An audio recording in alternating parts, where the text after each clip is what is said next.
Arthur Lee Shell Jr.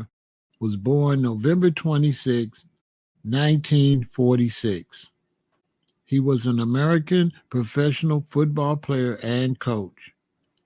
He played as an offensive tackle in the American Football League and later in the National Football League for the Oakland Raiders and also when they became the Los Angeles Raiders.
All right, positive energy all the time. Let's get it. Good to see you all today. Rep your city, rep your city. Everybody on Facebook, I'm representing Chicago. Everybody on Twitch, Kick, YouTube, and of course, my other Facebook. Know that I am representing Chicago. Salute to everybody over there on Facebook, on both Facebook's accounts. Good to see you all. Rep your city, rep your city. Oakland is in the building. Baltimore is in the building. Greensboro is in the house. San Jose is in the building. Come on in and rep your city, rep your city, rep your city. While we have an interesting conversation for the younger generation. It's not a lot of people from my generation on social media like that. We got Chicago, Illinois. We got McDonough in the building. I think I pronounced that right. We got Richmond in the building. Come on in. I'm going to explain something to you about LeBron James and that whole situation with his career, his place in history, the details of how he plays, and all of that. It's going to be very interesting. And much respect to LeBron James. He's been great for the NBA, that's for sure. They needed him at a time when the NBA was tanking and turned into what it is now. We got Cincinnati in the building. We got Chicago in the house. Rep your city, rep your city. So LeBron James did what he had to do during this transition as the NBA. And began to tank, he held it together. I give it to him. We're going to talk about it though. We got Atlanta in the building.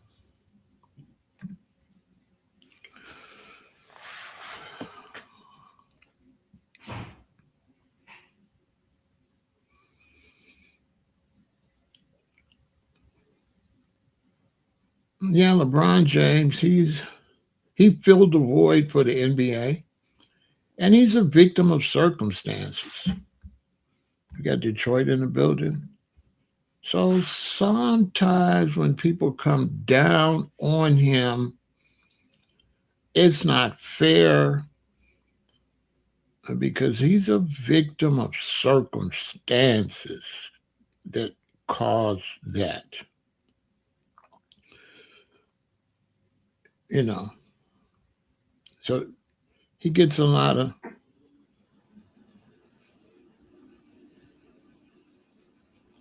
He filled the void. As far as being not Doc, Bird, Michael, and Charles, he definitely could be right with Charles Barkley and Michael and them. It's a debate on who's better, but yeah, LeBron James definitely uh, could be ranked with them for sure. He, I would put him in a category with Charles Barkley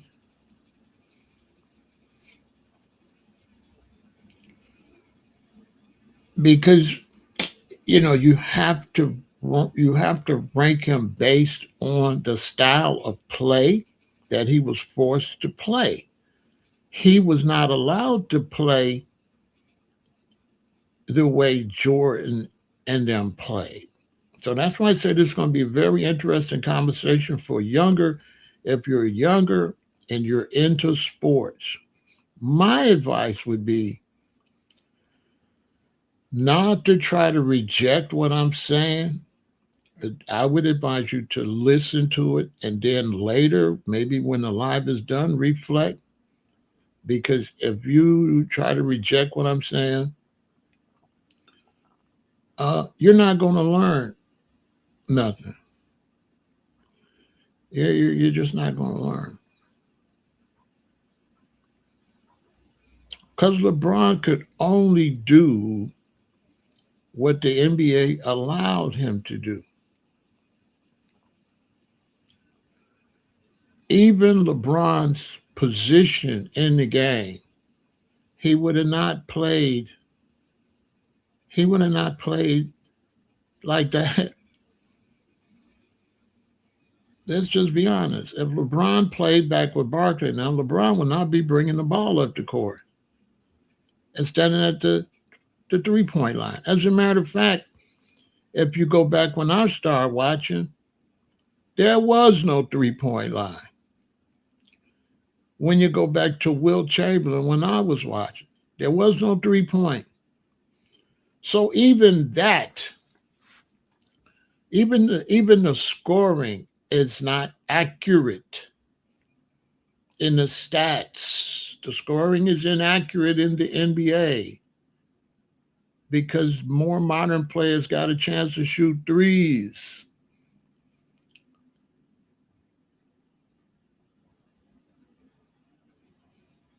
I'm just saying, George Gervin didn't get to shoot threes. How many points he would have had?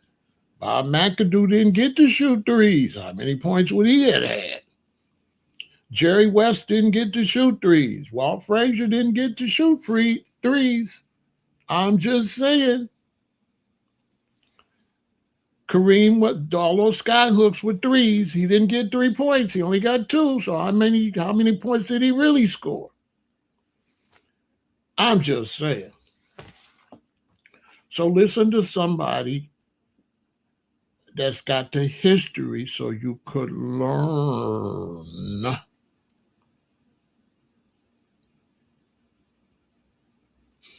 So you can learn.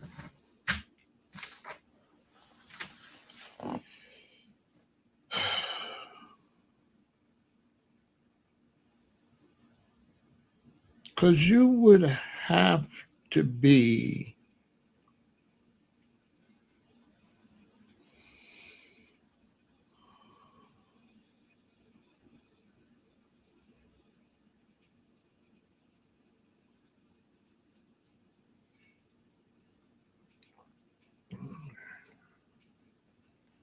you would have to be,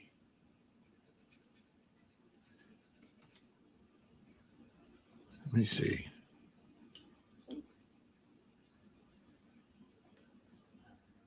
You would have to be 10, you would have to be 10 years old by 1970. You would have to be 10 before you could speak on who's the best. If you wasn't 10 by 1970, what do you know? You know? I mean, who are you going to compare? I mean, what do you know? Like, you haven't even seen nobody.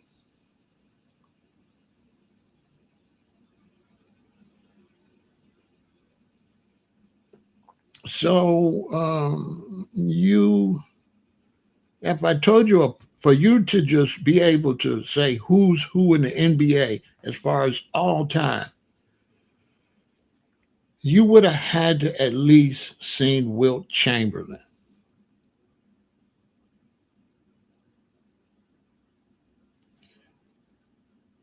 If you didn't see Wilt Chamberlain play, you're just talking.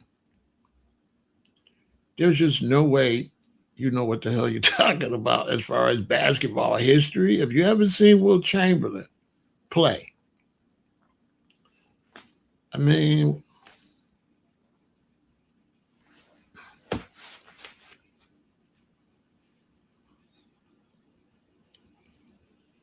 you're just guessing.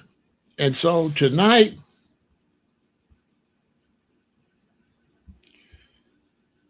I'm not going to be able to debate with you, but you're going to have to name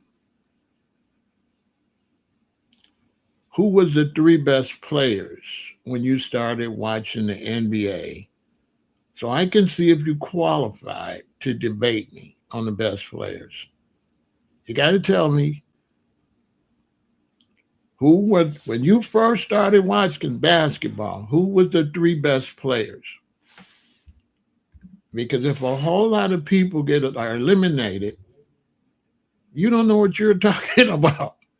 I'm just saying. I'm just saying. I ain't trying to.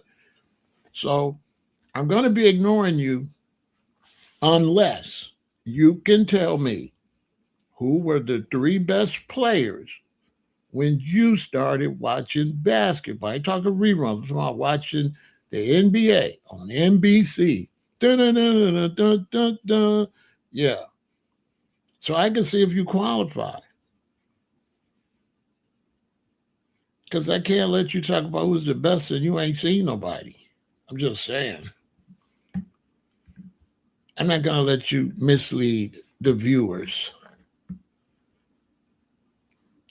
You definitely are not qualified to debate me. How? I'm just saying. Right. So you wouldn't be qualified. You wouldn't be qualified to debate me. You ain't see Tiny Nate Archibald. You didn't see Bob Love. You didn't see Chet Walker. You didn't see Walt Frazier. Yep, you wouldn't be. Yep, you wouldn't be qualified. You would be qualified to say who's the best in your time. I would be able to say who was the best, period, because the ones that played before them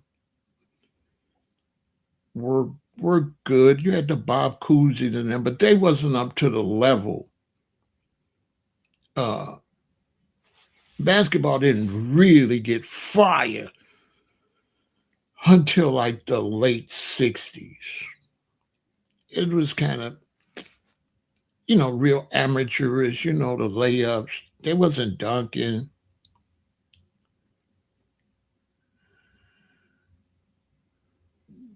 Dr. J. Right. Right. Magic, Larry Bird, Jordan. Those are good players. But you would have had to at least see Wilt Chamberlain. You would have had to see Wilt Chamberlain, Jerry West, Walt Frazier, Earl the Pearl Monroe. You would have to see Wes Unseld. You would have to see those players to get in a discussion about the best.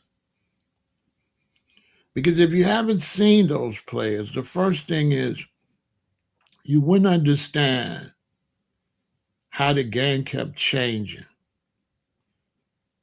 The game kept changing. You were definitely qualified.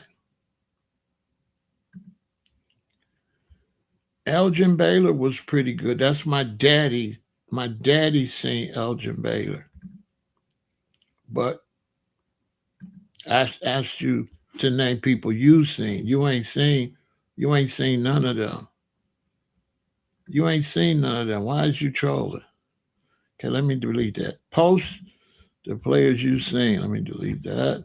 He have not seen any of them play live.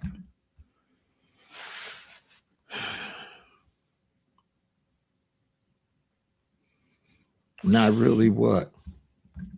Numbers definitely lie.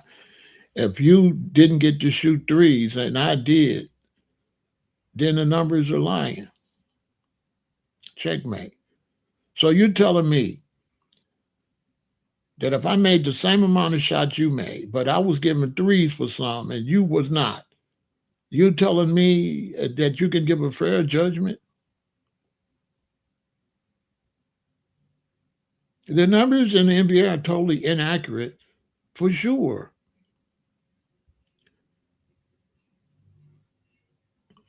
The numbers are inaccurate, and I've been saying that. The numbers are inaccurate. The numbers are inaccurate because players came in and was able to get threes.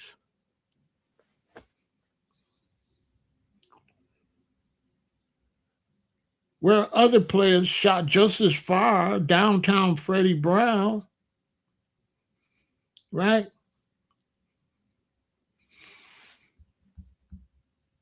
Right? In your era, yeah, in your era.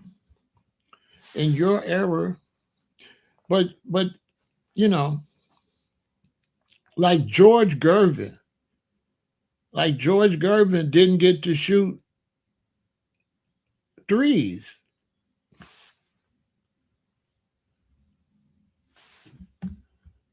Bro, you look like a baby. Why you over here lying? Bro, you ain't that old. What's this, your son picture up here? Because this face in this picture ain't seen no Moses Malone. Boy, some of y'all. So, George Gervin, for example, he didn't get to shoot threes. So, compared to players today, are his numbers accurate? Can he fairly, right? Can George Gervin fairly be compared with his scoring with players after him that could shoot threes? Yes or no? Put it in the chat. Just a yes or a no. I want to get away from the fluff and the trolling. Bro, you trolling. I'm going to get you out of here if you don't stop trolling.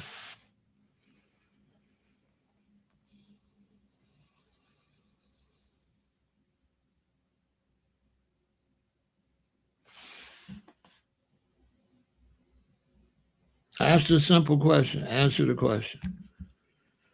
I'm not playing today. Answer the question. Answer the question or be quiet. Can you compare his scores when he didn't get you threes?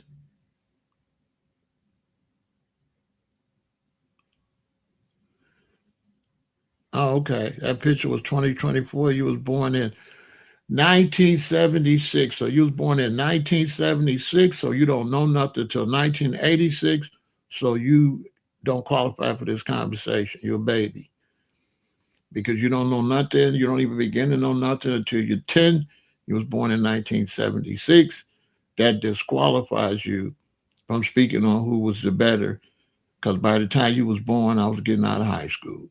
By the time you was old enough, by the time you was old enough, hell, I was 28 years old. By the time you got 10 years old, yeah, you don't qualify. Yeah, you don't qualify. My point is, I'm trying to see which players you watched, right? Derek, no disrespect. I'm trying to see, Derek. I don't want to debate somebody that didn't see certain players. And I'm trying to make sure they don't say who's the best. If they ain't seen like a Jerry West, if they didn't see like an Oscar Robinson, that's all I'm trying to do. I'm not trying to be disrespectful. I'm trying to make sure that people don't be saying who's the best that haven't seen all the talent to determine that. You know what I'm saying? You can't just say, you just can't say, have you seen Oscar Robinson play? No. So you don't qualify. You don't qualify to debate me because you was born 1976 and I was graduating out of high school. And if you was born 1976, you don't know nothing until 1986. You have not watched the game. You didn't watch the game till 1986. I ain't talking about know the history. Have you seen them play? No. You don't qualify. I won't be responding to you. You don't qualify. You qualify to say who was the best since you was watching them. You can say who's been the best since you was watching them, but you can't. If you can't go back to, if you haven't watched live games with Wilt Chamberlain, what are you basing who's the best off of?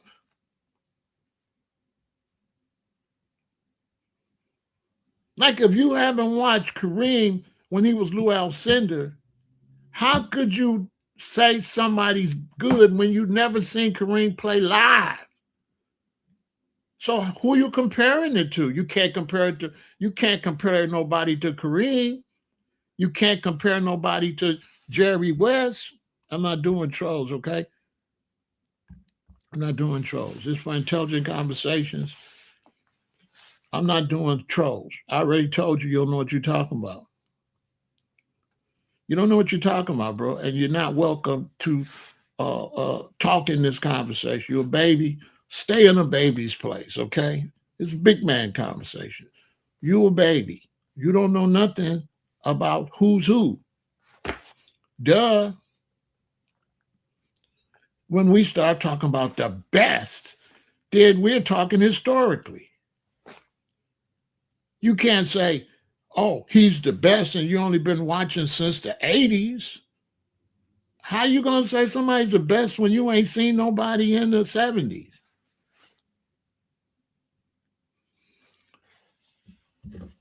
Yeah, he was 4 years old when Magic was it. You know what I'm saying? You don't know what the hell he's talking about. LeBron James was nowhere near a good player as Magic Johnson. Magic just had a situation where he had to quit. But anybody seen Magic Johnson and seen LeBron, man, get the hell out of here. Who believes that LeBron James and Magic is in the same category? LeBron is not in Magic. Magic Johnson is a way better player than LeBron by light years. Many people say that if Magic didn't get this situation, he might have been the GOAT instead of Michael Jordan. Many people say that. Many people say that if Magic didn't get sick, many people say if Magic didn't get sick, that he would have been the greatest. Was Wilt the best in the 50s, 60s? No, Bill Russell was the best. Bill Russell has 11 championships. He's unmatched. Yeah, Bill Russell was better than Wilt. Bill Russell was a problem.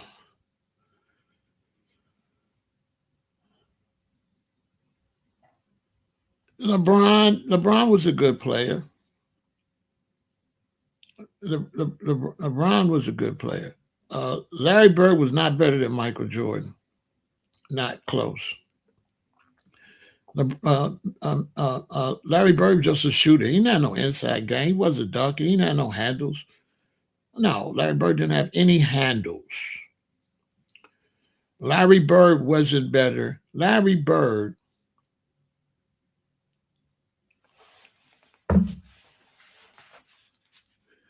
wasn't better than a lot of players. Larry Bird wasn't better than Bob McAdoo. Larry Bird wasn't better than George Gervin. But Larry Bird could shoot. But he didn't shoot better than Bob McAdoo.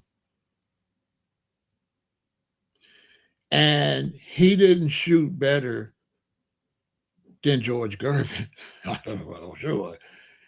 And he didn't shoot better than Jerry West. No, he didn't shoot better than Jerry. Who is the symbol on the NBA? Jerry West. No, he wasn't the great white hope. The Larry Bird, in a way you can say that, but let's talk on that. Larry Bird, before Larry, okay, let's go all the way back. So it got to a point, the ABA was falling off. So they merged the ABA with the NBA. They bought those players over. That's where George Gervin came from and some other players. So they shut down the ABA. They had the red, white, and blue. They was the one that had the three-point shot. They didn't bring the three-point shot right away, but that's where that came from, the ABA. The ABA had the three. They had the red, white, and blue ball. So they bought George Gervin, George McGinnis, because they put George McGinnis with Dr. J. They bought Dr. J and George McGinnis, put them together, but it didn't work out. They was two superstars, but George McGinnis couldn't play that well with Dr. J. They didn't match up. So they merged it. But the sport was too black. It was too black. And so white fans wasn't really interested in just going there and just seeing all black people play.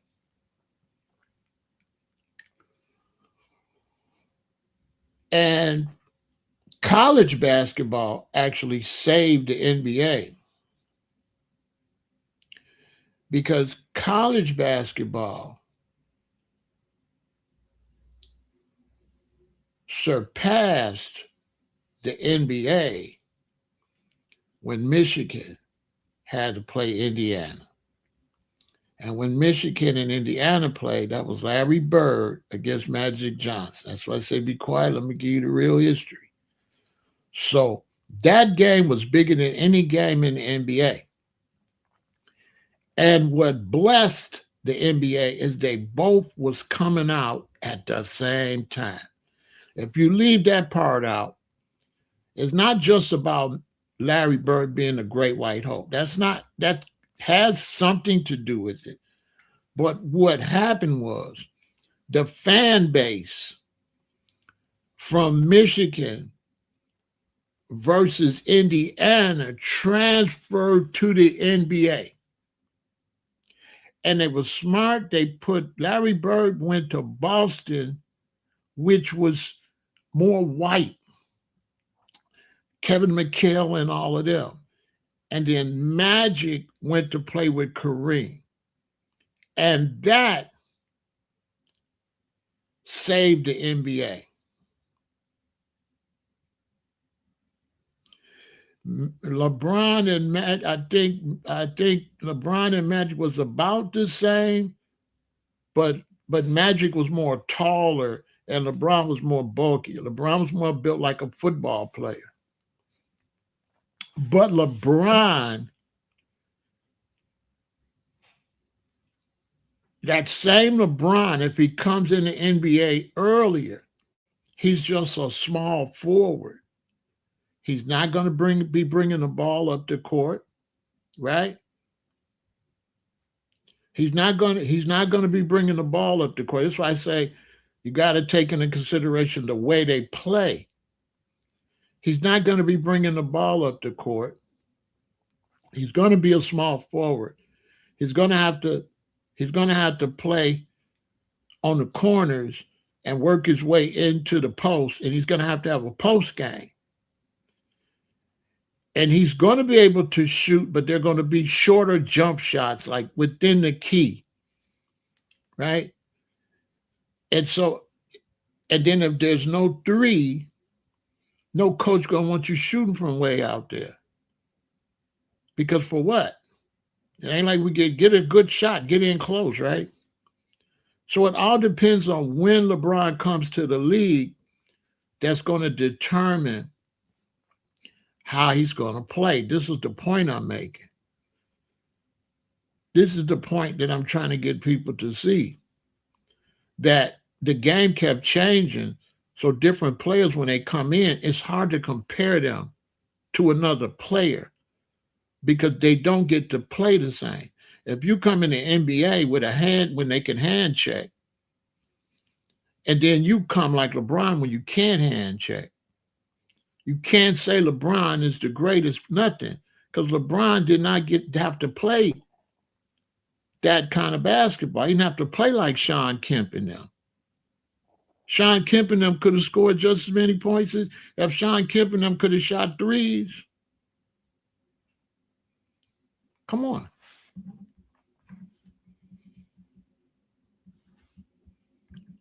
So to me, I don't have a problem with it. I just think it's bad. His basketball history is being taught wrong. First, you can't compare LeBron and them with nobody that didn't have three-point shot. That is totally unfair. Totally. You can't take people that came in the league that could shoot threes and compare them to dudes that shot twos the same length and only got two, but it would have been a three. So just imagine if you went back and you could find all the shots that would have been three and give those players those 1 points. What would the scoring bracket look like? Who would be the number one scorer? Just be honest. You telling me LeBron James would have outscored George Gervin? Hell no. Not with threes. Jerry West? No. Walt Frazier? No. Downtown Freddie Brown? No. He would have never outscored them. Never. Bob Love? No. No. No. He would have never outscored them. Pistol Pete was cool, but he passed away early. George Gervin said the same thing. Yeah, there's no way. So giving them the three and then saying, oh, this, that, and that, no. LeBron James never would have had the ball in his hands until the guard gave it to him. You see how he comes down and he got the ball? That never would have happened. He wouldn't have came down with the ball. Now, he never encountered the bad boys, but LeBron would have played different too. LeBron's a big, strong dude. So he would have been able to play, he would have been banging. He just would have played different. LeBron would have always, but here's the thing. That's in basketball. You got to consider first you go to high school, then you go to college, then you go. LeBron James would have been on the football team. He never would have been in basketball. Look, LeBron James never would have been a basketball player. He would have been a football player. A lot of these professional boxers, they would have been football players. Back in the day, you didn't get a chance to choose. You played according to your size, how you was built, and a big, strong dude like LeBron, he would have had to play football. Facts, in high school and in college. He would have not been able to play no basketball. He would have been most likely a fullback, for sure. He would have been a fullback. LeBron James, back in the day, would have not even been allowed to play basketball in high school. I mean, he would have been able to play, but the coaches would have been pushing him towards football. A big old strong dude like that could run like that. Yeah, he would have been a football player.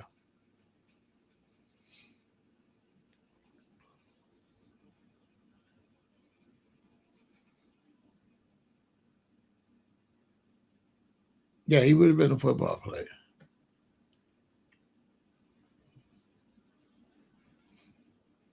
So even that's off. Baseball too. A lot of baseball players that's hitting all them home runs, they would have been a football player. No, he would have been a professional football player. He wouldn't have been playing no basketball in college. College would have drafted him for football. You can only play what they draft you for. And if he played basketball and football, he would have got drafted for football. You see these big old dudes hitting all these home runs? They would have been playing football. Baseball changed too and started realizing we can get big old strong dudes and teach them how to hit a ball and just let them knock the ball out the park. So they started going for the strength to bat fourth. They did that in baseball too. They started getting these big old dudes and teaching them how to hit a ball. LeBron James would have been a fullback in college.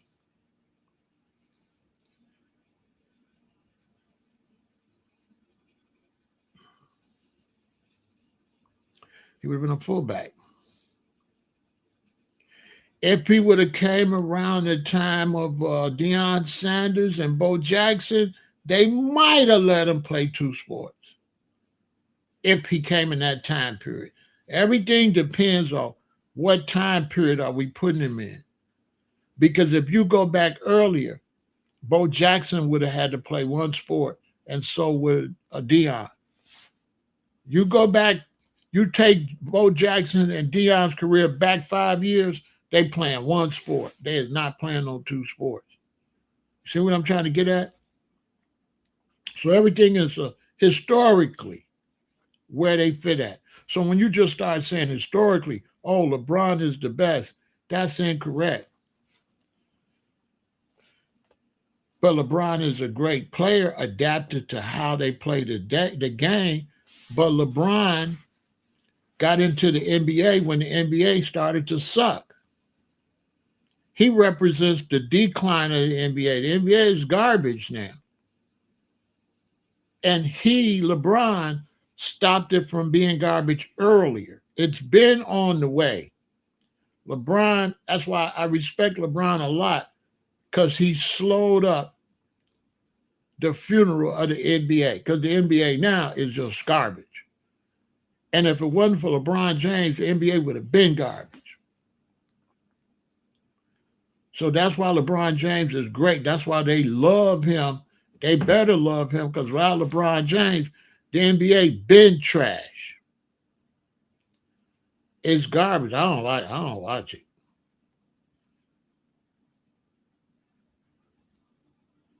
Because they didn't do nothing with their referees. They cheating. A foul ain't a foul. Today is a foul. Tomorrow it's not a foul. They all on there. I'm gonna tell you what to listen for to prove I'm right. Listen for this. This is how you know the NBA is trash. You're gonna hear the announcer say, the refs letting them play today. Now let me repeat that. What you think about that in sports? What you think about announcers saying the refs letting them play today? So what was the refs didn't let them play the other day? Wow. Okay. Wow. Wow. What you mean the refs are letting them play today? You can't tell me if you watch basketball. You haven't heard the announcers say that hundreds of times. The refs are letting them play today.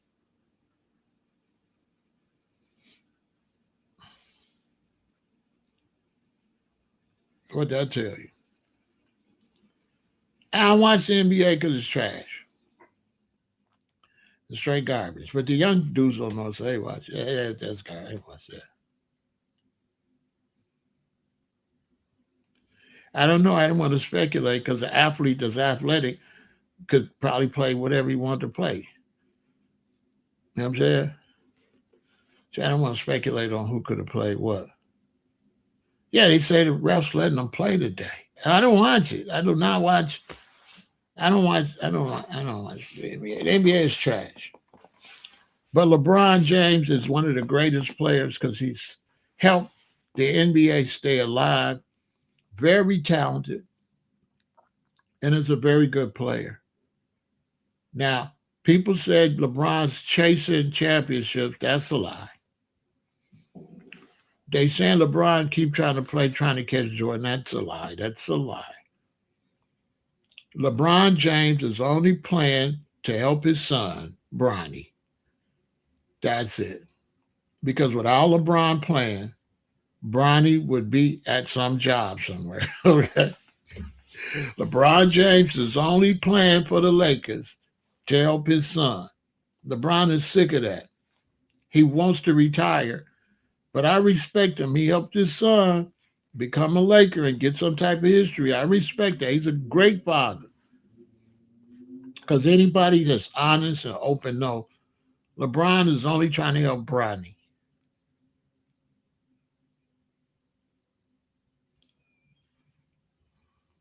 That's it. And Curry, Curry ain't saved the NBA. LeBron saved the NBA because Curry wasn't nobody. Curry wasn't nobody when LeBron came to Cleveland. LeBron helped Curry. Curry ain't helped LeBron. LeBron saved the NBA.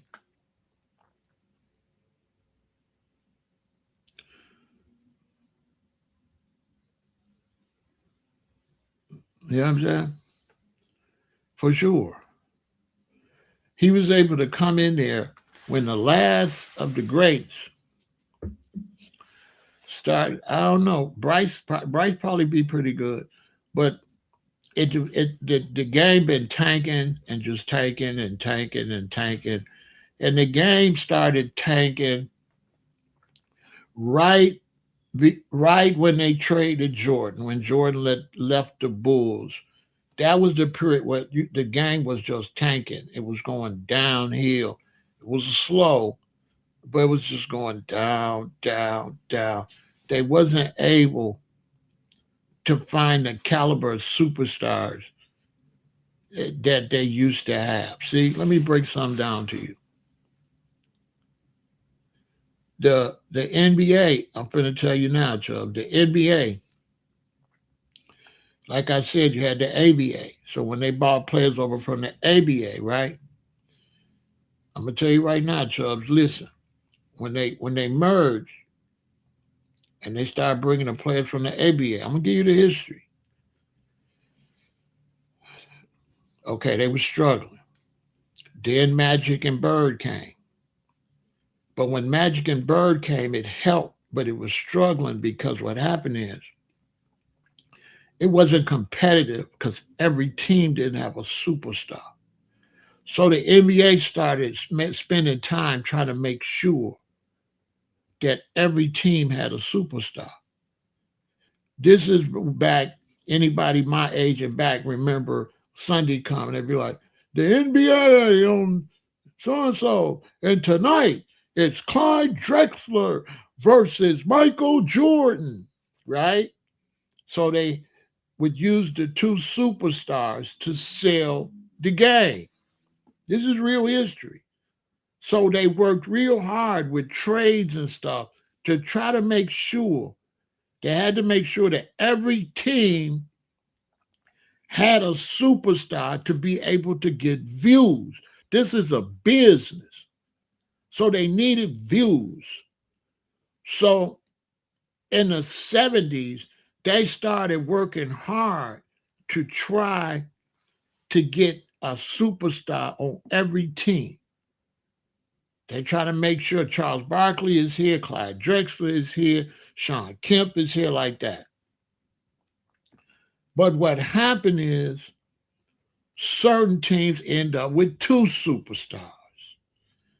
They end up with Michael Jordan and Scottie Pippen. So now the NBA had to go back and try to get two superstars on every team, right?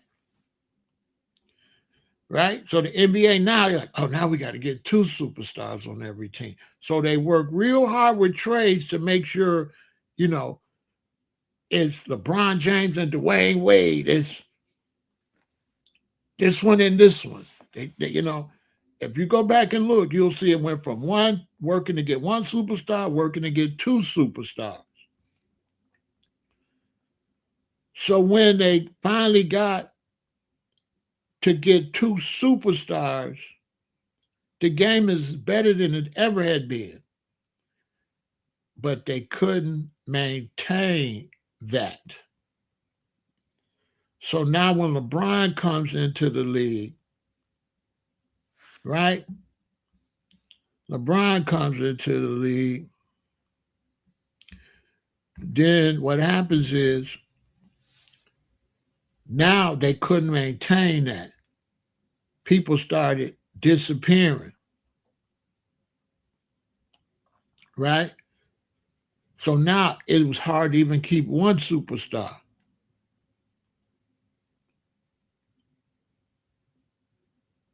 So the teams people started beginning to disappear. They started struggling. So by the time LeBron leaves Miami, it's tanking. The NBA been going down since that. Right there. When LeBron left Miami, the NBA started struggling. Because the only way the NBA could be successful is with fans. And the only way they're going to have good fans is with young people that love sports. But people start having less babies. Wasn't no more babies. Wasn't no more. Y'all young dudes, y'all weren't hooping like that. Y'all weren't hooping like that. It wasn't nobody to hoop with. I got 3 sons. There was nobody to hoop with. There's nobody at the parks no more. There's no kids riding bikes no more. They stopped having babies. They stopped having babies. So now you ain't got no young fans at 10 years old because you start developing fans at 10. Little boys at 10, that's when they become sports fans. Well, if you ain't got no little boys, you ain't got no fans. These are facts. So there's nobody that give a damn. Go in any black community and the little boys ain't in the basketball, they in the drill and gang. They ain't in no basketball like that. Basketball ain't nothing in Chicago right now.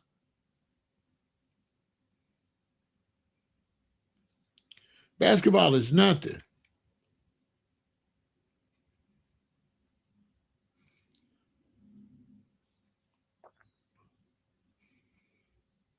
Iverson didn't have a chance because he was a goofy, he was an idiot, and he wasn't going nowhere anyway.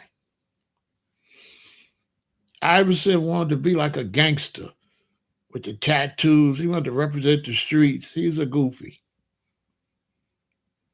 Why would you get up there and tell the kids, practice, practice? Well, I don't need no practice. Okay, go sit your stupid ass down somewhere. Allen Iverson's an idiot. Bruh, we got high school coaches, college coaches. Why would you tell them kids they don't need to go to practice and think somebody gonna respect you at the NBA? Okay, go sit down, bozo. Allen Iverson was a bozo. Okay. Okay. Not once he said practice, practice. I played basketball. We went to practice. What the fuck is he talking about? No, I didn't like Allen Iverson. No. No, I'm really into sports. And sports is practice. And sports is grade school, seventh and eighth grade, high school, college. Practice. Practice. No practice. What the hell is he talking about? No, I ain't like it. He's a bozo.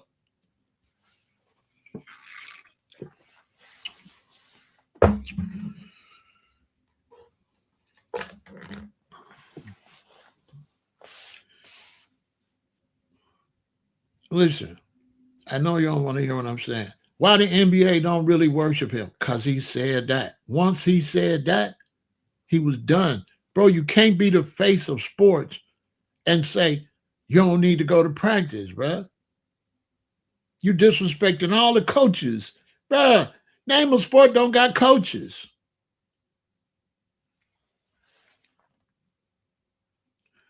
Listen, I don't care what it is. Okay? Now, if you want to watch somebody politically correct, I ain't the one to watch. I'm going to keep it a Billy Willie.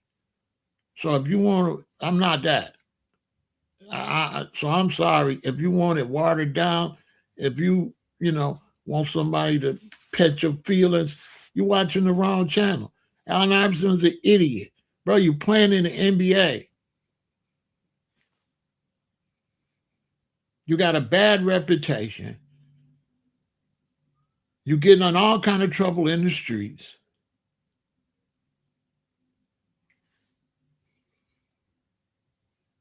You're messing up endorsement money, talking stupid. This is money.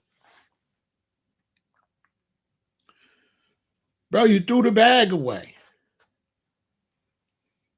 Who's gonna put you on cereal commercial and stuff when you done told the kids they ain't gotta practice? They're gonna be like, I want to be like Mike.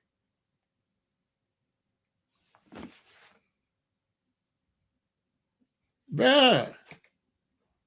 You gotta understand, I watched this live. I'm going, come on. Shout out to Zip with the drip. I seen it live. I'm like, what did he? What? Ain't nobody wearing that shit. Nobody care about Allen Iverson. Allen Iverson's trash. He's a nobody. Allen is a nobody. Allison is the favorite for losers. Losers like him. But don't know real sports people like no Allen Iverson. None of us that went to practice. There is no sports without practice. What the hell? How do you get your shot? How do you get a good shot? How did he learn how to dribble like that? He didn't practice. He didn't practice. He could just dribble like that. He didn't dribble. He didn't practice. Allen Iverson is an idiot. He'll never get no props. He'll never get no recognition, bro. If I'm lying, hey, He'll never get no recognition. They would have gave that to Kyrie, but Kyrie got started talking about all kind of weirdo shit too. And the canceled his dumb ass too. Kyrie and Allen Iverson, dumb and dumber. Dumb and dumber. Bro, this is business. It's business. It's business. There is no NBA without sponsors, commercials. There's no TV without commercials. So when you talk, you have to say what the commercials need to sell what they sell. And the commercials and sports are going to lean towards the children. The commercial in sports is going to lean towards everybody in sports, from the trainers to the medics to the coaches to the ones that make all the athletic stuff. And when you say, why go to practice, you disrespecting the coaches, fool. You basically saying, I don't need no coach. I don't got to do what coach tell me. The key to basketball is the coach. It ain't never been the players. It's the coach. So you on the team, you're not winning. We need a player. They come to me and say, we should get Allen. No, he ain't gonna want to come to practice. That's what he said.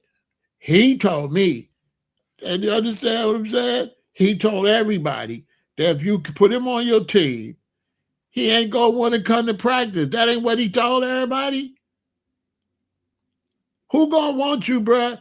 What coach? Because it's the coach that got to make the decision with the team. It's the coach.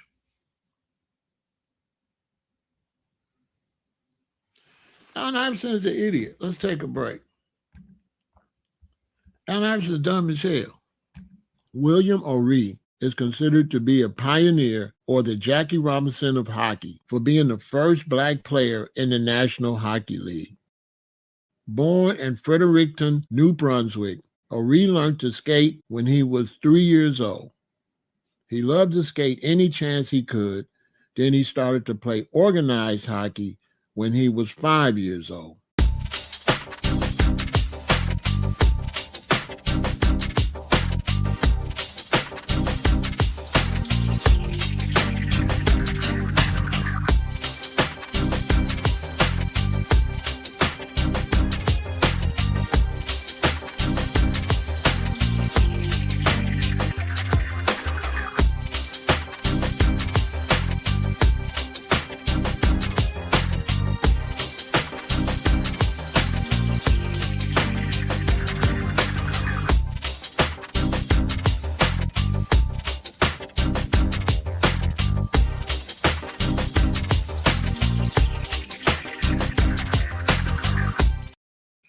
Look, when you're playing basketball and you become a celebrity, your number one target is the children.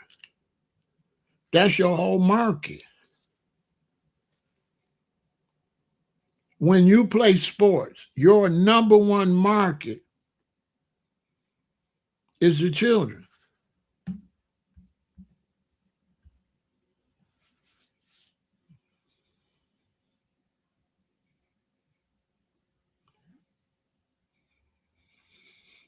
Iverson's an idiot. He's gonna be nobody.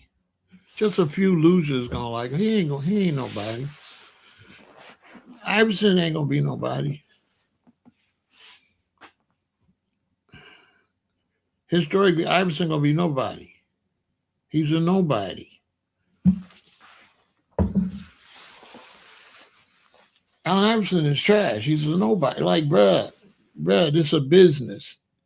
You got there and said something stupid like that. You go to high school, right? A notice go up on the board or something. Basketball tryouts, right? When you go to basketball tryouts, when you're first little kid, it might be in junior high school. It's usually the first time you get a little team. Who be in the gym when you get there?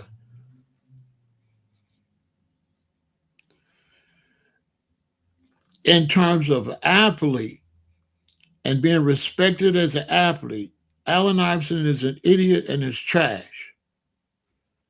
Once he said he ain't going to practice, he's a goofball, he's trash. He ain't the only one could shoot. He gets no respect. He's not going down as shit in history. Young people, listen to me. He shot himself in the foot. You need the system to push your legacy. And once you piss off the system, they're going to push other athletes' legacy, and they're not going to push Allen Iverson. That's why I'm saying he's trash. He's trash in the eyes of sports. They're not going to push him at all. He's done. He'll never be bought up that much in the future. He won't. He will not be bought up. Listen, is Allen Iverson going to be pushed and bought up and put on a pedestal in sports? Yes or no? Are they going to honor him? Yes or no? You got the Egyptian head. You should be smart. Yes or no?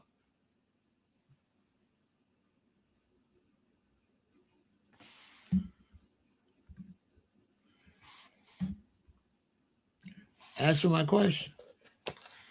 Is he going to be, other than you fanboys, is Allen Iverson going to get his respect in the world of sports when he said there's no need to go to practice?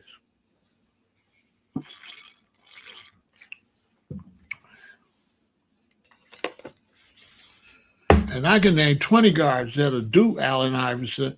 Come on, man. He ain't. Allen, yeah, but he ain't no. He wouldn't have been no big deal to Walt Frazier. He wouldn't have been no big. He wouldn't have been no big deal.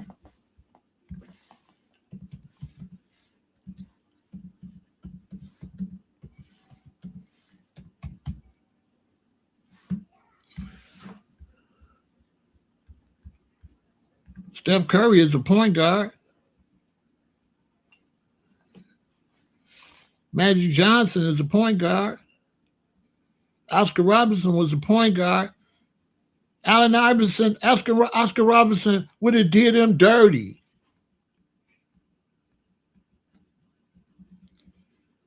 Come on, man. Allen Iverson would have got washed. What year you? How old are you? What year you start watching? How old are you? Because you're a baby. That's why I go back to what I'm saying. Name the 3 best players you first started watching in the NBA to see if you qualified for me to talk to you. Okay? Listen, name the 3 best players you first started watching in the NBA to see if you qualify to even talk to me. Okay? Nobody give a damn about the crossover. You don't win no games with the crossover. You win games with points. We need points. We don't need no crossover. You know what I'm saying? The crossover, that's EPMD. I thought that was EPMD. Nobody give a damn about a crossover. We need to win. Boy, you don't win no game. The Bulls won because they had the most crossovers. Whatever.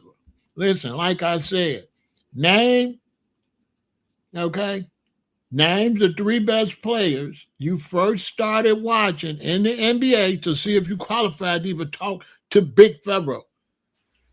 I got to ignore you till you do that. Name your players so I can see if you's a big dude or you's a little boy. You understand?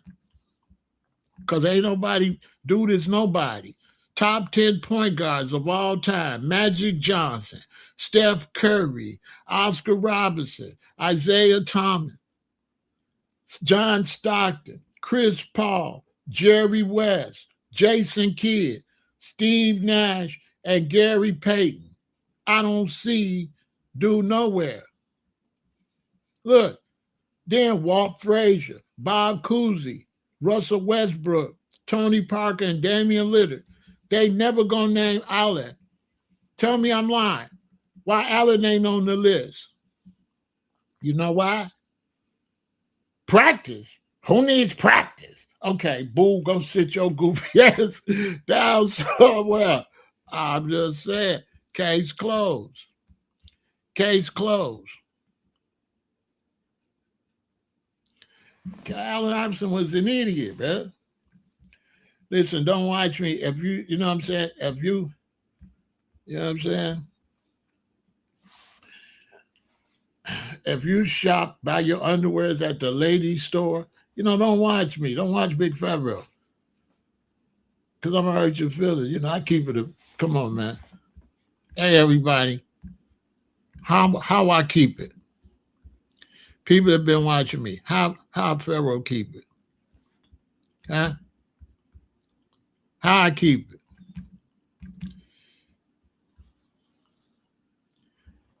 Everybody watch me. How I keep it.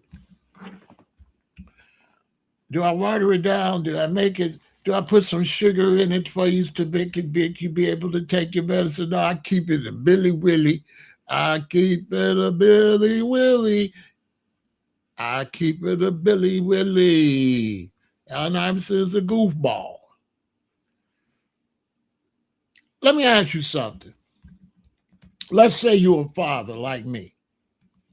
During that time period, and you got a son, and he in 8th grade, and he was real good at basketball, and he finna go and be a freshman in high school. Your son, and he's real good at basketball. He's in the 8th grade. And you and your son was watching, and Allen Iverson got on TV and said that about practice.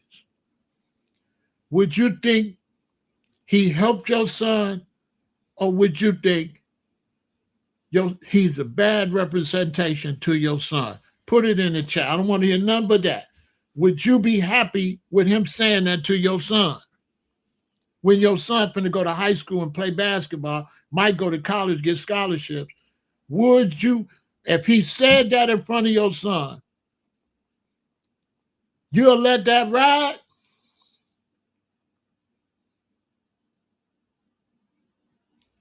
You'll let your son look up to him?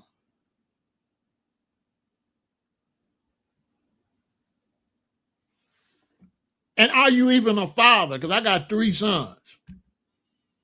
Do you even have a son?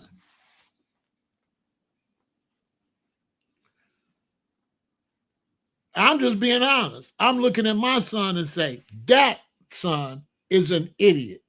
Do not listen to him. You take your ass up to that high school and you listen to that coach and you practice. Don't listen to him. That's what I told my son. I told my son, he is an idiot, okay? And don't put all them tattoos all over your arm like this fool. Because he's not going to get no advertising. He's not going to get no money. He want to be a street thug. He want to be a thug. He played basketball. He want to be a fool. Not only would I tell my son he's a fool for what he said, his whole look was the look of a fool. Allen Iverson was a fool that wanted to be a thug instead of get the endorsements and get the money. He remind me of the other little boy. What's the little boy with the little braids keep getting in trouble? Same thing. Allen Iverson 2.0. What's the little boy that keep getting in trouble that was a superstar and blew it? What's the little boy name that had the little braids with the yellow and pink? John Morant. John Morant. Same thing. Idiot. Idiot. Idiot. Idiot. So John Morant not an idiot? Listen. Is John Morant, would you want your son to look up to John Morant? Let's forget Allen, because John Morant is this generation's Allen Iverson. He want to be a gangster. He want to be a thug. The man had everything. Hundreds of millions of dollars in endorsement. He want to represent the streets. Then some people over here come telling me, no. Then, this is what I don't like about YouTube. I got brothers over here telling me, no, right? Right?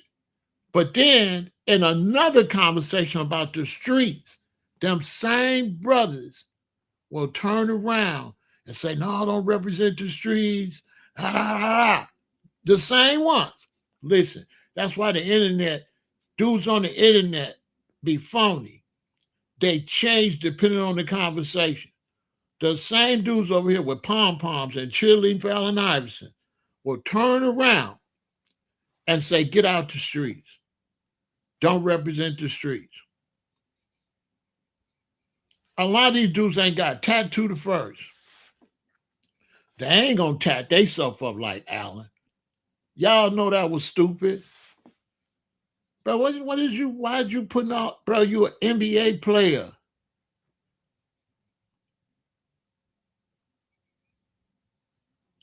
What?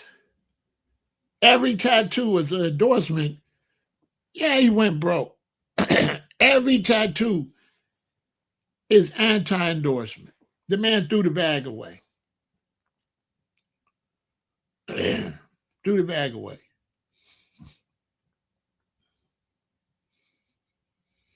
You get in there, you can't be talking to a bunch of women and get in trouble like Magic. You gotta be smart. That's why I like LeBron. Look at LeBron. He keep it squeaky clean. Michael was gambling and stuff, almost messed his stuff up. He almost messed it all up. Michael almost messed that stuff up gambling. His father got all caught up. When you get into that, you're making your bag off of endorsements. So you got to carry yourself a certain kind of way. But I mean, I ain't like Allen Iverson anyway. I ain't like the way he played anyway. He was a hog. You ain't gonna never have no good team out there dribbling for 20 minutes by yourself anyway. He was a goofy. Pass the ball, dude. You know what I'm saying? Pass the ball. You out there doing all that. Boom, you go meet Kobe and them get washed. You know what I'm saying? Because your team can't play. And you just out there, just dribbling around, just tripping. But your team sucks. How many championships he got? All right, I rest my case.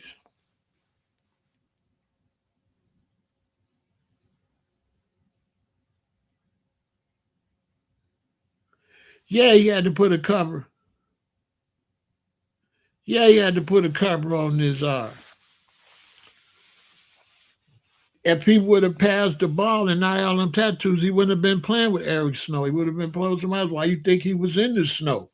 He was in the snow because he was a goofy. Listen, young people, listen to me. Don't criticize practice. Okay? And let's just move on. Because all these dudes over here that don't be like, you right. He should have never said nothing against practice.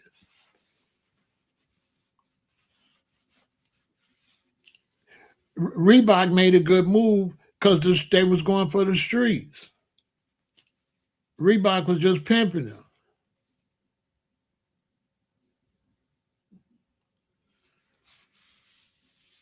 What they didn't have to do much to protect Jordan because Jordan changed his life around.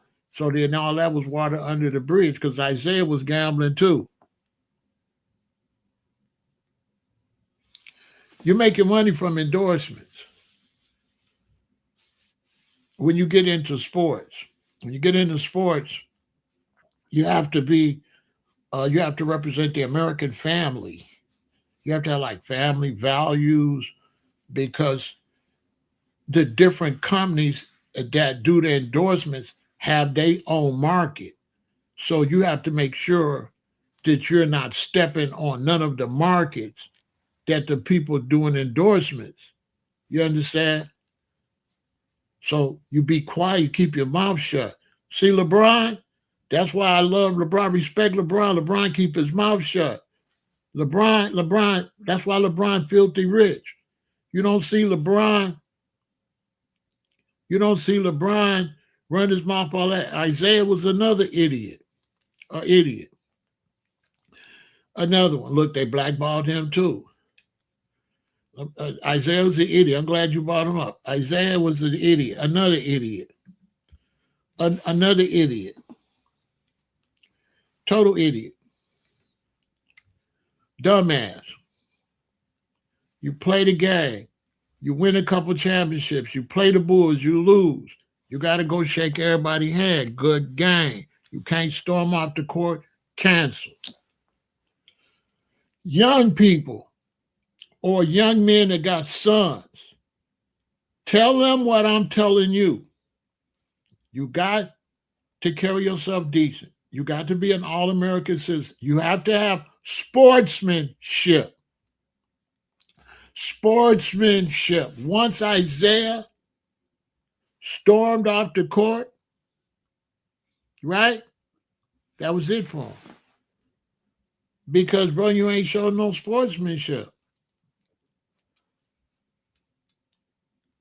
And everybody does show sportsmanship except you. You the only one did that. Dr. J didn't do that. Kareem didn't do that. Magic didn't do that. Bird didn't do that. Nobody stormed off the court. Bro, you stormed off the court? Okay, I'm a coach. Now I got to go tell my team, don't y'all do that. What part are y'all missing? Now you're making my job harder because they might like Isaiah. I got to go to the school and tell my kid, listen, when the game is over, congratulate the other team, okay? Do not do what Isaiah did. Isaiah's an idiot. I got to go tell that to my kid. Isaiah's an idiot.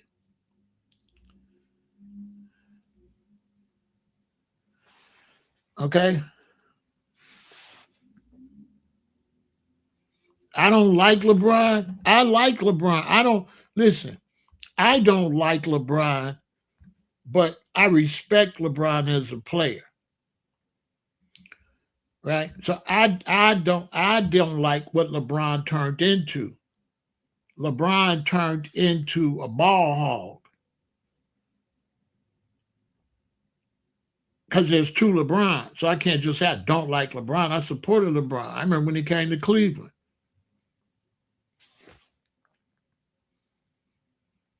I like LeBron. I don't like his way he play now, though. Okay? I don't like the way he plays, but I like him as a basketball player. I think he's a great role model. I think he carried himself decent. I like the way he took care of his sons. Now, the way he played, no. Big old dude out on three-point dribbling. No, I don't like that. But that's saying I don't like the way he play. You know what I'm saying? Now, bro, I'm going to keep it real. You mustard, so stop trying to, with the Egyptian stuff, stop being feminine, bro. Or take the strong Pharaoh out there if you girly like that. As a matter of fact, come back tomorrow. Because you're a little too feminine for me. You're a little bit too feminine. Now, I don't like the way LeBron play. Hell no. I think he lost himself. But he filled the void. I ain't going to lie on him. Without LeBron, the NBA been done. The NBA sucks. LeBron is saved it, help it keep some interest. I ain't gonna take that from him just because I don't like the way he play. I don't like the way he play though. I don't like the player he turned into. LeBron used to didn't do that. So I'm not gonna take the way he played now and put it on his whole career. His career wasn't like that when he left Cleveland, when he went to Miami. He wasn't playing like he started playing when he got back to the Lakers. I was like, what the hell is he doing? So I don't like the way he played. I think it's time for him to retire. And Bronny can't play like that. Bronny ain't no NBA player. He just out there because the NBA ain't no good and because of his daddy. He can't play. The little boy can play, but that boy wouldn't have never made out the D-League. He would have never made it. He's only out there because the NBA is horrible now. Kyrie's an idiot.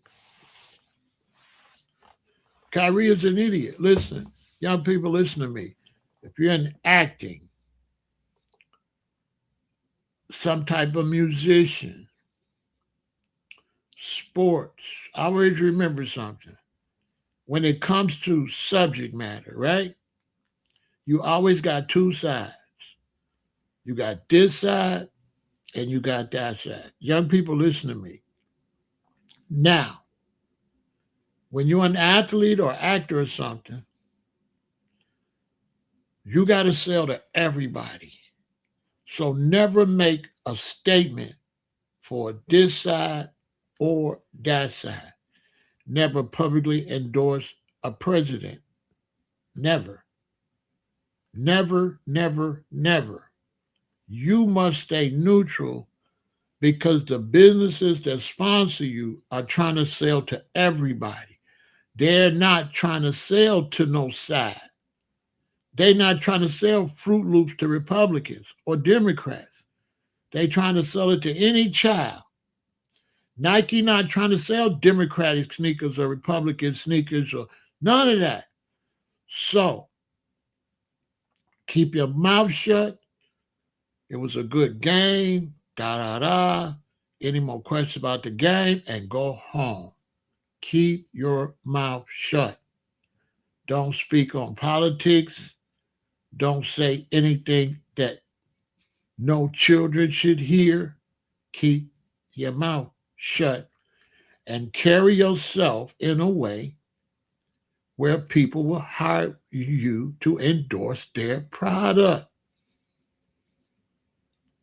The game is to be sold, not told. And if it don't make no dollars, it don't make no sense. So if you're young and you sitting there with your daddy right now or whenever and you're watching this with your mom and your daddy, young people, keep your mouth shut. When you get into something, you might get a endorsement deals. Keep your opinion to yourself so you can get the money. Keep your mouth shut. Talk about the game, and that's it. You're a basketball player. Talk about basketball. That's it. You're a baseball player. Talk about baseball. That's it. You're a football player. Talk about football. That's it. Cut. You're an actor. Talk about acting. That's it. Keep your mouth shut. Because the people that sell the movie, you don't know who they finna deal with. You understand? So when you get to talking certain things, you're making it hard for the company you work for. You understand? You work for a company. So keep your mouth shut so the company can do what they got to do. The NBA got to do what the NBA got to do. So if you in the NBA, keep your mouth shut. You represent the NBA. Don't speak for the, don't say nothing as an NBA player that can mess up the NBA's bag. You can mess their bag up. That's just how it is. If you don't like it, don't hate the player, hate the game. Look, don't hate the player, hate the game. What you want me to do? Y'all want me to come lie to you? Listen, Allen Iverson didn't destroy his career when he said practice. Practice. They still teasing him about that. That didn't damage his career, yes or no? Did that damage his career? Yes or no? Because people act like they don't know what I'm talking about. Did Allen Iverson damage his career when he said, why you got to go to practice? Yes or no? Put it in the chat. I don't give a damn how good he can play. Did he damage his career? Did he drop the bag? Did he lose money?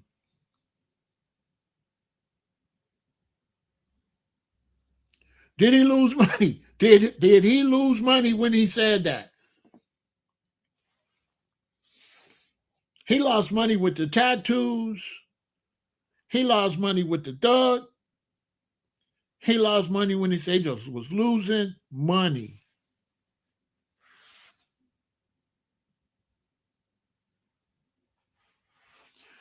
He threw the bag away.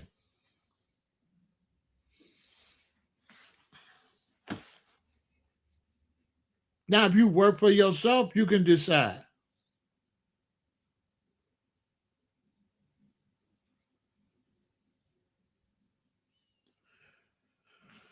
They don't play two sports because it's too much on their body and it's gonna make them not play either sport long. You're gonna get hurt.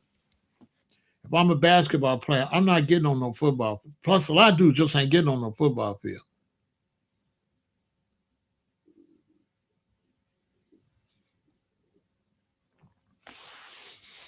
I'm talking about money. I don't know what you're talking about. You know what I'm saying? I'm talking about money.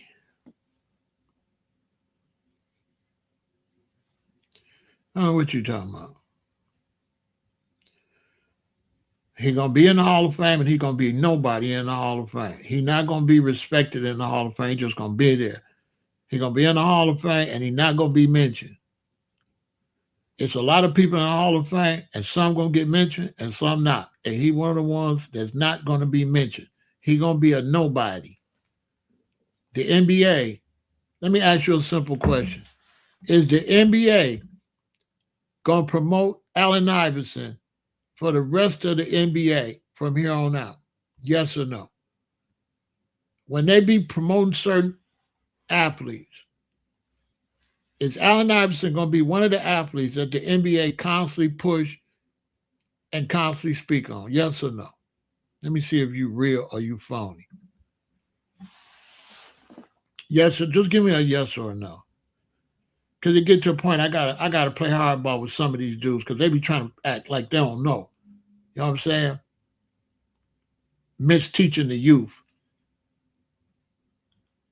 I don't want my son to drop no ball, the bag, and be in the Hall of Fame with no money.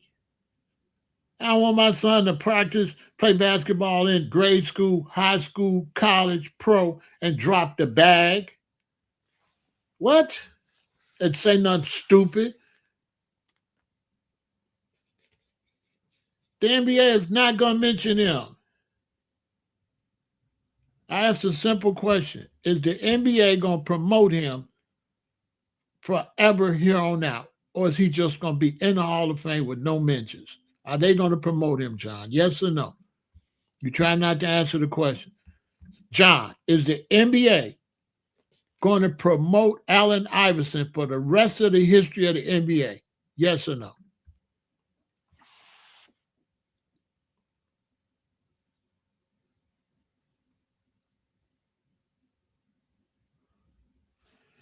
Yes or no? Are they going to promote him to the children? And you know, is he? Are they going to promote him to the children? Is he going to be somebody that to look up to in sports? And he said, "Why you got to go to practice?" Do any coaches like him?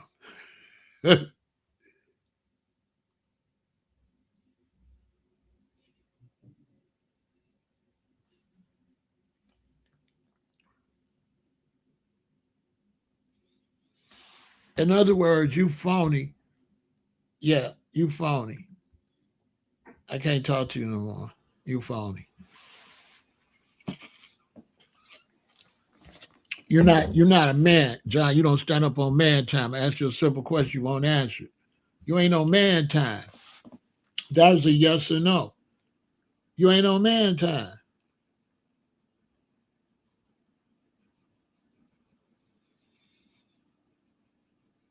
No, he ain't on man time. Dudes like that, I don't like talking to them because they phony.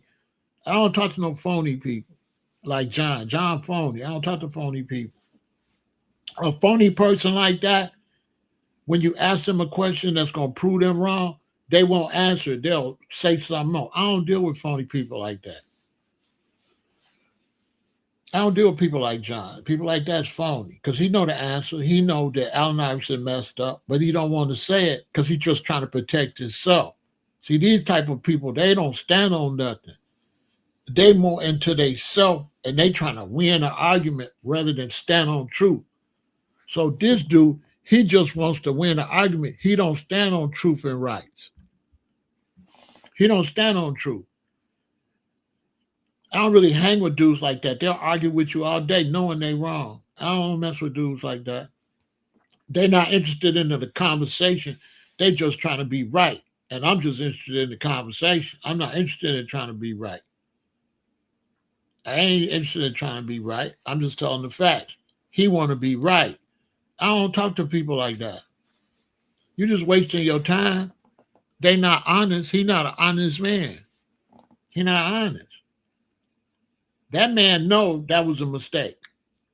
Y'all think that man don't know Allen Iverson shouldn't have said that? He don't know that? He know that. He know Allen should not have said anything derogatory about practice. John knows that. Now, why he won't admit it? Because he's phony. That's why. Phony is a $2 bill. He understand. He understand. Listen, I've been talking to people a lot. People like that are argumentative. And they will never, when you talk to them and you give them facts, they'll never respond. They'll never answer the facts. Never. When you debating somebody or you in a discussion and you ask them something that's valid, they help prove your point, and they won't respond to it, stop talking to them. Because if they won't respond to what you say and they answer a question with a question, stop talking to them. You wasting your time. They not real. They phony. He don't deserve me to talk to him, because if he say something and I respond and I ask him something and he won't respond like a man, why would I talk to you? You're not going to respond. So it's a waste of time. That's on another note. Listen, some people, you're wasting your time talking to them. You waste your time. You're never going to prove a point to them because they're not interested in the point.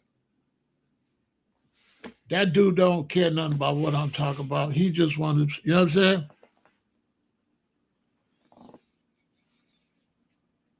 He know I'm right.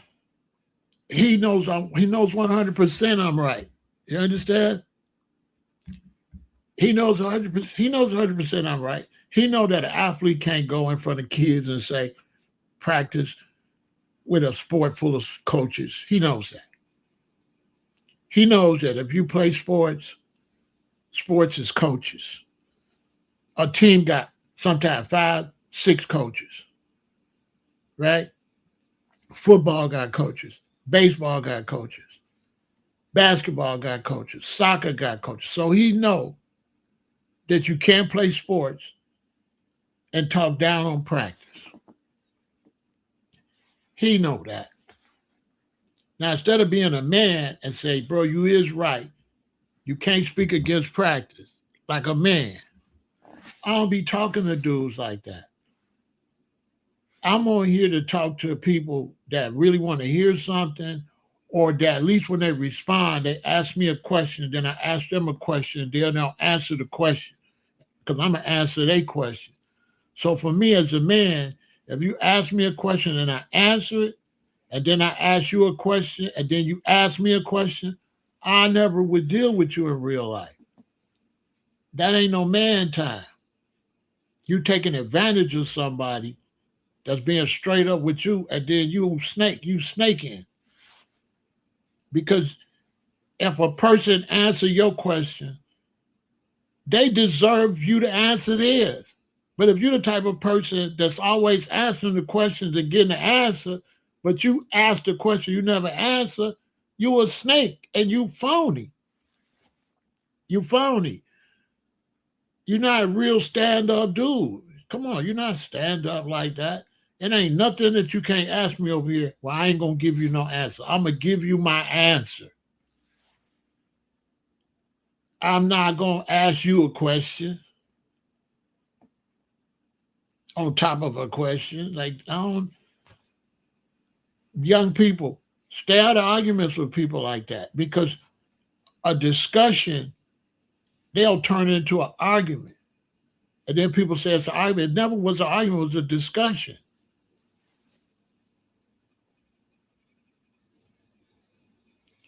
Iverson was an idiot. He was a dumbass. He was an idiot. He practiced in high school. He practiced in college. What is he talking? What?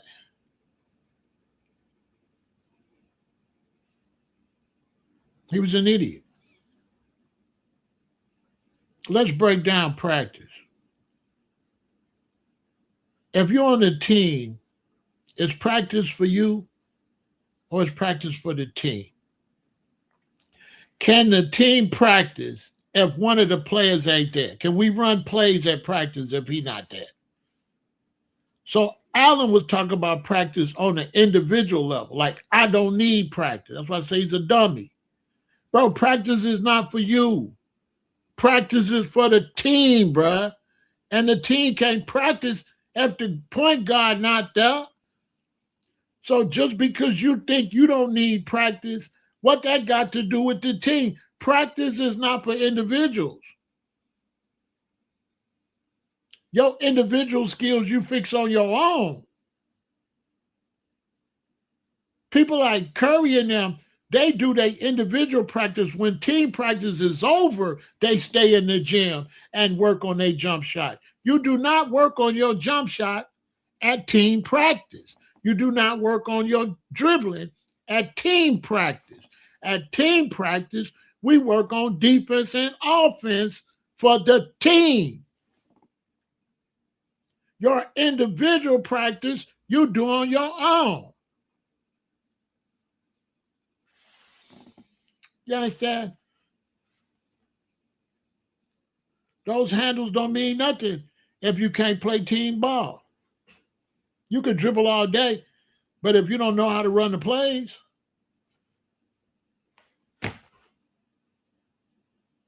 what that mean?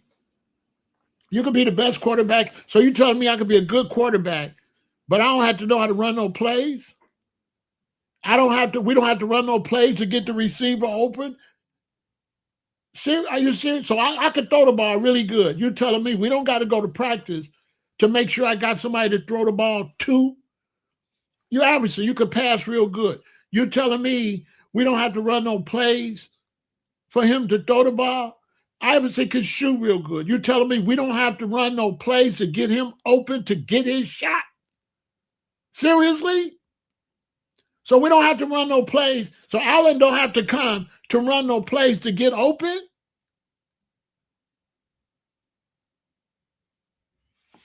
You're saying nothing. You're doing just like a lot of people. You're saying nothing. Okay? No young person should listen to you because clearly I'm 1,000,000,000% right and you argumentative and saying silly shit. You sound silly. Handles got nothing to do with team sports.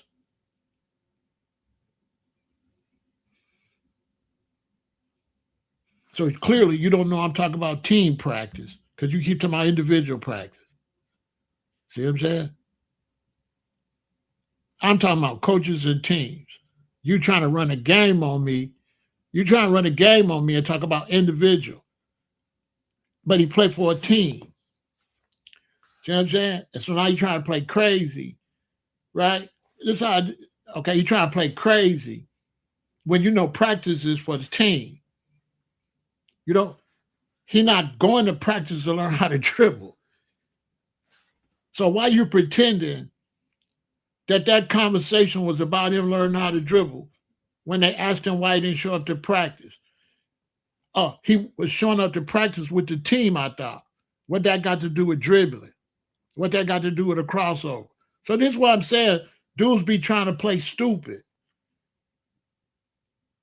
Playing stupid. Because anybody's smart. If you smart, then you know that we talk about team practice. We're not talking about practicing your jump shot. We're talking about team practice. So what does his individual skills got to do with team practice and coaching? So now, and listen, this is why the black man don't go nowhere, because the black man, he not competitive with the white man. because the white man understands these things and the black man constantly plays stupid, and the black man resents any team effort. If you want me to take it there, this is why the black man can't put business together like the Asian and the white man. Because if you're a black man and you try to start a business, this is the type of stuff I would have to deal with. A bunch of brothers playing stupid, a bunch of brothers playing I'm the smartest. Nobody gonna be there focused to get the business running. They gonna come to the business meeting competing against me. I'm telling you, the black man, if you try to start a business, you could be the CEO, you could be the one to start the business, and you invite brothers to the business meeting. Brothers will not come to the business meeting with the mindset to build a business. The brothers will come to the meeting competing within the business meeting. Facts. That's why if you want to make it, you cannot, black man, listen to me. If you got an idea you want to make it, you got a business you want to make it, you cannot build a team. You got to set the business up yourself, and you got to hire everybody. Okay? So if I want to start a business, I'll start a business, right? And then I hire John. And then if John don't understand, I'll fire John. I could never let John think he could go with me. I'm the boss. I could never do nothing even with him or nothing. He could be hired and fired. He gonna be hired to do what need to be done. Whereas some white men, they can get together 3 or 4 and do a business. But the black man, you can't do no business with him. He's been a slave so long, he's been under the system. He don't got that. I can't blame him. He never been in a ruler type position as business. So if you want your business to get off the ground, you got to go dolo, and everybody got to be hired. Come in here and do the job or take your ass home.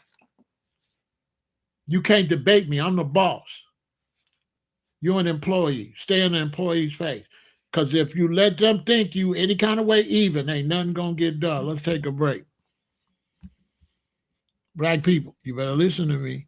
If you want to start a business, do it dolo. Because the black, especially the black man, he not ready yet. He not ready. I ain't hating on him. I'm just telling y'all the fact. The black man, he not ready for business yet.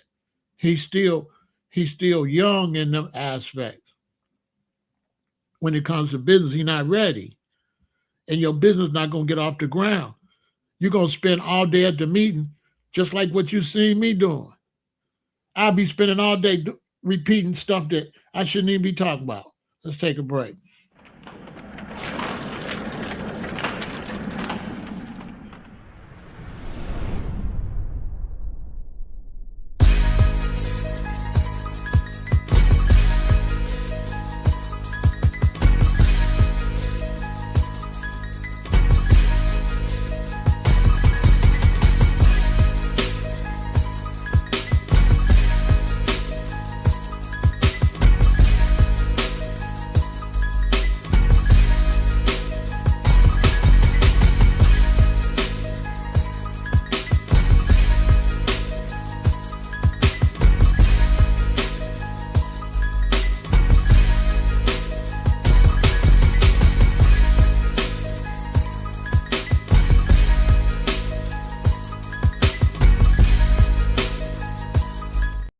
Hey, real talk. That's why I'm the realest alive. Check this out. Facts. If I want to start a candy company, right? And I tell a bunch of brothers and sisters, hey, come, we're going to start this candy company. Now, me, when I come to the meeting, I'm thinking we're going to get together. We're going to compete with Nestle and we're going to compete with Hershey. But some of the brothers, they going to come and they going to compete with me at the meeting. They not going to have the mindset, let's get this happening and let's compete with Hershey. Let's compete with Nestle. They going to come and they going to compete so much that we never put the business together. Now, the black woman, she's going to want to compete with Nestle and Hershey. So I'll tell any black man, control your sexual urges. Stop trying to sleep with every woman. Because if you want to make some money, the black woman is the key. The black woman is the key to you making some money. Just don't try to talk to her and don't try to be sexual with her or don't try to make her your girlfriend. Make her your business partner. And I tell you right now, if you get one black man and 4 black women, you'll get rich as long as you keep it professional and treat them like employees, like your sisters, not no girlfriend, not sexy, none of that. You'll go far. Because the black woman, she gonna go get that dollar. The black man, it's too many of them, they the B word. As soon as they get around another black man, they want to compete. They can't work with a brother. They just can't. It's just something wrong with them. Every time they get around a brother, they just compete with their own brother constantly. They can't compete with the white man. They can't compete with the Asian. But they always compete with their brother. It's the craziest shit ever. Constantly. A lot of these brothers, the only reason they're going back and forth because I'm black. They want to outdo me.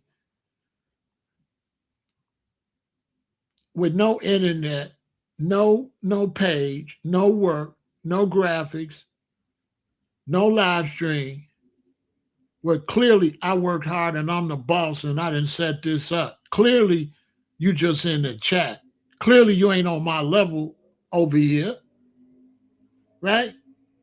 And you would think brothers would come say, hey, this brother got a channel, boy. He got his graphics up, blah, blah. No, they don't come like that. They come, you coming like you toe-to-toe with me. And I'm 68. And I'm with the bullshit. And to be honest with me,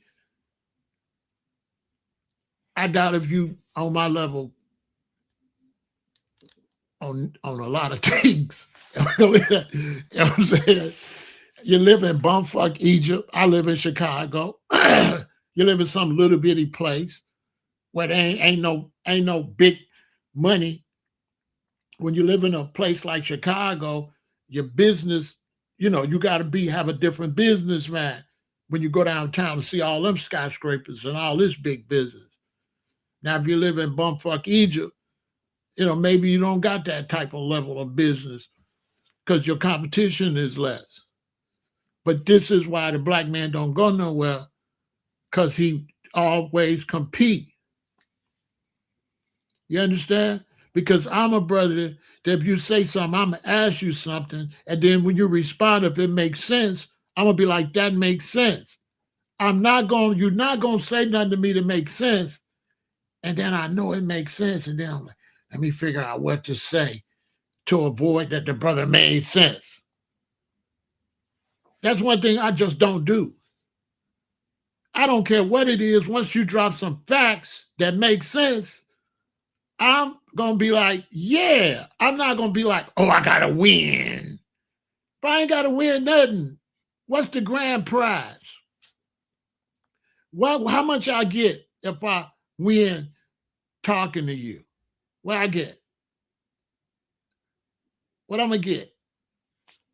If you say left and I go right and left is right, what do I get? What do I get if I try to beat you and say, prove it's right when it's left? What do I get? What do I get? I get paid? I don't get nothing. So what difference does it make who's right? What difference does it make? When we discussing something, what difference does it make who's right? And for the black man to get somewhere, whichever one of us is right, we got to be men and say, he right. Or he right. Without you thinking, it don't got nothing to do with me personally if you right. I don't give a damn if you right. It don't bother me if you right. But if some brothers, it bothers them if the other person right, which limits your knowledge because now you don't got knowledge. So I'm like this. If I say we need to go left because of this, You say, bro, we need to go right because this. I say, why? Because we need to go left, this, and this. And you say, no, we need to go right because this, and this. And then that makes sense. The difference between me and other brothers, now my position is go right. that's, that's what makes me different. I'm dropping left quick. Yeah, I know I said go left. But once right makes sense, left is out of here. I'm not going to be like, no, left. I'm going to hold on to left.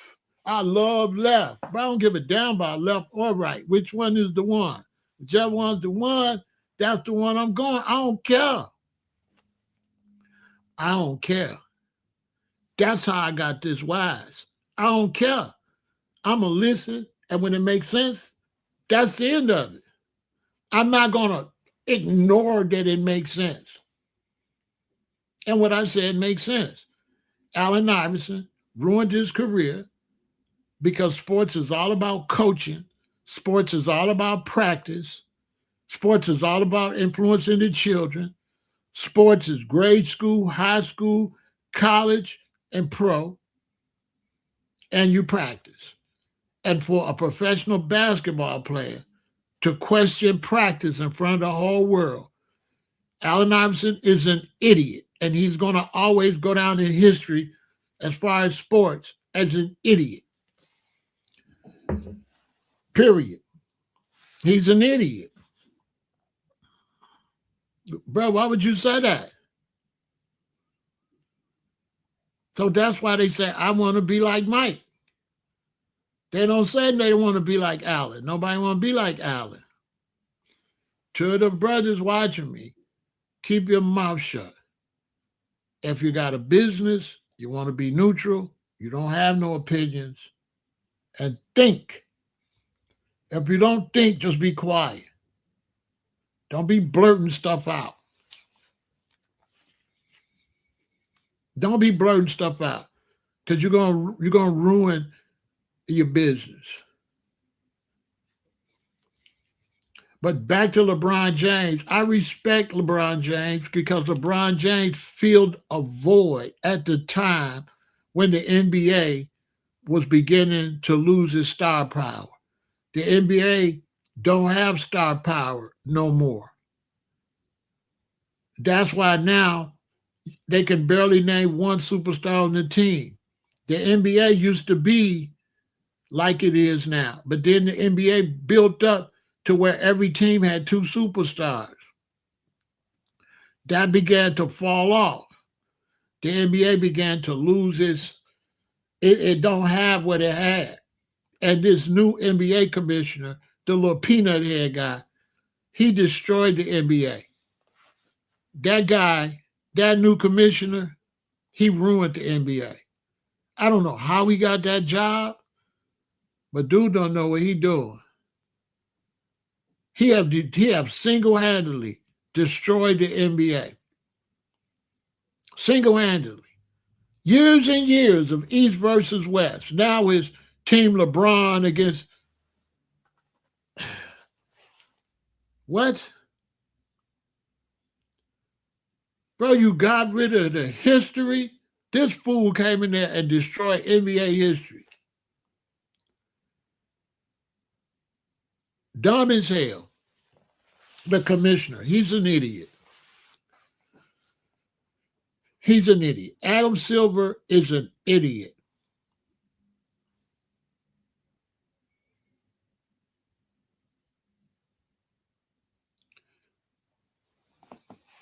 I'm going to show you why. Team LeBron against team, what's the tall dude that's wimpy? That could shoot, though. Durant. Okay, Team LeBron against Team Durant. Let me show y'all where that was a mistake. There's nobody to cheer for. That was the dumbest shit ever. Now, what do I mean by that? Right? What do I mean by that? That's what I mean.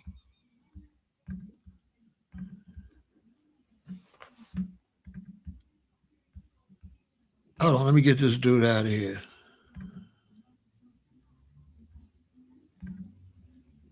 This conversation too much for him. Listen, let me show you what I mean by that.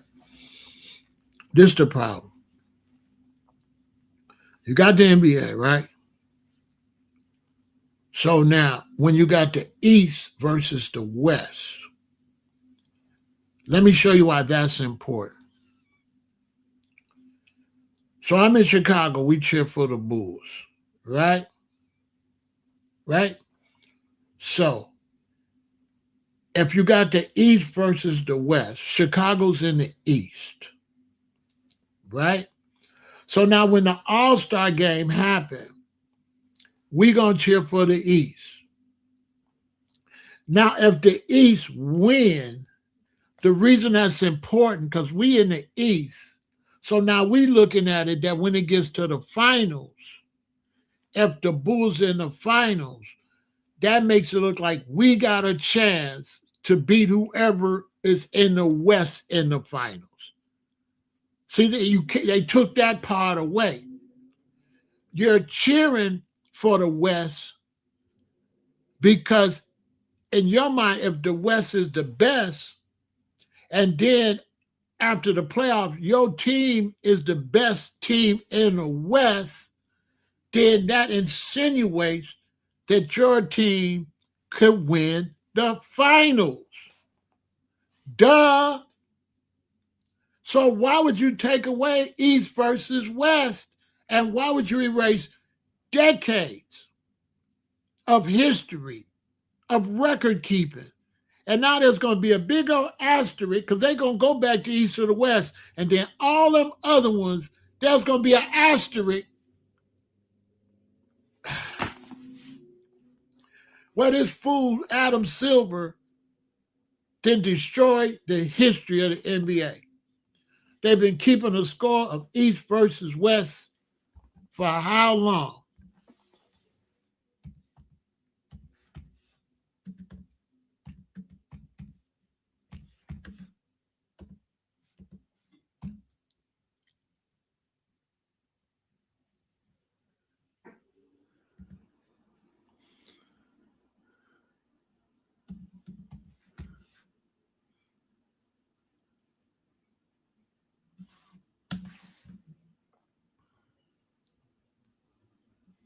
For how long?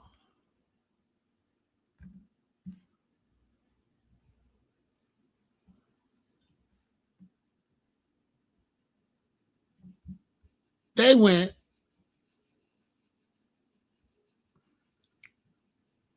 man, I'm telling you. Look, look, look, look, like this. Man, I'm not going to be, some brothers they distractions. We call that like Luciferians. Look, 1950, 1951. Look, 51 all the way up. 1975. Look, showing who won, who lost. Look, 1976 all the way up. This is the East versus the West. All this history. Look, 2001, 2001, 2002, all the way up. Look.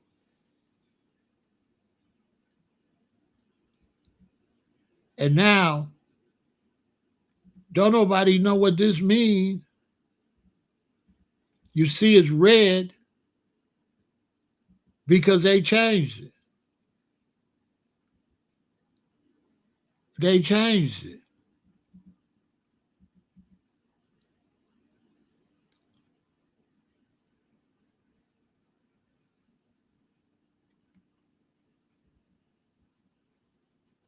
They changed it. All that record keeping.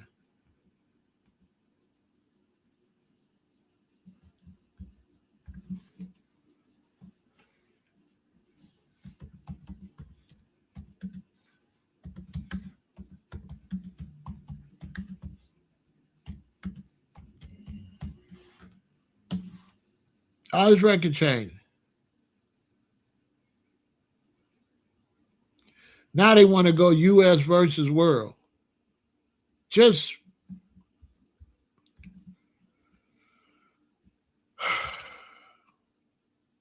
I don't know.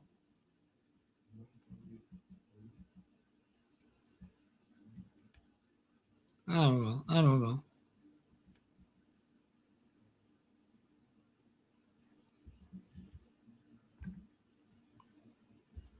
I don't know. I don't know. I don't know. I don't know. Just look. NBA changes All-Star game format back to East versus West. What the hell you change it for anyway? The NBA All-Star game will revert back to the original Eastern Conference versus the Western Conference format for the upcoming exhibition in Indianapolis, the league announced Wednesday. This was 3 years ago. The switch eliminates the draft element where team captains of each squad selected their roster, which was in place for 6 seasons. 6 seasons, they ruined the records. The game will also go back to being played in 4 traditional 12-minute quarters without a target score. The voting process that selects 12 players from each conference will stay the same. The exhibition is set for February 18, 2024. Right? It will be the 73rd All-Star game in NBA history. But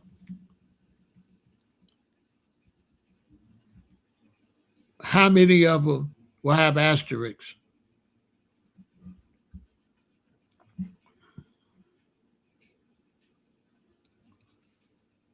Because they did that dumb stuff with that weirdo guy.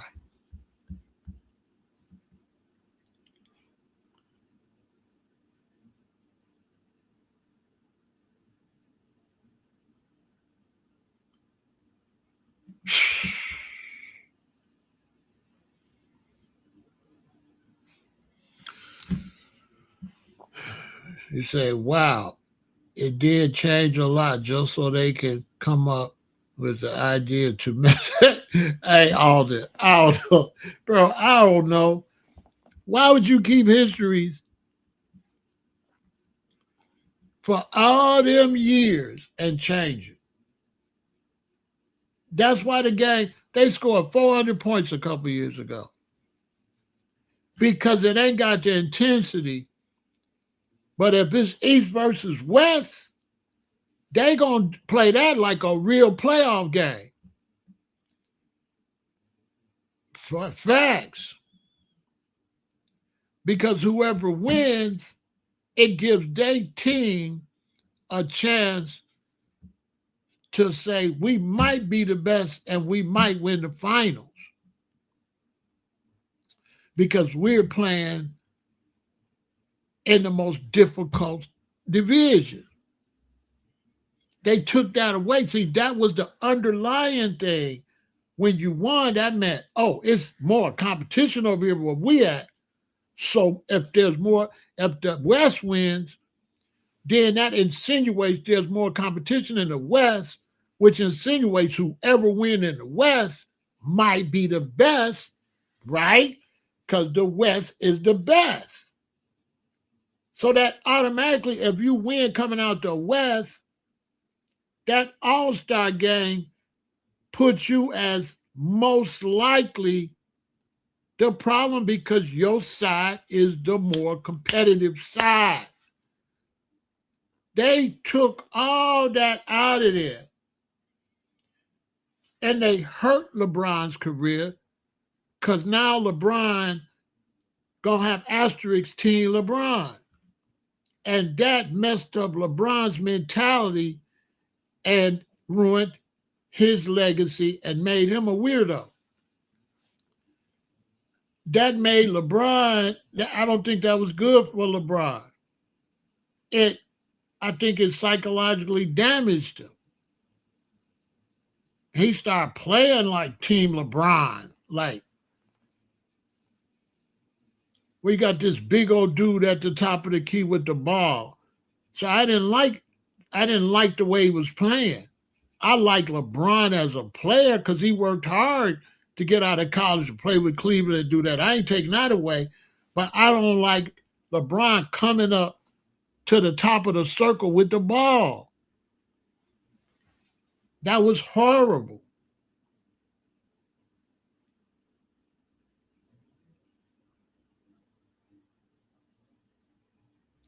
Stephen A can't even play. Exactly.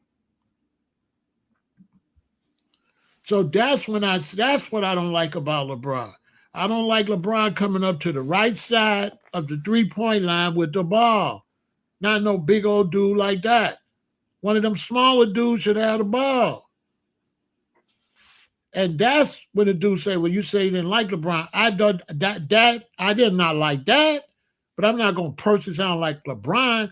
I'm gonna say I don't like the NBA or the teams he was on that let random plays, the Lakers.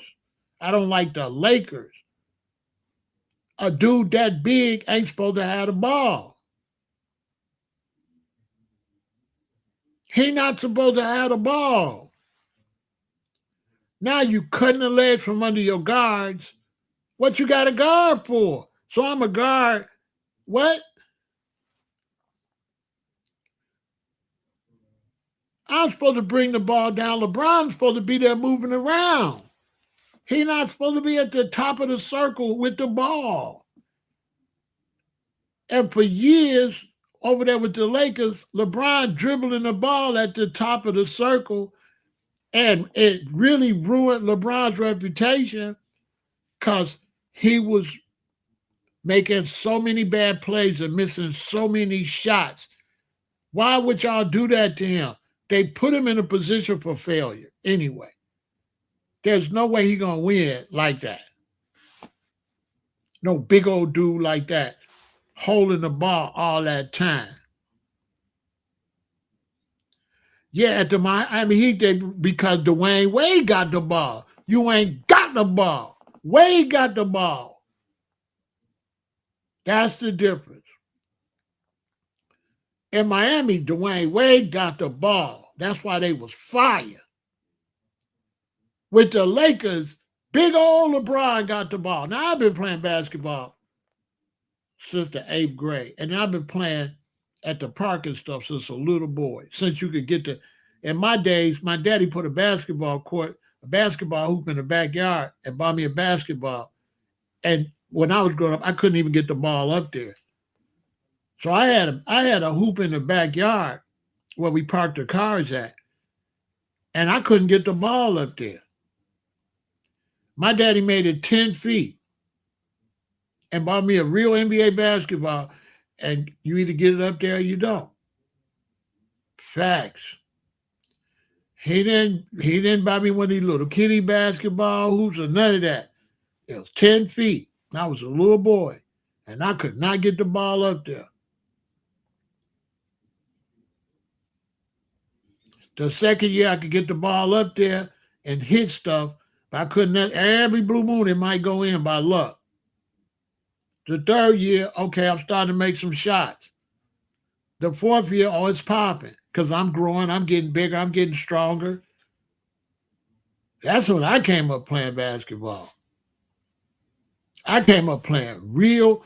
When I came up playing basketball, man, it was that real.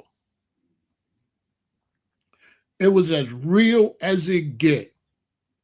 You got to go up to the park and you got to get picked.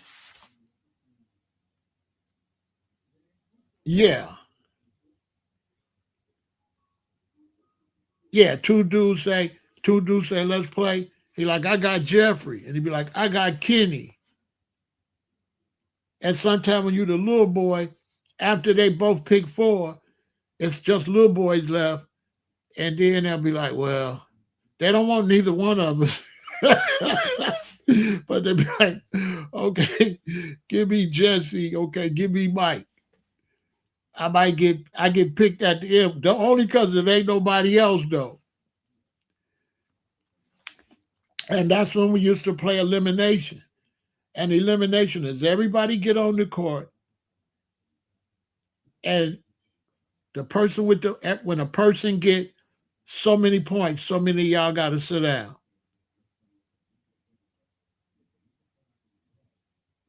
Right? So there's so many points. Y'all young, y'all didn't have to play like that. Y'all younger than me. Y'all had it easy. When I was coming up, they had a game called elimination. Everybody get on the court. You had to play with big boys. When I was coming up, if you was in grade school, if you was in the 4th grade, you got to play with 8th graders. You don't get to play with 4th graders. So when the 2 8th graders get out there, the first one to get to so many points, so many got to sit down. So us as the little boys, we had a game within a game. We not finna win. Okay? We the little boys. We not finna win. We know we not finna win. So our game was which one of us could stay out there the longest with the big boys. Who gonna be the last one to get eliminated? We was playing game within the game. So if it's me, Richard, and Phil, and I get eliminated and Phil get eliminated, we be on the side cheering for Richard. Now he finna get eliminated, but we happy he made it. He's still out there. You know what I'm saying? But we not finna win. And you're not finna win until you become one of the big boys. You're not ever finna win.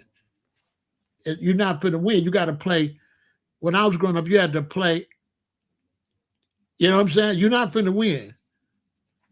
So that's why we learn, it's not whether you win or lose, it's how you play the game. You just not finna win.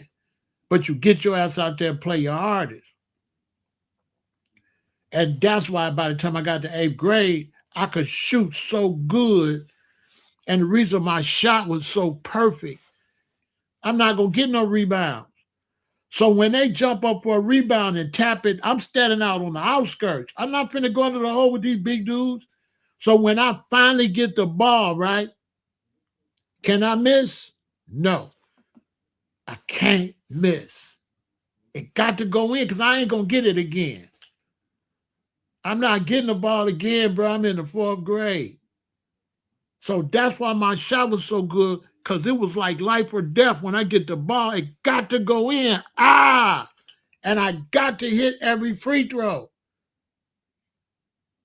So boom, we go in, I got 2. I go to the free throw line. I got 3, I got 4. If I miss, that's it. I'm going to get eliminated with 4 points. I'm not getting the ball back. I ain't getting it back no more. So as I got older, that's why I got, so next thing you know, I'm in the 6th grade. So now I'm hooping. The other bigger boys, they went to the Army. They gone. So now it's some boys. I'm in the 6th grade. Now I'm only competing against 8th graders, 9th graders. It ain't, so I got a little chance. So it was hardcore. If you couldn't play, you didn't get picked. If you couldn't play, you get eliminated quick, fast, in a hurry. Until one day you the man. You the one picking people. And then you picking the little boys. And you the one can hoop now. That's how I came up. The hard way. Now, we was the baby boomers, so it's thousands of kids. My sons didn't get to do that because wasn't nobody having no babies no more. My mom and them didn't have to worry about me. It's 1,000 kids. Nobody gonna touch us. The kids defend the kids. By the time I start having kids, I can't let my son go to the park. There's only gonna be 4 dudes up there. When I used to go to the park, it's 25, 30 kids up here. Ain't nobody gonna kidnap nobody. By the time I start having children and they go outside, ain't nobody out there. So many of the young people's gang members, they BDs and stuff like that. They not playing hide and go seek. It's not a lot of children. They're not popping wheelies. They're not racing on bikes. They're not playing Foursquare. It's not a lot of girls jumping rope playing hopscotch. The next generation had no babies. Well, you don't have no babies, you ruin the children's life. They grow up bored, nothing to do. And because I was born in 1958, and the way I had to play ball, it's a lot of dudes over here bigger than me, faster than me, younger than me. I'll do them. I'll beat them in basketball. At 68, if you really can't shoot, you're gonna lose. I'm gonna run you off the court at 68. That's a fact. I wish my sons was here. They'll tell you. They're like, yeah, Dad, I'm gonna run you off the court. Because guess what? Every time I get to the free throw line, that's 5 points. 4 at the least. Facts. I don't gotta be super athlete. All I gotta do is hit 2 and get to the free throw line. 3, 4, 5. I missed. Next time I get it, 2 points. That's 7, 8, 9. And if we playing the 21 and you let me get to like 17, or if you let me get to 15 and I hit 2, game over. Yeah. If I got 15 points and you got 16 or 17, and I hit 2 and I got 17, and we playing the 21, game over. You lost. Because it's going to be 18, 19, 20. Don't cry now. Don't cry now. Run my money. Get my money. That's game. Game over. I still got that.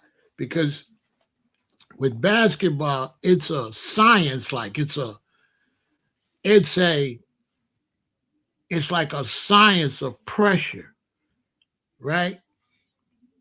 It's pressure and accuracy. So once you get it where you know how to throw it up there accurately, and once you know the pressure, right? Because the basketball, as long as you throw it up there lightly, even if it don't go on net, it gonna bounce in, right?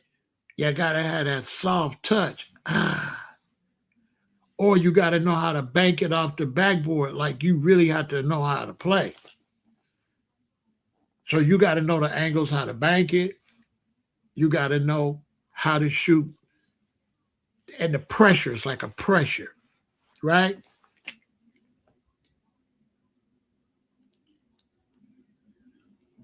I watched him. I think he's exceptionally good. He be doing some incredible stuff, but he going to get hurt. He definitely going to get hurt. He too skinny. He going to get hurt. And once he get hurt, you know what I'm saying? I was a real good shooter. I was an all right ball handler, but I was a good shooter. But my hands too small. I got little hands, and I can't jump. So I didn't have the physical size to be a good ball player because my hands too little. And in basketball, that's what Dr. J, because he had them big old hands. That's why he could do the ball like that and all this. Because of his hands. Dr. J didn't have no normal hands. So it's certain body parts, certain physical features you got to have to be able to play. He's 7'4", but he's too skinny. And to me, he's doing too much. If I was coaching him, I went, you know what I'm saying? If I was coaching him, I'd slow him down. Because you ain't got no team to win no championship. And why you going to have him out there flying like that with them skinny ass ankles like that? He going to get hurt. He too skinny. He going to get hurt. He definitely going to get hurt. It's the NBA. He definitely going to land wrong.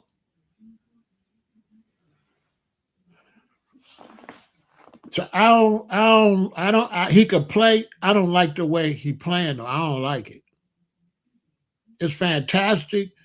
It's reels, it's highlights, but I don't like it. I don't like the way he's playing. It's too much. It's too much on his ankles. Too much on his knees. His knees ain't nothing but this big. I don't like it. As me, I'd slow him down a little bit and get some more weight on him. I would just slow him down a little bit. But he be crazy. He be doing some crazy stuff. But to me, the big deal about him is he gonna be able to not get hurt. If he play and he don't get hurt, that's what's gonna be amazing. That's what's gonna be like, this dude's strong as an ox. So that's all I'm looking at. Can he play at that level and not get hurt? I watch Shaq. Every time Shaq talk about him, Shaq say, if he go without injuries, if he go without injuries, if he go, and everybody like they don't hear Shaq, but I know what Shaq's saying. Shaq a big old dude.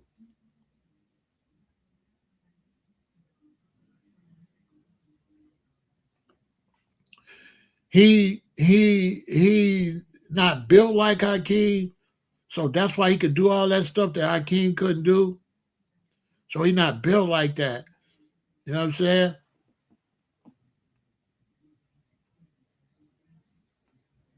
I don't know. I can't in basketball. I can't say who gonna be what or nothing like that. You know what I'm saying? But dude is off the chain. Don't get me wrong. But I watch his highlights, which be incredible. Like dude can hoop. Like dude been hooping for real. He don't hoop like no. He don't hoop like no big dude, right? Dude can hoop. I ain't gonna lie. I ain't gonna lie. He's incredible at that size. 7'4". He can hoop. He gonna beat your shot up, block, every kind of move under the basket. Dude doing moves ain't nobody never did before, right? But in sports, that's pressure on your joints. That's pressure on your like. That's anybody play sports know you land on somebody's foot the wrong way and twist that ankle, bow. And that skinny like that, I don't know. If he do get hurt, how long is it gonna take him to, is he ever gonna be back right? Do I wish I don't be wishing I'm nothing. No, no. No, I don't wish no changes. No, I ain't never.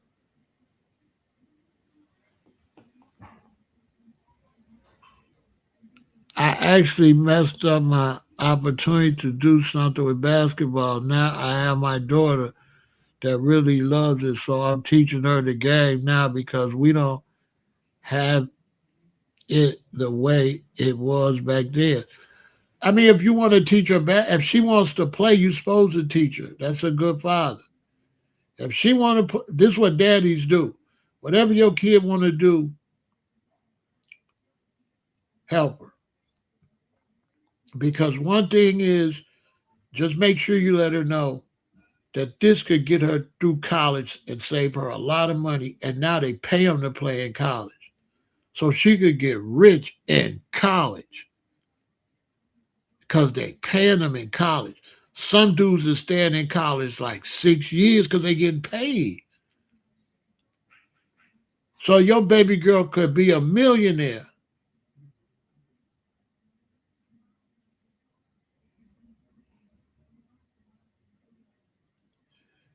She could be a millionaire. Hell yeah, teacher. Hell yeah, Alder, she could be a millionaire. Boy, listen, sports is popping in college. Now they paying them. They paying them. Sports is great. That's scholarships and everything. And also keep your kids out of trouble. And stop her from early pregnancy, getting with losers and all that. Heck yeah. That's a beautiful thing. You know what I'm saying?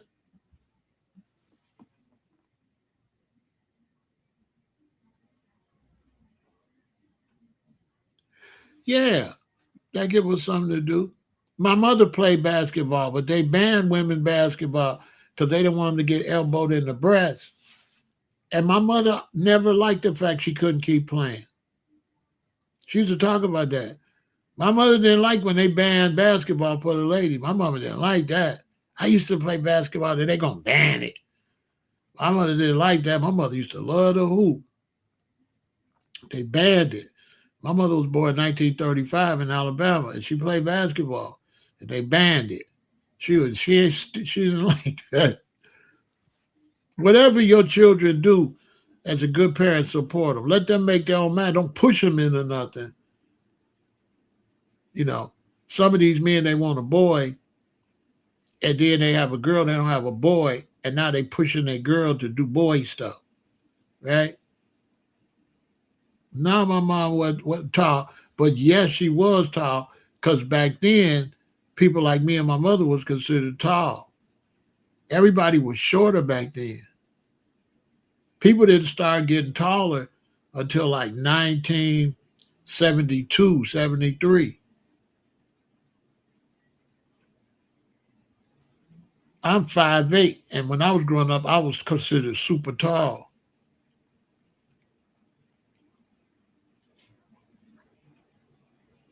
Yeah, yeah. So people started growing bigger and bigger and bigger. All the kids after me would start being bigger and bigger and bigger. So yeah, for back in the 30s, yes, she probably was considered tall. For back then, sizes have changed. When I first started watching basketball, centers was 6'10". Nobody had a 7 footer but Will Chamberlain. Bill Russell wasn't no 7 footer. He was like 6'10", something like that. Well, basically, I'm like 5'11", 5'11", 6 feet. I'm practically 6 feet. 6 feet. Man, you got guards now. Guards 6'5", 6'3", 6'5". Shoot, guards now.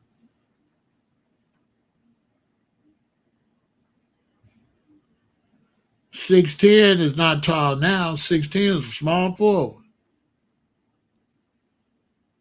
If you wide and strong, you might be a power forward. But basketball, 6'10" ain't nothing no more. Now when you out there with a dude 7'6", 7'4", 7'2", hell no. It used to be tall. Bill Russell wouldn't be no center now. He'll be a power forward. He wouldn't be a center on nobody team. Back in the day, y'all, you automatically played your position based on your height. Period. No matter what it was. That's facts. No matter what it was. If you was the tallest dude and you was 6'9", you the center. He's 6'7", he the power forward. He's 6'6", he the small forward. He's 6'1", he a guard. And he's 6 feet and he the one handle the ball. The shortest one handle the ball. The next tallest one is the other guard. The next tallest one is the small forward. The next tallest one is the power forward. And the biggest one is the center. That's how it used to be when I started playing. No matter what your size was. You played according to your size on the team. That's the position you used to play back in the 60s and in the 70s. No matter what. If you're the second tallest, your ass is a power forward. Ain't no discussion. Can y'all imagine playing back then? It's a fact.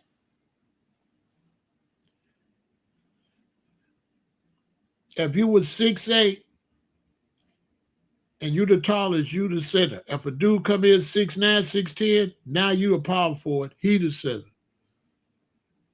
Everybody move down.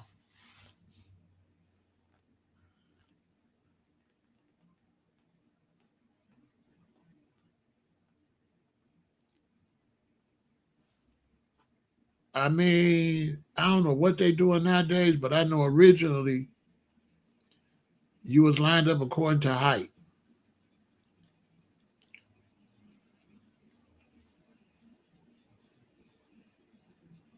It got to a point, that's how it was originally.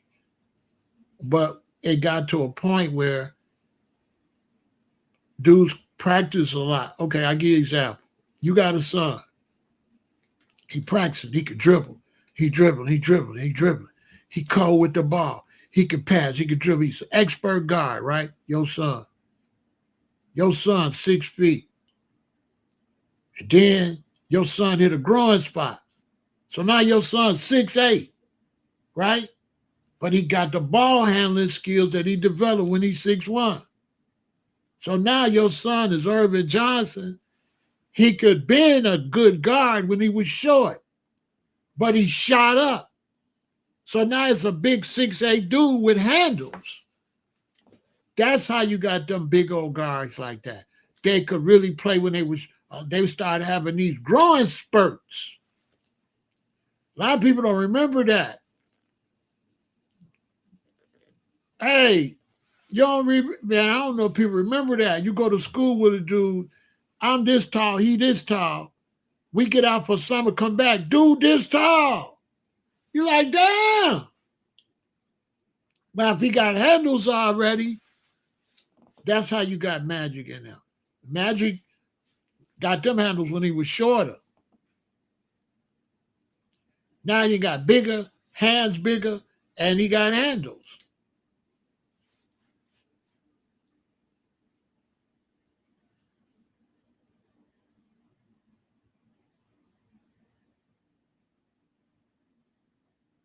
You say the guys in the NBA don't practice?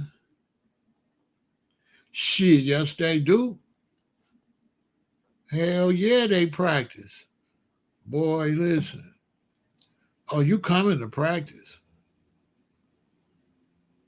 Oh, they practicing. Don't let them, bro.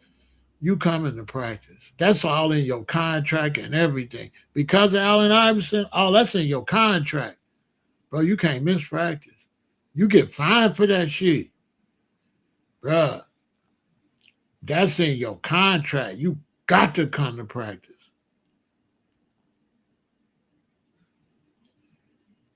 You can't miss none unless you sick. You cannot miss practice. You gotta be sick. And you gotta go to the team doctor. Yeah, you can't go to your doctor and say you sick. No. No, no, no, no, no, no, no, no. No, you gotta go to the team doctor, and the team doctor gotta write you off for practice. That's big money now.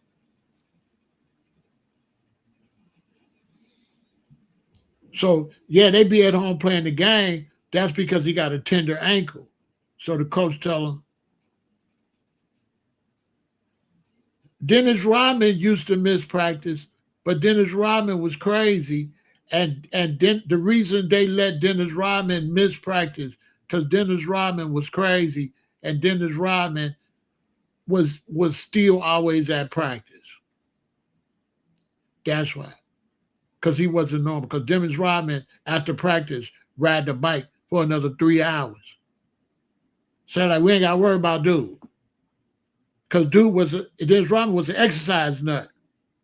So that's why they like, whatever with Dennis. Because Dennis was not normal. Dennis was in more shape than everybody on the damn team. Y'all remember how Dennis would still be bouncing around and jog off the court when the game is over? Dude was different. So yeah, they like, nah, Dennis cool. Dennis is always practicing. That's why Phil Johnson was a psychiatrist.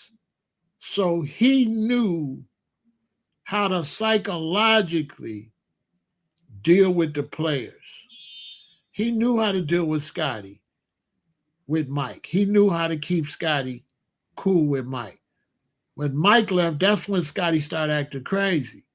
Scotty didn't act like that when Mike was there because Phil knew how to get the most out the team. He was a genius with the psychology.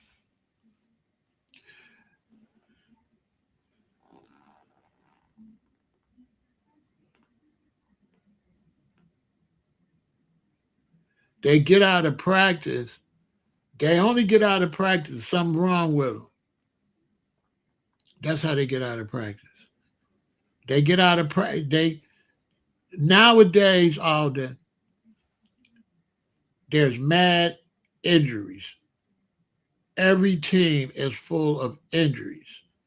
They might not be serious injuries, but there's injuries. So a lot of them got to rest. And so the NBA is playing more games than they used to play when I was growing up. I don't know how many games they play. They play a lot of games. So they don't got the exact same rules they had when I was coming up, but they play more games. Back in the day, they didn't play that many games because you didn't have cable television. You didn't have big old giant stadiums you had to keep packed. As they start building bigger stadiums, as they start being on TV, TNT and all that, they increase the game load.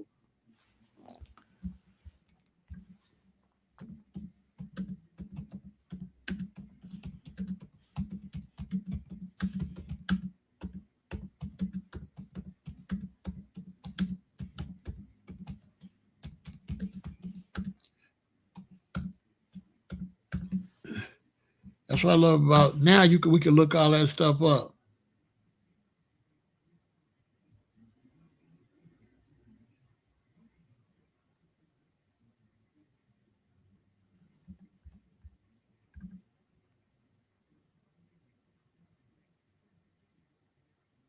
So they saying they play the same amount. The 82 game schedule has been the standard for the NBA since the 1967-68 season. So they playing the same amount of games. While the number of scheduled games per team has remained the same, the overall structure of the season has changed. They saying there's more total teams. In 1976, there was 18 teams. Today, there are 30 teams. Oh, while the regular season is 82 games, season includes Emirates NBA Cup, the two teams that advance. Oh, so it went from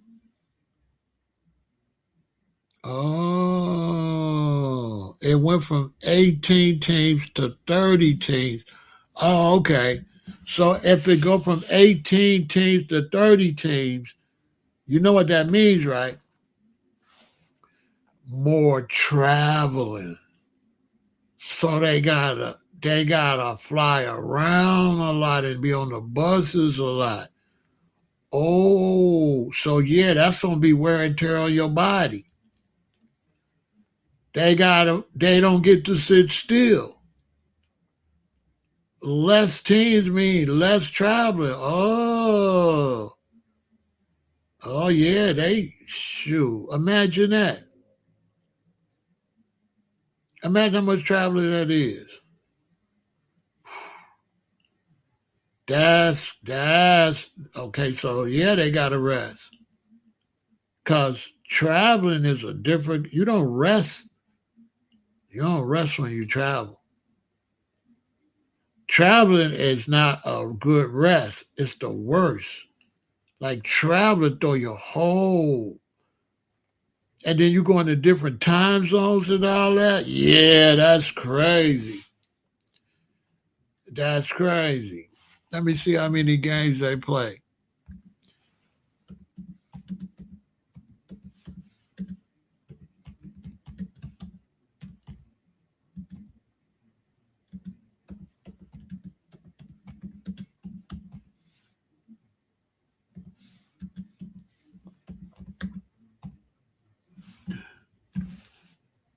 So they play 82 games in a season. It's 30 teams.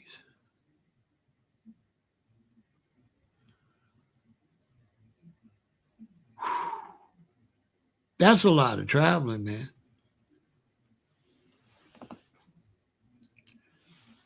That's a lot of traveling, 82 games. Now, a lot of them is at home, but a lot of them ain't.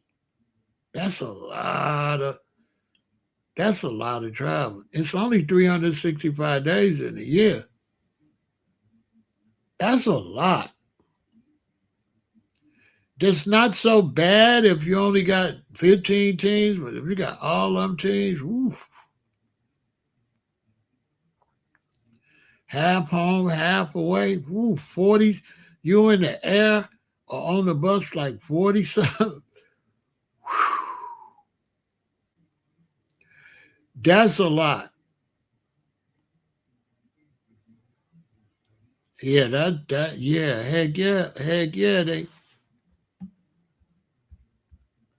Then you have situations where he just had a baby.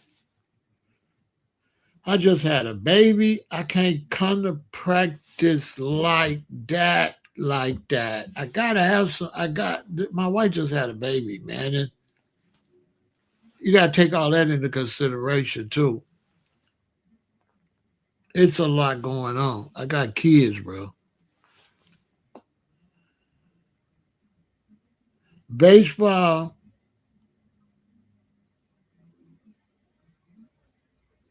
and that's just regular season. If you make the playoffs, right? Exactly. See, that's from see from October to June. So yeah, it's a much more demanding game. It's a much more athletic game. Way more. When I was playing, it wasn't all that running. You bring the ball up court slow. So yeah, yeah, it's a lot. It's a lot. It's got to be hard to play in the NFL, baseball, or basketball. That got to be rough. That got to be rough in 2026. Seriously, it's not like the old school. It's different.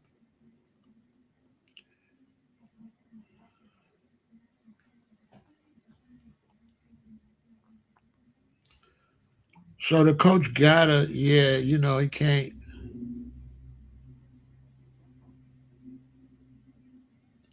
And then also too in sports, coaching is based on the players, and your superstar don't got to rehearse as much as everybody else. And this is what Allen Iverson was saying. He just shouldn't have said it out loud. He shouldn't have said it. But your superstar, if anybody's gonna miss some practice, it's your superstar.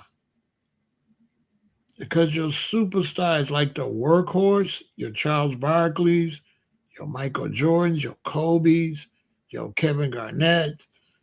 Them dudes, they be tired. They carry most of the workload. So they do have to get, you got to consider that. You got to let Michael rest. You got to let Kobe rest. Barkley. You got to let them ones, they got to rest. There's, LeBron got to rest. There's just no. Now you sitting on the bench a lot. Yeah. NFL for sure. So I could see,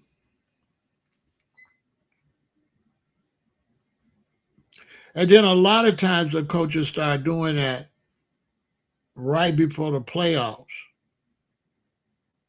going to Europe 2 or 3 times a year And flying and traveling is rough. It take you a month to adjust to a trip.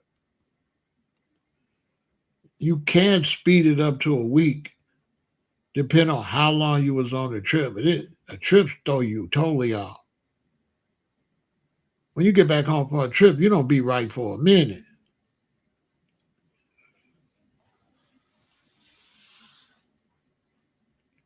So yeah, I could see that. Especially now. The coach he have to it's gonna be a lot of leniency right before the playoffs. They'll be like, all right, kind of take it easy, guys. Next month the playoffs start. You know, now show up if you want to, because we already pretty much, especially once we already pretty much know our position in the playoffs. Hey, we're gonna take a little break on rehearsal until playoffs. We ain't gonna be having a lot of practices until playoffs start. I need y'all to sit down, sit y'all ass down, sit your ass down, rest your body, because it's gonna be up. So I'm sure there's different times of the year where they kind of go lean on, because it ain't like these players, these dudes is worth millions of dollars too. So the team owner don't want you to hurt his investment. Why you got him out here like that? We paying him $10 million a year. Sit his ass down. You know what I'm saying? Think about it. If you think in terms of money, and they paying dude $5 million a year, $10 million a year, hell yeah, sit his ass down. No, I don't want him at practice. I don't want him at practice. Sit him down. I'm paying him $10 million a year. Sit his ass down. Because the owners got a lot be making calls too. The coaches don't make no final decision. The money man is the one that calls the shots. That's his money. See what I'm saying? The money man. Because no matter what the coach think, as long as the owner cool with me, I'm straight. The coach can't do nothing. The owner owns the coach too. The owner owns me and the coach. We both work for the owner. So even though you're the coach when we get on the floor, in business, you the team. All the team. And he's the owner. And we're the team. The coach is the team. The players is the team. So from the owner's point of view, it's the team and the coaches. Y'all are, and then the owner. And then the business, which is the food vendors, the t-shirts, the sales, then the maintenance. From the owner's point of view. Because the owner's the one got all of them selling all that stuff. They clocking dollars. The owners got business in there, restaurants, liquor. The owners clocking it. The owners make the final decision. The coach, he just like the players, as far as the owner's concerned. And as a player, if you ain't hurting the team, then the coach got to shut the hell up. The coach can only complain to me as an owner if we losing money. If you're a player and we losing money, then that's a problem. But if you're a player and we making money, then the coach need to leave you alone. We making money. Leave them alone. I looked at the dollar. The dollar's good. What you complaining about? Okay, you keep complaining. I have to get another coach because you getting on my nerve. You know what I'm saying? This is not real sports. Boy, this is entertainment. We consider it entertainment. We consider it entertainment. And we also can determine the outcome of the event. That's why I don't be cheering for sports like that, because it's not sports, it's entertainment. And the owners of these entertainment entities have the right to determine the outcome of the entertaining event. Facts. Look it up. That's why once I found that out, that's why I don't watch sports. Because it's entertainment, it's not sports.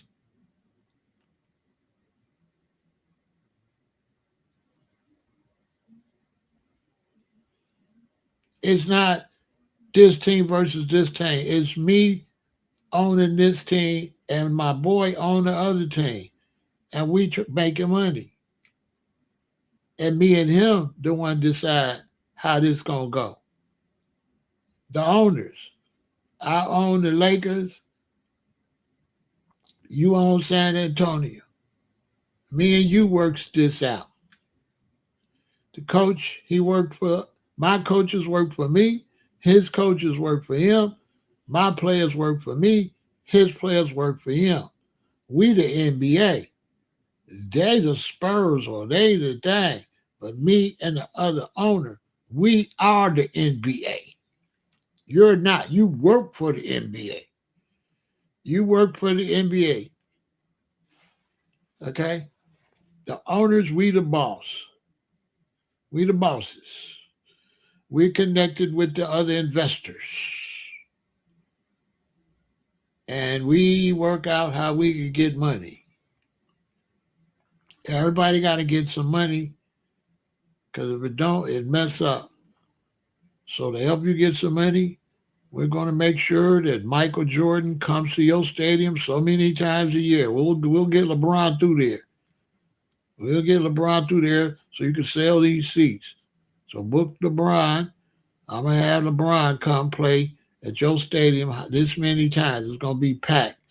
Since y'all team ain't so good, Jerry, your team ain't so good, you're having a hard time pulling the seats. We'll have LeBron come through there, and Mark is going to send this guy through there. We're going to have our superstars come, and you're going to make a fortune. Thanks, man. That's how they work it out.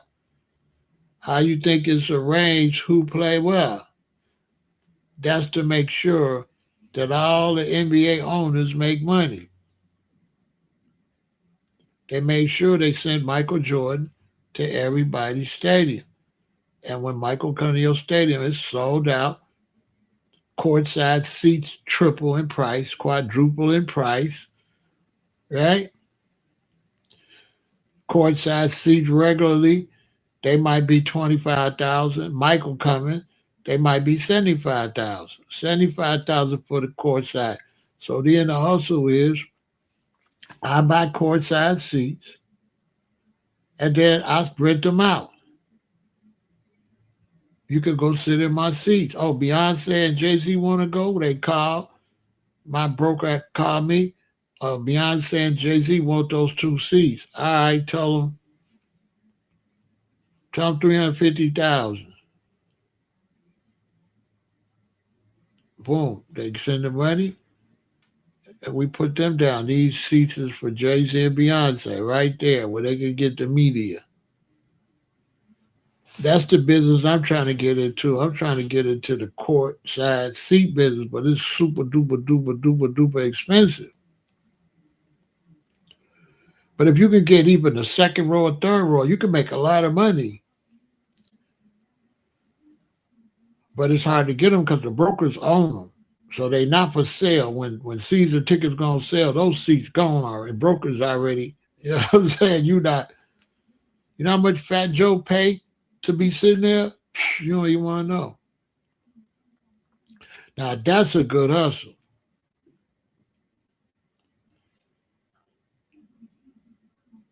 Buy them courtside seats and sell them out for them big games. You get rich. Anyway, that's what's going on with that. Respect to LeBron James. Somebody say I don't like LeBron James. I don't judge not liking how you play with you as a person. Now I definitely don't like the way they've been playing LeBron James and the Lakers. was stupid playing him like that, and it didn't work. And I think LeBron's fame, I think the owners and the coaches bought into his fame and let him and didn't coach him no more. That's what I think. I think they stopped coaching him. And I think LeBron is the reason LeBron don't got more rings because LeBron didn't want to be coach. He wanted to act like he was the coach. So he lost a lot of games. I think LeBron got big headed and was worth a lot of money and was throwing his weight around on what he wanted to do, including bring his son and all that. I think it backfired. I think he wanted to do what he wanted to do. Although he made a fortune, I'm sure money wise he made a fortune, but in terms of championships, he cheated himself out of championships by not acting like a regular player and being a diva and being so powerful. They was able to manipulate when nobody could tell them what to do. So any coach that was going to come in there and change the way he played, LeBron wasn't going to want him in there. So I think LeBron did get big headed and hurt his own legacy because the way he played definitely is whack. That whole setup, him on the top of the key on the right side, that's trash. And it's like, bro, how you gonna beat somebody where everybody know you're gonna dribble the ball to the right side of the 3-point line, at the top of the 3-point line on the right? What surprise you got? Now y'all gonna run around at the same play every time? Tell me LeBron don't ain't always on the right side up there by the 3-point line. Every play for years? Bruh, how you gonna win? Everybody know what you finna do. Then you're gonna dribble the ball to the clock down. If we stay on all other men, then you're gonna try to have to make a shot. Sometimes you throw it up there and miss. Sometimes you lose the ball. We slap it out your hand. Just a whole bunch of mistakes because he keep doing the same play. They let him do too much. He hurt his own career. He's all that. He better than Mike. That's all out the window now. He clearly ain't no Michael Jordan. And now people saying he ain't even no Kobe. He ain't that no more. LeBron is not, no. LeBron is not going to be compared to no Michael Jordan, ever. That's over with. Bro, you done been swept 4 times. Sit your ass down. He blew it. People going to say he stayed out there forever and he just ran his numbers up. That's what the record going to say. Yeah, you got a lot of points because you stayed out there, you hogged the ball, you ran your numbers up. You ran your numbers up.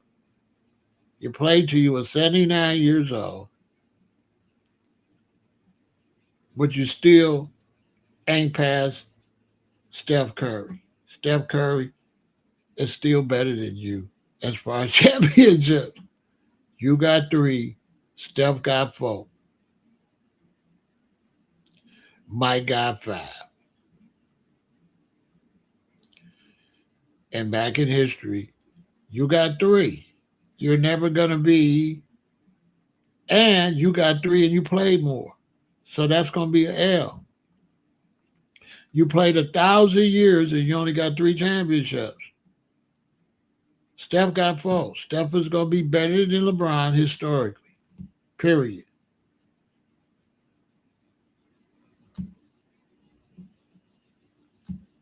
And Steph liable to get 5, for sure. Steph liable to get 5. And Steph didn't run from team to team to team either. Because Steph could have went to another team and had about 6 now, or 7. LeBron has 4. Okay, let me see. LeBron has 4.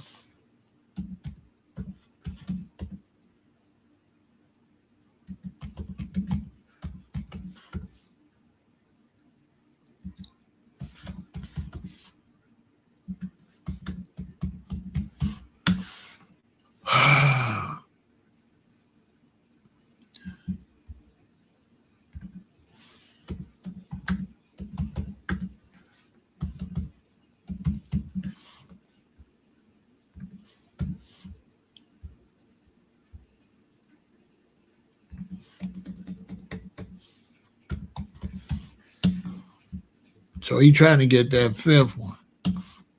Uh,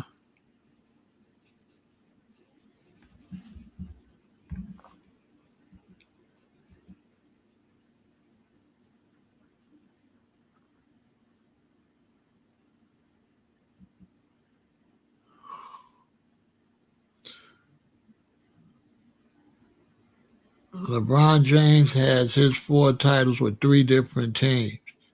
Steph Curry has won his four titles with one team. So they both got four. Okay. So he don't want to be tied with Steph. He got four titles with three different teams. He a team hopper. That's gonna hurt him in the future too. Cause everybody gonna say he cheated, bro. You jump, you just ran around for a title. Yeah, that's gonna hurt LeBron too. A team hopper. When he ran to Miami, I didn't like it, but I'm like, okay, Cleveland, Miami, cool. But then when he ran to the Lakers as a basketball player, that's a because there's people like Clyde Drexler and there's other people. They play where they played at. And LeBron James was always chasing it, even to the point some people say he might go somewhere else again. He's not going to be considered that great by real sports people. They're going to say, yeah, you ran to where there was good players to other people had to build it from the ground up. You just ran to where you could win at. Like right now, to me, he's not as great as Steph Curry. Ain't no way. How? Steph Curry is, to me, more respectable. Stay where he was at and won. You ran here, there to win. Uh-uh. You ain't no greatest, bro. Michael won 5 with the Bulls.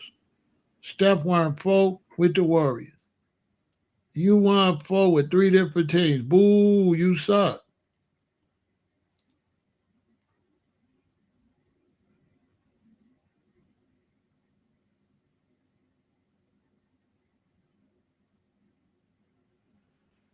You know what I'm saying? You're not going to be matched up with real sports historians like that. That's going to be an asterisk on you. That's going to be an asterisk. Like you a championship. You was chasing it, bro. That's why I don't hold him as high regards as a champion. But I think he's a good player, though. I think he's a good player. I ain't gonna take that away from bro. He could play when he played the way he's supposed to play. He ain't no good player now. That new way, standing at the top of the key. Oh, big old dude like that. You know what I'm saying? As a basketball player, no, I don't like no big old dude like that at the top of the key with the ball. Bruh, what the hell? Get down there and bang and get some points. What is you doing? I don't like no big old dude shooting threes. That I don't know. I don't like that. So as the way he play, I don't like. I like him though. He can play. I like him. I like him because you gotta understand. I cheered for him with the shorty. When he came to Cleveland, I was watching him all the time. Bro was hooping though. I ain't gonna lie, he could hoop. Then he went over there with Dwayne Wade. They was on fire. And that other tall dude they had over there, they was on fire. But then when he ran back to Cleveland and then ran back to the Lakers, that's why I was like, bro, you ho hopping. Like, bro, what? What? That was too much. When he ran back to Cleveland, I thought that was pretty respectable. He finna come back and make it happen. And I think he should have just stayed in Cleveland when he went back. He should have built the team in Cleveland. When he ran to the Lakers, I was pretty much done with him. I'm like, so you gonna run? Oh, okay. This dude, that was just too much bouncing to me.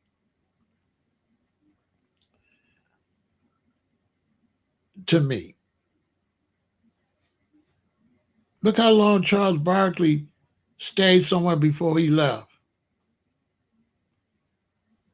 Some dudes never left. They just stayed where they was at. Look at Dominique. And what if Dominique would have ran and played with Michael Jordan? See what I'm saying? I don't know.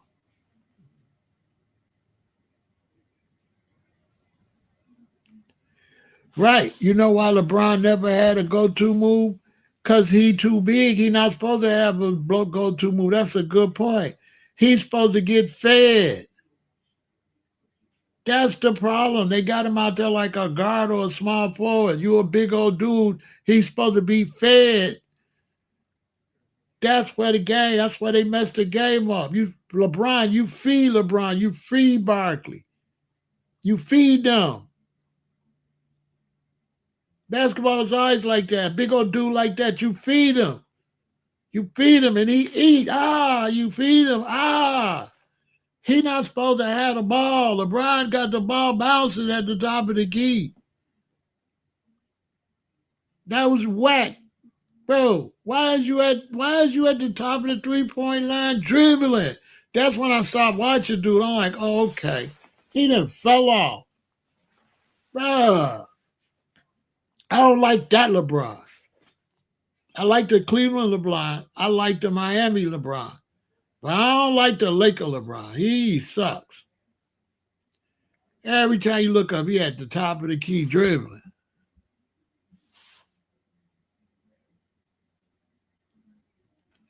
LeBron got moves, but if you make a good point, if you always at the top of the key, you're not going to develop an inside game. The inside game gets developed by playing that. When LeBron went back to Cleveland, he started standing up by the 3-point line, right? Because LeBron was real strong, and so he could shoot the three. Because to me, the 3-point almost ruined basketball. So he was strong enough to make the three go in. That makes sense. He's a good shooter. He's going to hit that three a lot of times. Cool. On the other hand, he didn't develop the game that he was developing when he went to Cleveland. I remember when he went to Cleveland, bro was going to the hoop, yamming on people, layups, reverse layups. He had an inside game when he first got to the NBA. He had an all-around game. LeBron had an all-around game. He going to the hole on you and dunking it on your ass. Backboard, layups, muscle back. Remember we used to muscle in? He used that weight. Remember he used to back him up, back him down, and score on him? He stopped doing that. LeBron used to back him down. He took advantage of his size. I remember. Y'all remember when LeBron used to back dudes down? He bump them. Remember? That because he was too big. I mean, remember? Who remember the Cleveland LeBron? They used to back him down. Shorty was fine. He was like, little boy, get off me. Wow. He might back you down, leaning this way, then he might spin and go in and dunk it on you. His legs gone. No, I just think he started buying into it. He was hitting them threes. And I think he just started buying into it. I think he sold himself some bad soda in his mind. He started being successful with them threes, and everybody was screaming. Because to me, the 3-point shot ruined the NBA.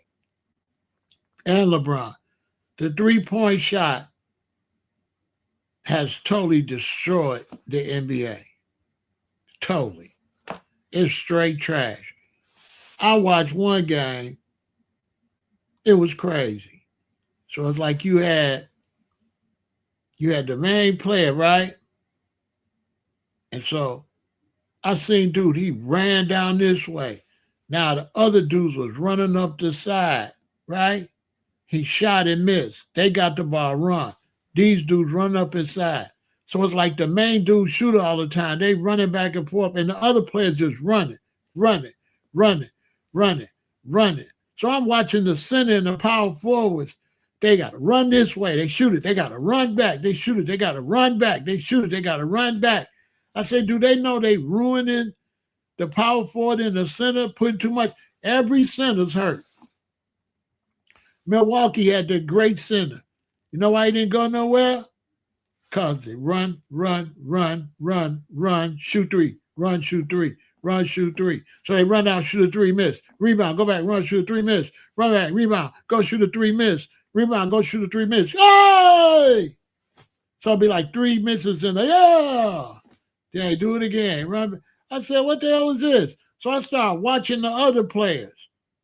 And the other players, dude and them just running back and forth. They ain't gonna never get the ball.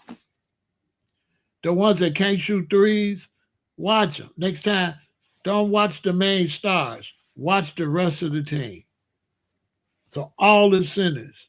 I think Philly had a great center. I think Milwaukee had a great center. They done because of the three. It has the three-point shot has destroyed the centers in the NBA. They don't never get to touch the ball. That's why they went and got the real skinny dude because he could shoot threes. Yep. That's why they had to go get a big old tall, skinny, 7'6", 7'4" dude. Because now the center could shoot threes. Because other than that, the center's on the team for nothing.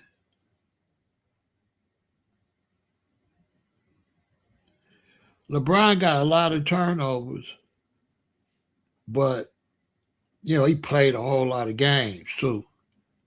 But he got a lot of turnovers because he got the ball. So it's not fair to him because he's not supposed to have the ball. He's not a guard. He's not a guard. He's a power forward or a small forward. So how the coach always got him with the ball, then how they could say he got too many turnovers when the coach got him with the ball all the time? He's not supposed to have the ball.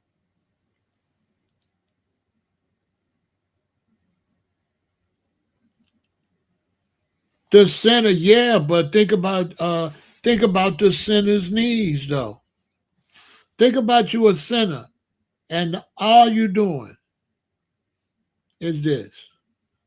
All the centers are gonna be hurt. I caught it one day, DMC. I'm watching it one day when they miss like 5 times in a row. Because sometimes they miss 5 times in a row. Yes, that's why he kept getting hurt. Yes, because they had Anthony Davis running, run.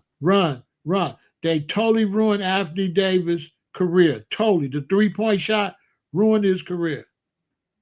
Because he had to run back and forth and back and forth. Go back and watch some old games. You're going to see Anthony run down there, get a rebound, throw it. Then he got to run down here, get a rebound. He don't get to shoot none. He just running. Totally ruined his career. Totally. They don't feed the centers no more. The three-point shot, the NBA sucks because of the three-point shot. It's total garbage. No basketball. No inside games. Don't run no plays. Just run down, launch it. Run back, launch it. Run back, launch it. Run back, launch it. Run back, launch it. The game be horrible. Nobody gets excited until the last 7 minutes of the fourth quarter. Then everybody gets excited over who gonna win. So people get excited over who gonna win, but people do not get excited for the game. Tell me I'm lying. Tell me I'm lying. People get excited for the last 7 or 5 minutes of the game is the only excitement to see who's going to win. The first, second, and third quarter and the beginning of the fourth quarter do not be exciting. It be straight trash. And nobody gets into the game until it gets down to who's going to win. Tell me I'm lying. I'm good at psychology and I can psychoanalyze myself.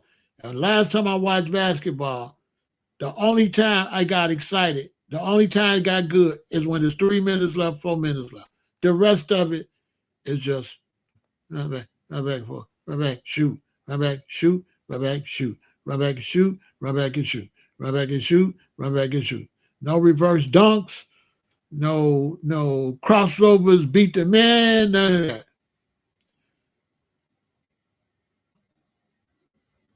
There was only one bit of excitement in the NBA. One. There was only one excitement in the NBA, John Morant. John Morant was the only excitement in the whole NBA. Facts. Kyrie, John Morant was the only one playing basketball the way it's supposed to be played. That's why he was so big. He was the only exciting person in the whole damn NBA. He was the only one going to the hoop. Tell me I'm lying. Here was the rest of the NBA, and here was John Morant. He was the only one getting how he lived. He was the only one. Tell me I'm lying. That's why I used to watch Shorty, but he was a fool. He wanted to be a gangster. He all in the car with weapons and run around with losers. But he was the only one that was playing real basketball. LeBron ain't playing no real basketball. LeBron then got lazy. He just out there launching three, just stand at the top of the hoop. Pass to get it back. Come on, LeBron.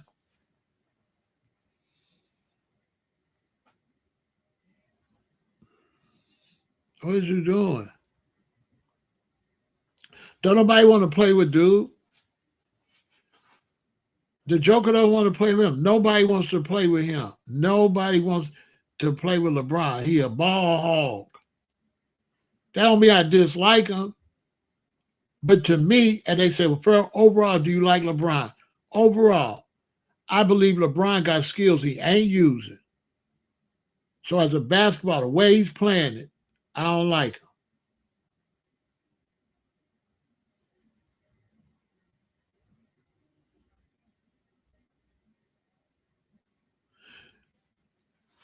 Some people like basketball.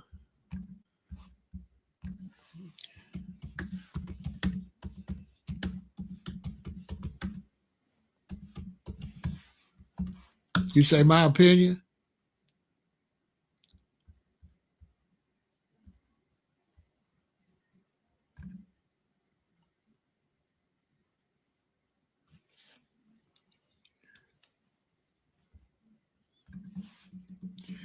The NBA sucks. The NBA is trash.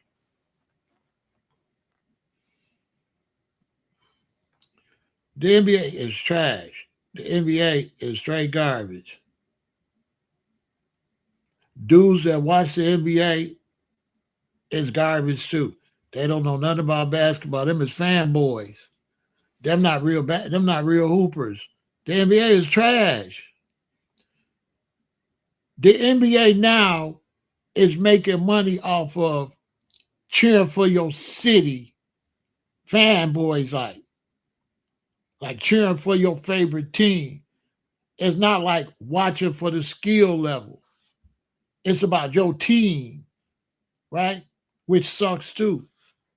And so when you're on the internet and you're in the NBA, you got to be on here with all these fanboys. They be arguing, right? With some old feminine shit. You know what I'm saying? It's horrible. The NBA sucks.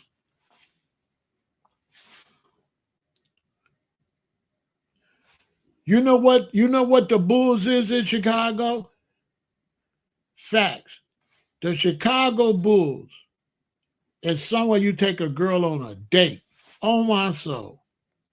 It's for dates. Tell me I'm lying. Listen. When I was a little boy, daddies used to take their son because it was going for sports. So men went to watch the Bulls for sports. Right now,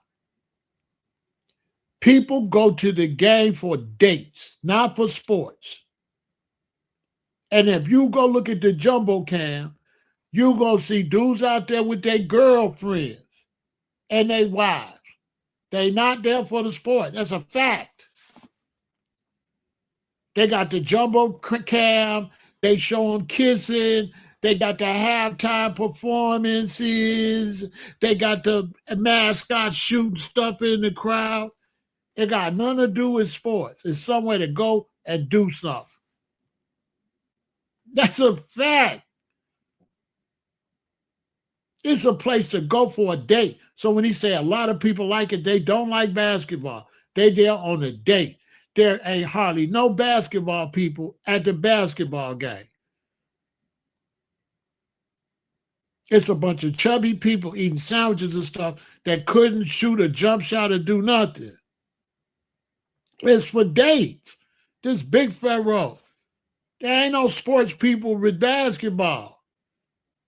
Period. It's not a sporting event no more. It's somewhere to go because it ain't nothing to do in these cities. So you in San Antonio, what else they gonna do in boring-ass San Antonio, Denver?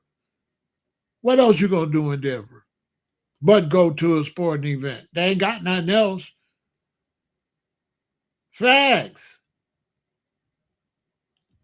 What else you gonna do in Phoenix? There's nothing to do in Phoenix but go to see baseball, bat, and stuff like that. That's it.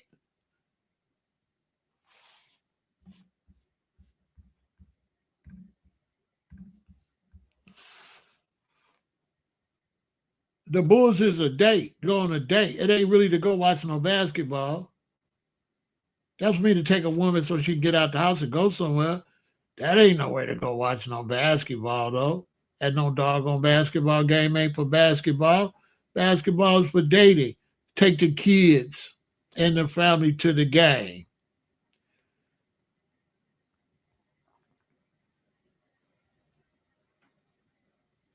The most real fans in sports is baseball. They the ones taking all the notes, the old ladies and them, and know every strike and every ball. Football, fanboy shit. Basketball, fanboy stuff. Baseball, still keeping it. They still really into the statistics and all that. The other ones, football the same way. It's just somewhere to go. It's not for sports fans.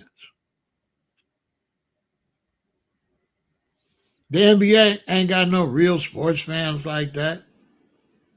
How the NBA got sports fans when you drive through the community, you don't see nobody shooting hoops. Nobody shoot no hoops. Where? Go drive through these cities and go by the parks. There's nobody on the basketball courts. So who the hell's at the game?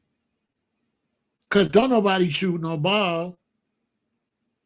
Nobody play basketball no more like that. When the last time you seen a kid dribbling the basketball on his way to the park? When the last time you seen a kid walking to the park with a basketball?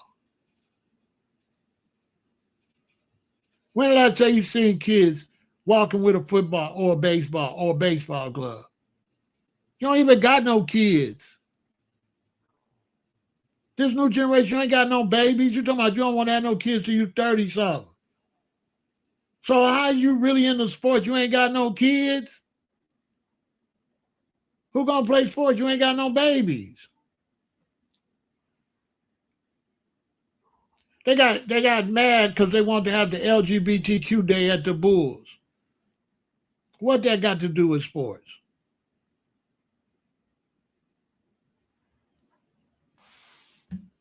In every city, nobody go to sports, but in small cities that suck, they go because ain't nothing going on. The reason everybody don't got to go to sports in Chicago because there's too much other stuff to do. These is facts. I travel. In Chicago, sports ain't main because there's other things to do. But to name the other cities in the NBA and tell me what's to do in that town. What is there to do in San Antonio? Nothing. What is there to do in Cleveland? Nothing. What is there to do in Phoenix? Nothing. What is there to do in Seattle? Nothing. Nothing. Those cities ain't got nothing going on. So, yeah, they go to sports. So, yeah, maybe in Chicago. And you ain't got no kids. Ain't no kids, bro. It ain't no kids. I'm a baby boomer. Come, and y'all ain't got no kids. How many kids you got? How many kids you got? And they do not go to the park and play no basketball. Stop lying. Y'all stop lying. You know what little boys is at now? They on the game. They on the listen. This the only thing get exercise with kids today. This big Pharaoh. This is what the boys is doing now all day. Am I lying? Am I lying? Which boys do the most? Play sports or video games? Let me see if you're honest. Young boys today, what do they spend the most hours doing? You got two. And them two, if you got boys, they on the video game. They on the video game. If you say they not, you lying. If you got boys, they got a PlayStation or Xbox, and they be on there for hours. And if you don't admit that, you're lying. You're lying. You are lying. The only thing in shape with young boys today is their thumbs. They be on the game. They don't play no sports. Not like that, unless they on the team. Ain't no kids outside playing nowhere.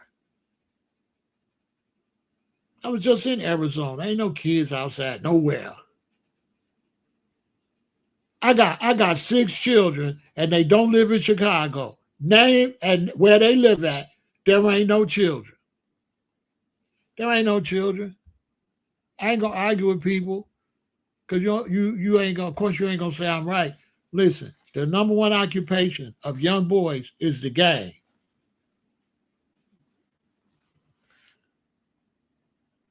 So my grandson don't do and watch TV and play games. There's nobody outside for him to play with. And outside in Chicago is gang violence in some cities, and there ain't no bunch of kids. There ain't no bunch of kids. When my daughter was a little girl and we went to the neighborhood I grew up in, I let her go outside, looked like this. It was one girl, her and one girl. And the girl went to the bathroom. My daughter was out there by herself. I told her, come in.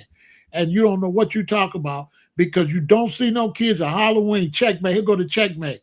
Go outside at Halloween and show me kids trick-or-treating. It don't exist. There's no children. There's nobody giving out no candy. There's no Christmas lights for Christmas. There's no Santa Claus at the stores for the kids to sit on their lap. None of that. There is no children activity in 2026. Facts. None. No Halloween, no Christmas, or nothing. And you know it. But you want to save face. You know I ain't lying. You know I ain't lying. You know your kids ain't outside riding their bikes and stuff like that. You know that. You know ain't nobody at the parks or nothing. Ain't no kids. Ain't no kid. Man, there's no kids activity. Don't exist. It ain't. These people ain't even having no kids. Ain't no kids activity. I ain't gonna argue with you because you ain't gonna tell the truth.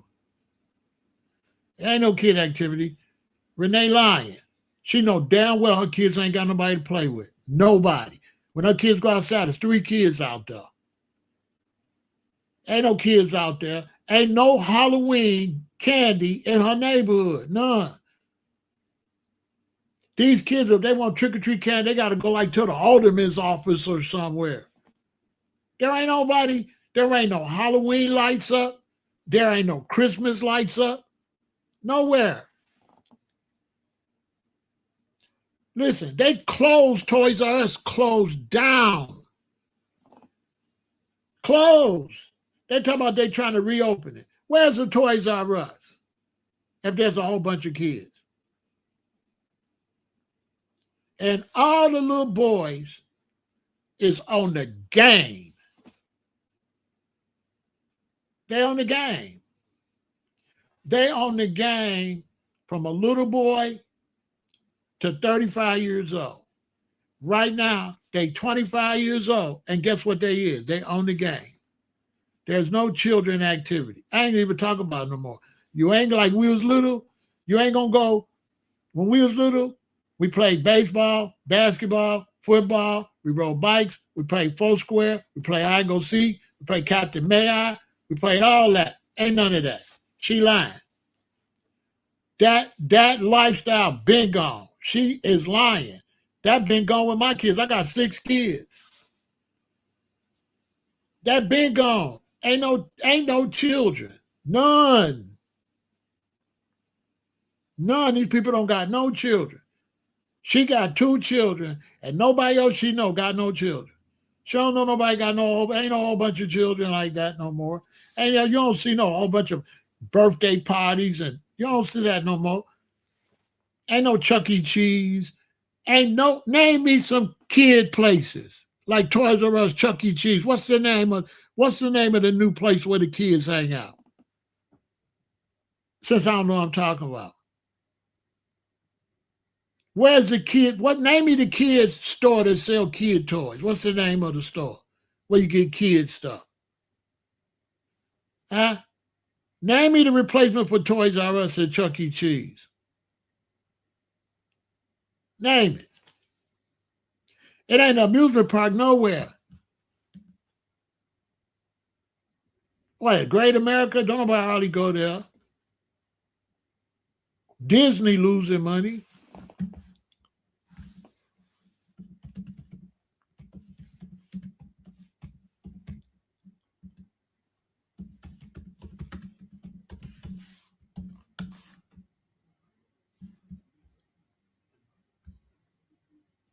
For them to keep making money, they had to make it for adults.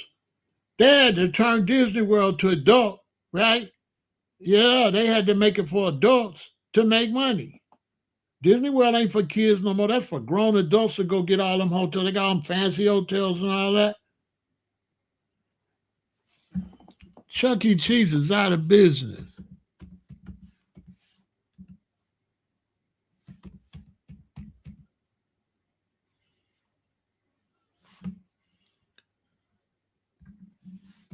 Don't nobody go no damn Chuck E. Cheese. I think in Chicago it might be one. Look, they say Chuck E. Cheese is experiencing a strong comeback in 2020. Bankruptcy with annual revenue growing to roughly $1.2 billion. So they say it's coming back.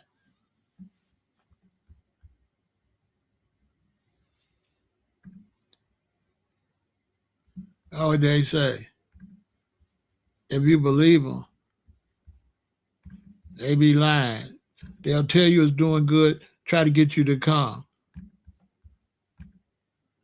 Chuck E. Cheese isn't doing well, as their struggle to find buyers for their $600 million bond continues the story of the unsuccessful woes that they've tried to hide. So they tried to hide that they failing.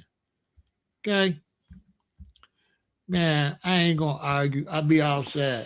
I got 6 children. I got grandchildren. And it ain't nothing going on for the kids. The kids' business is done. And when you go to the sports arena, you ain't gonna see hardly no kids. You're gonna see all 20-year-olds, 30-year-olds, 40-year-olds on dates. The most people at a sporting event is dudes with their girlfriend on a date. Very few children. You know what I'm saying?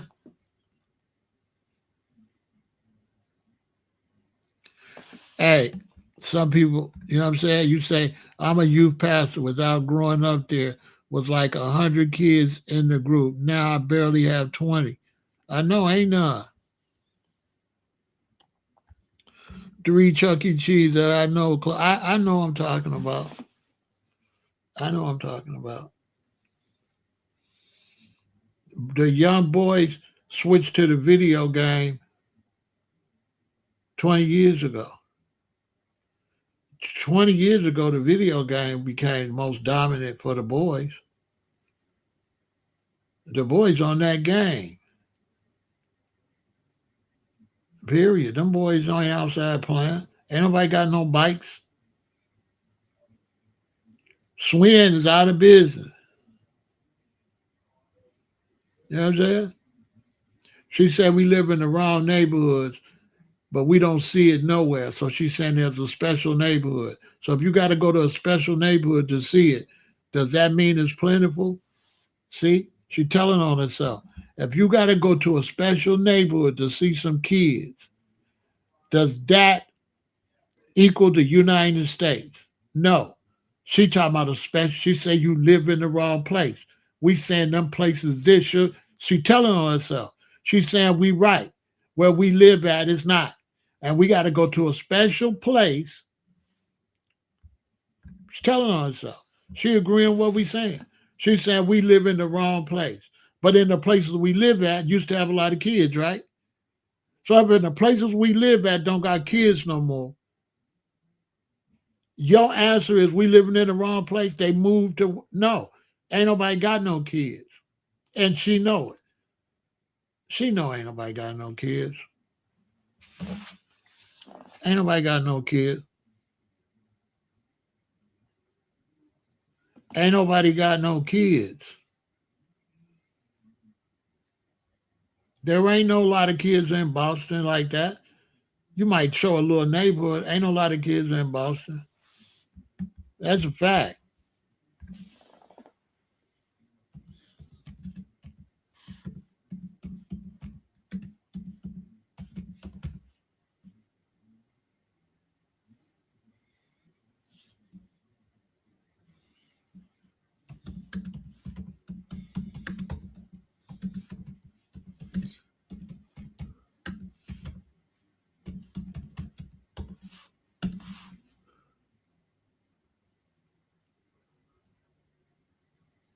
Look, look, people be just running their damn mouth. Look, I be checkmating these people. Look, checkmate. Yes, public schools across the U.S. have significantly, public schools across the U.S. have significantly fewer children due to a long-term decline in birth rates and shifting family choices, causing national enrollment to drop by 1.3 million students since 2020.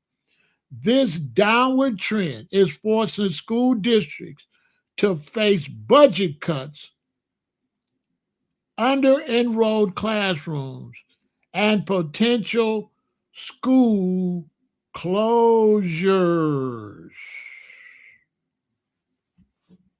5 days ago, U.S. schools face a crisis as number of children drops. The decline in birth rate in the U.S. is catching up to public. Listen, checkmate. That's it. Nothing else to say. Checkmate. That's it. It's over. Hold this L. You don't know what you're talking about. Argue with the statistics. Let's move on. Okay? Let's move on because I don't know what you're talking about. You know what I'm saying? I told you I got 6 children. I told you listen, even though I just showed her that schools are got to close, the national results, she's still talking. You just can't, you know what I'm saying? You can't make this up. Case closed already. Next.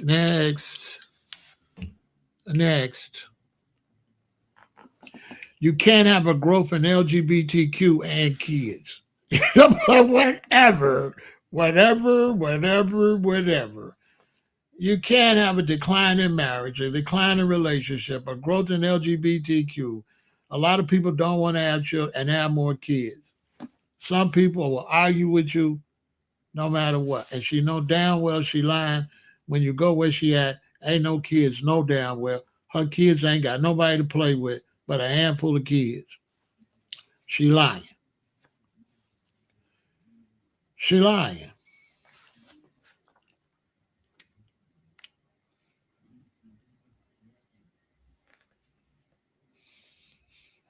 Tell me why I be everywhere. I told I got 6 kids. They don't live in Chicago. I got 6 children that's grown. Hey, listen. I got 6 children, right? Do any of my children have 6 children? Put it in the chat. Listen. I got 6 children.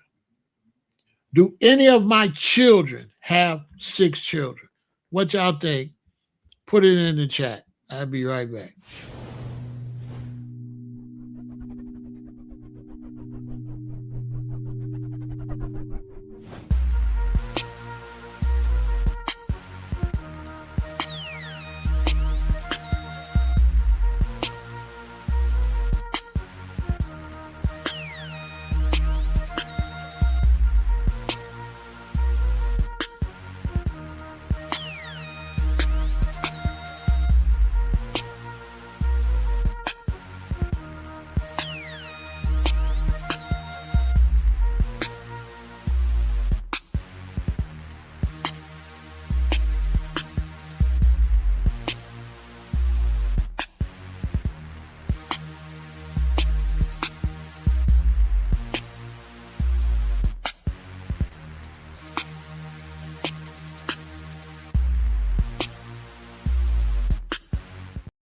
Man, I got 6 children, and I got the same amount of children as my 6 children got. You know what I'm saying? Let me tell you something. Let me tell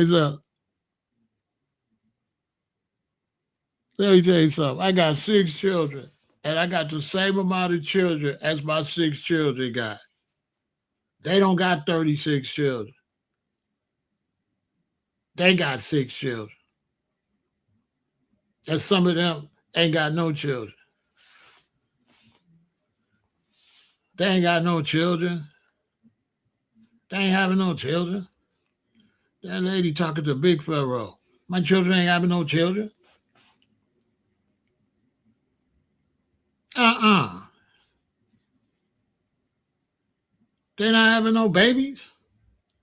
Babies is not popping no more. They're not having no babies. This lady just talking. She's just running her mouth.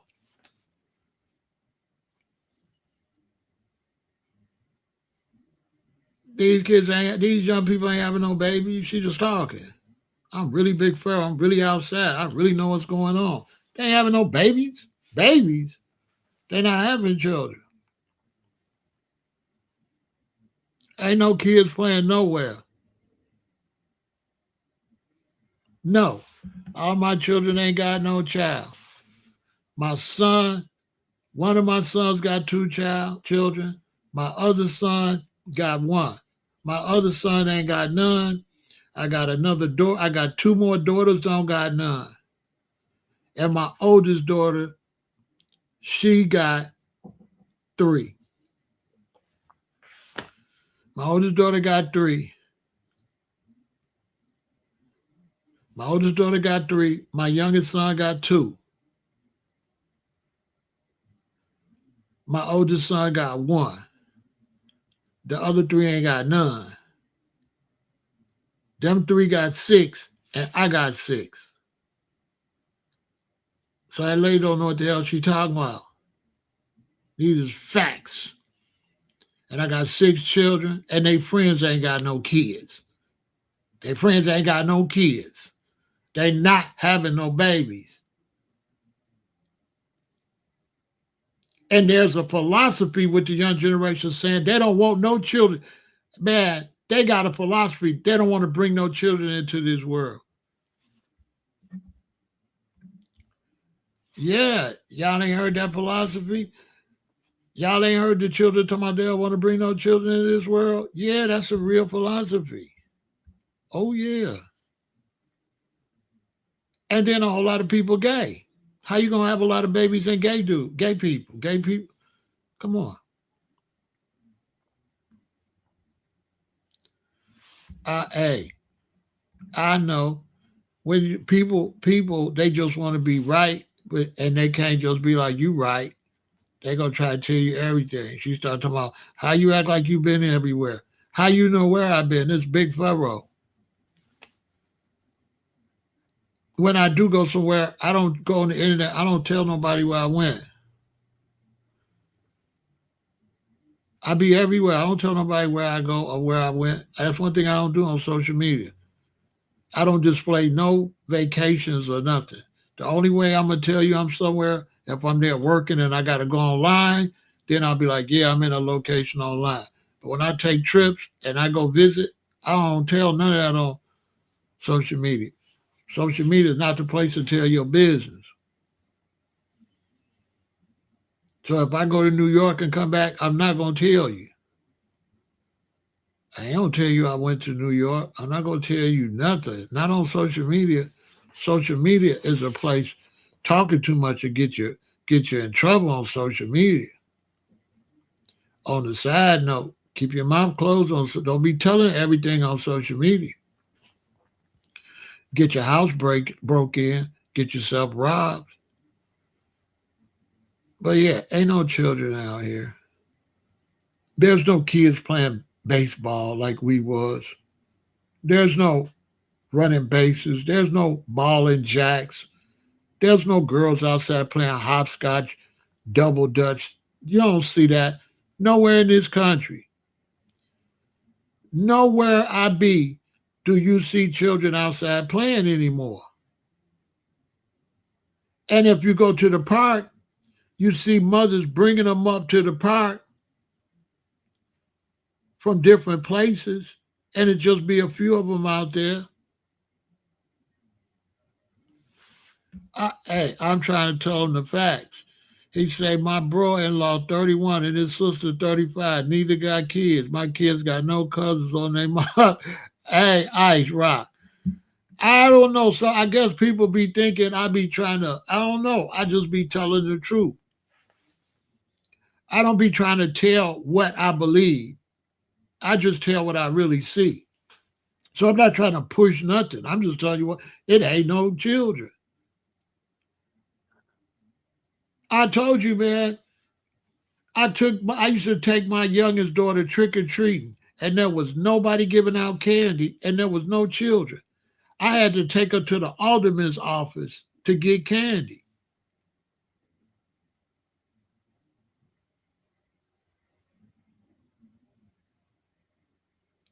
If you go to the rural South and stuff, they ain't got no kids like that. They LGBTQ too. And they all trying to leave. All their kids leave. Then we have the group, they want to be doctors and dentists. They want to be professionals. They don't want to have no babies. They want to concentrate on their profession.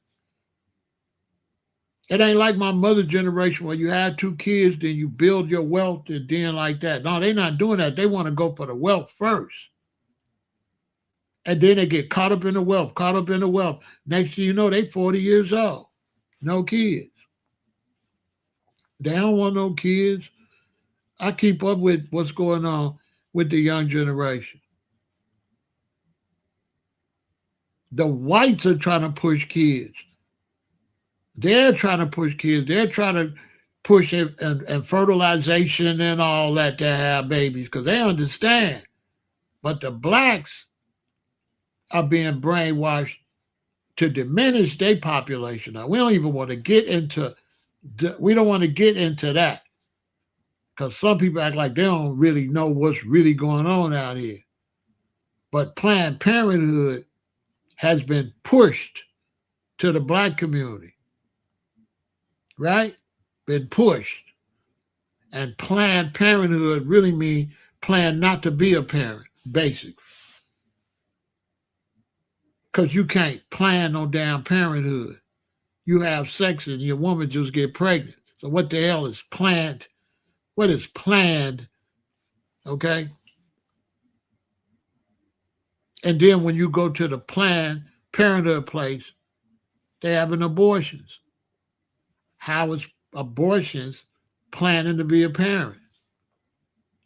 Because you know the abortion clinics is at the Planned Parenthood places. I'm just saying. So is abortion Planned Parenthood?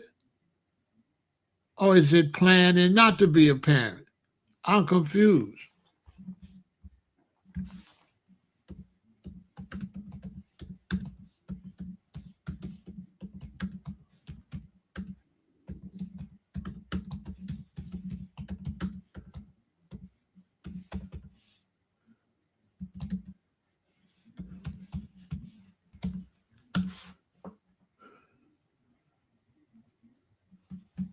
All right, checkmate again. People playing me. Stop playing me.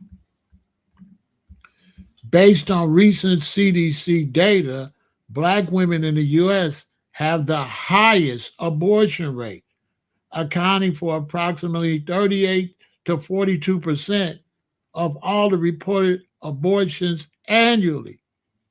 Despite representing about 13% of the female population, while total numbers fluctuate, black women are roughly 4 times more likely to have an abortion than white women. Checkmate again. Does that sound like we having a lot of babies when our woman is having 4 times more abortions? I'm just saying. Checkmate, check on top of the check on top of the check. Stop playing with me. Okay? Stop playing with me. Stop playing with me. Stop talking out both sides of your mouth. How's a black woman having 4 times the amount of abortion, but we got a lot of kids?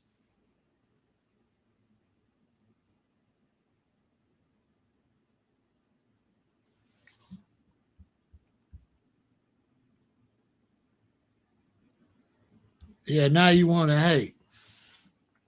Whatever. We still love you, though. We still got love for you. Let's let you have a breather. Go breathe. Breathe. Go breathe. Because now everybody's a bunch of balls. Now the chat's a bunch of, see what I'm saying? Breathe. I ain't going to call you now, Renee, because you might be cute. I might want to hit it.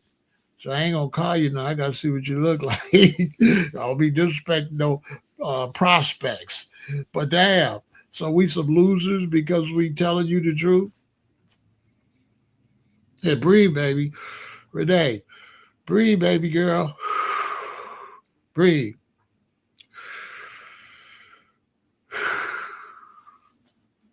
Breathe, baby. It's going to be all right. You ain't the first person that came over here didn't know what the hell they was talking about. You know, because you sure don't know what the hell you talking about. And you sure ain't no stand-up woman. Because after all that, you know, stand up, you'd be like, wow, I didn't know we was having that many abortions. Brother, you got a point. No, not you. And it didn't say in Chicago. It said in the U.S., meaning where you at.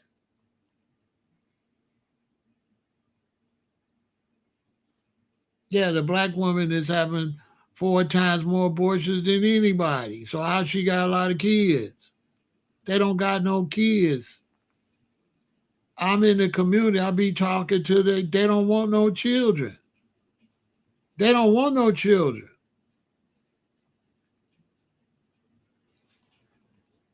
The young generation, they don't want no children. Very few of them. Some don't want no children. Then other ones feel like it's an economical burden.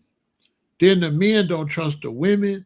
And the women, they feel like the women going to get them with child support. So the young black men don't want no child support. And they feel like that if they get a woman pregnant, she going to rob them. and she's going to take all his money. He's going to be working paying child support. So a lot of young black men, they don't want to be stuck with child support. They feel like some of these women will trick them into getting them pregnant so she could get a meal ticket, so she could get money for free. They feel like they child support, she going to be spending it on nails, hair, her car, parties, and all that. That's how they feel. A lot of young black men, they don't want to get no woman pregnant. And a lot of men are getting their stuff clipped.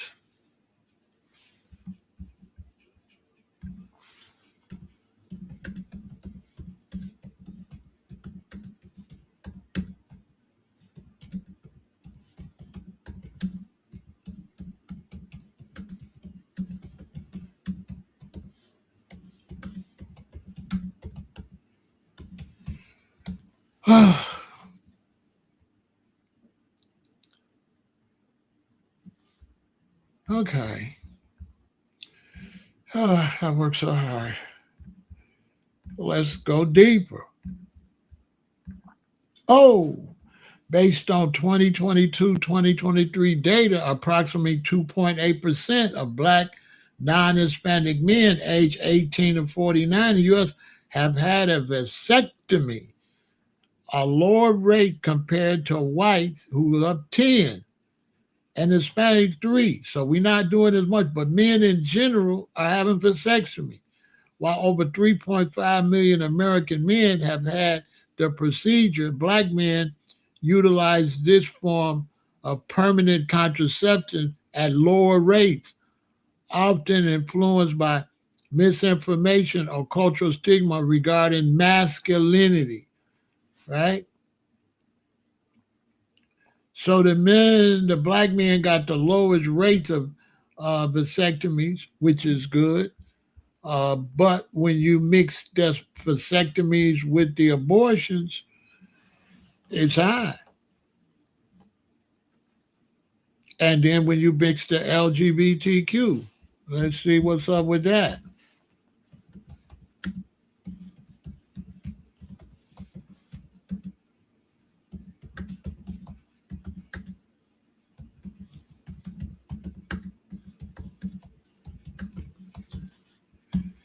What percentage of Black American? Okay, 4.6% of African American men. Wait a minute. I just want to know the men.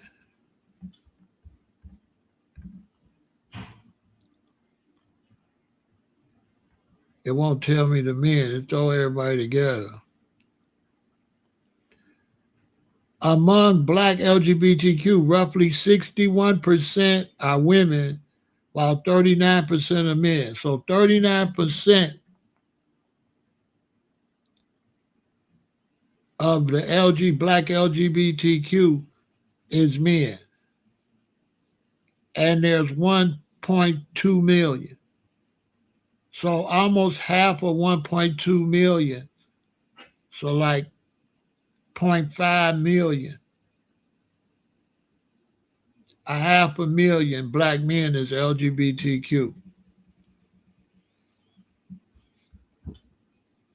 A half a million.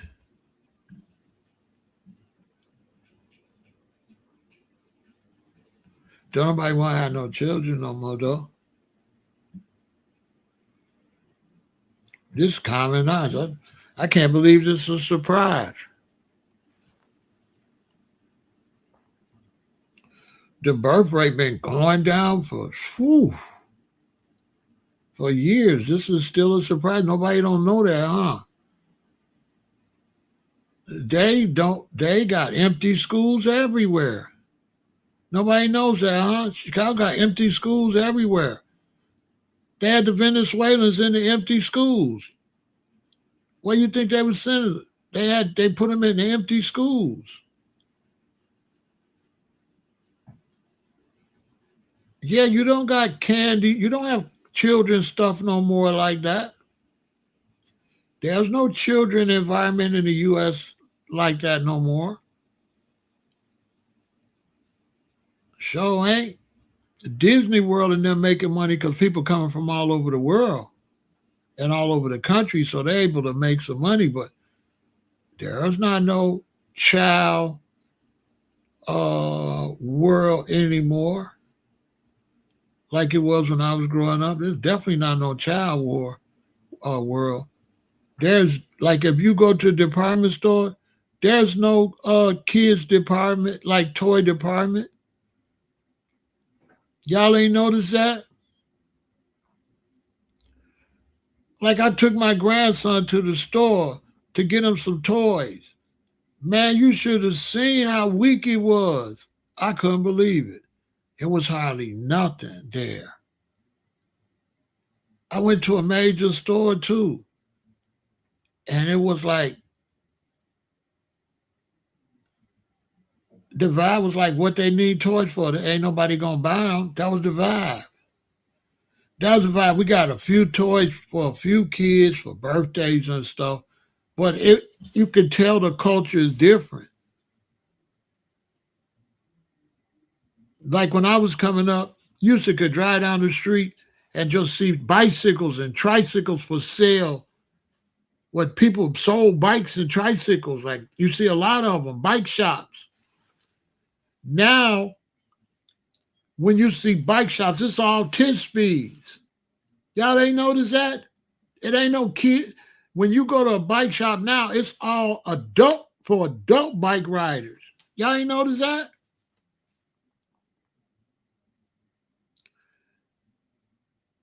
Y'all ain't notice that? Like when you go look for bikes, it's all like 10 speed, 18 speed bikes and stuff. It ain't no kid bikes like that.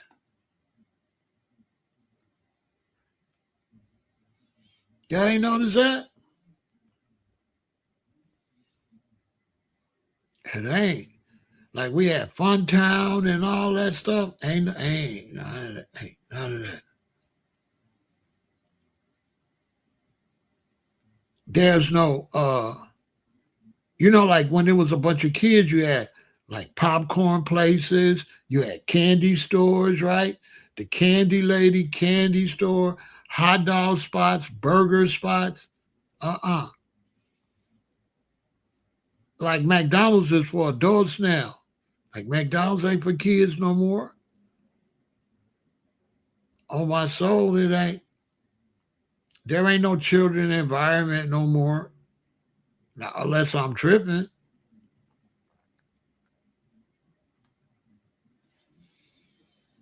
Is there a children environment where y'all live? Because I'm in a big city. So when somebody say where I live at, Chicago got millions of people, so ain't no way. It's supposed to be more kids here. So the idea I'm in Chicago and you talking about black people having children in this one of the major black cities, that didn't make no sense either because that means it would be even more evident here, right? Right? If you're saying no black people ain't having no children, and you say I'm in the wrong city, that don't make a lot of sense, do it?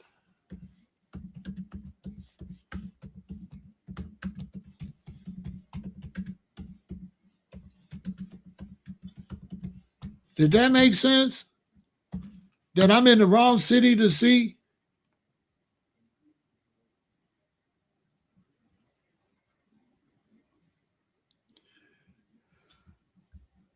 Does that make any sense? Chicago got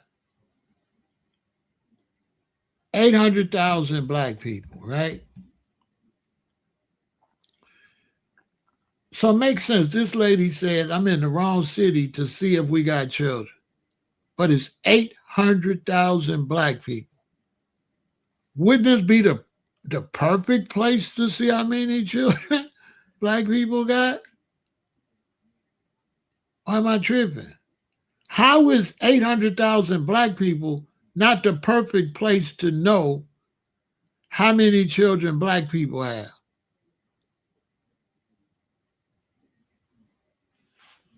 Isn't that the perfect place to notice? Wouldn't Chicago be the perfect place to know what black people are doing?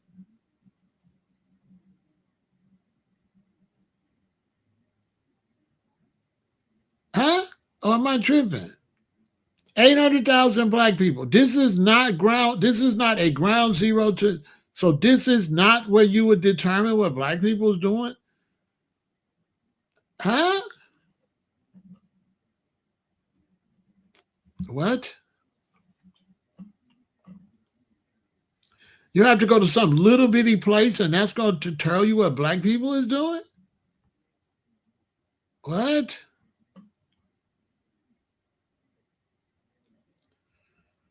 If black people's having a lot of babies, wouldn't Chicago know? If it's 800,000 of us, when I'm just what? What?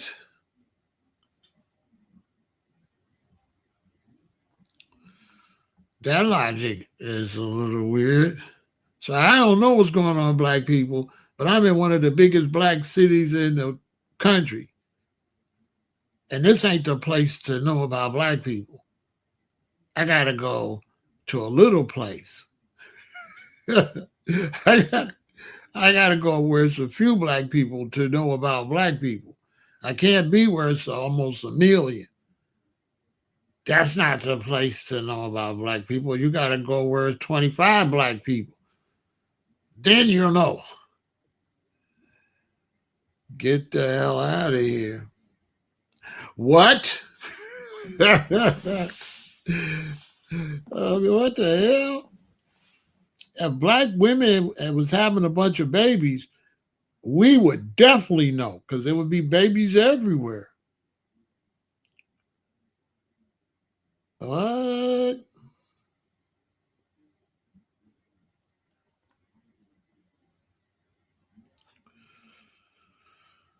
Crazy. So that's affecting sports because if you look at baseball, because of this lack of black Americans having children and having places to play sports and stuff, the National Baseball Association got to go get baseball players from South and Central America. They got to get basketball players from Africa because we don't have enough children growing up to play sports for baseball, football, or basketball. Why you think so many Africans is in the NFL? Why you think so many Panamanians and black Cubans and stuff is in baseball? Why you think it's so many Africans in the NBA? Because now our selection pool is less.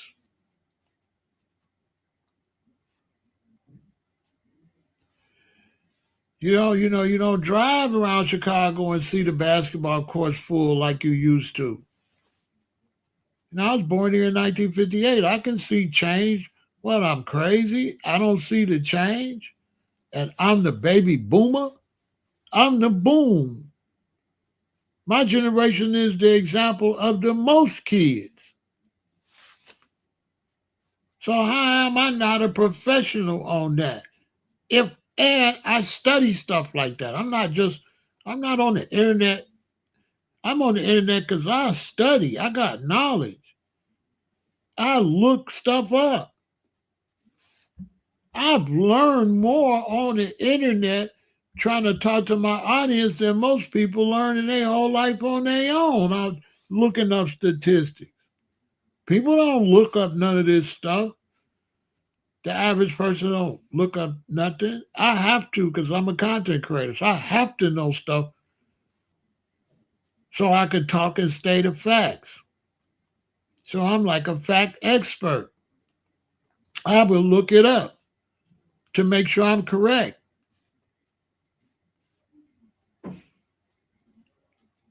And no, we don't got babies like that no more. We ain't having no babies. This is why they trying to have NBA Africa. They trying to start a league in Africa. They got to.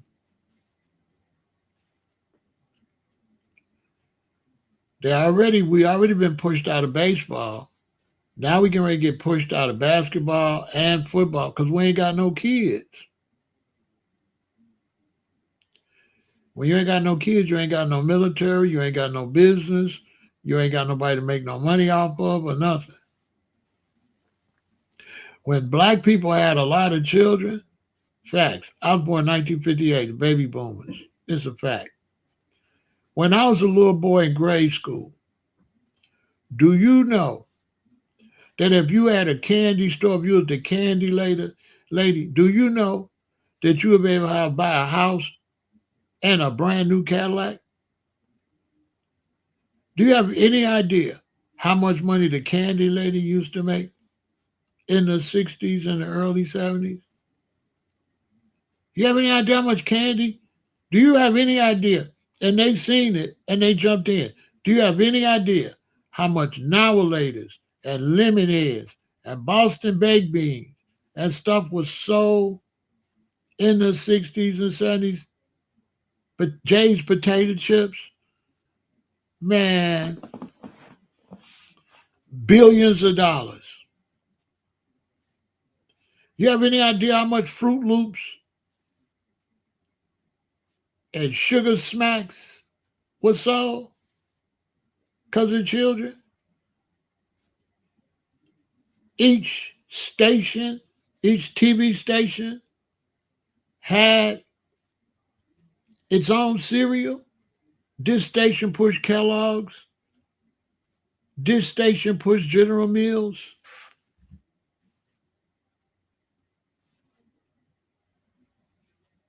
You understand? They got cartoons on there. Can't get enough of Super Sugar Chris. They got Fruit Loops, Follow Your Nose, wherever it go, all catered to children. They used to run when the cartoons come on, like millions and millions of dollars off of children. Swing bicycles, train sets, G.I. Joe Barbies. They had to come out with the black Barbies and Kens, black G.I. Joes. It was just a fortune off of children. Fortune. All that reversed. It kept going. It built up to Toys R Us and Chuck E. Cheese and all that. And then it reversed. Reversed. Nobody got no children.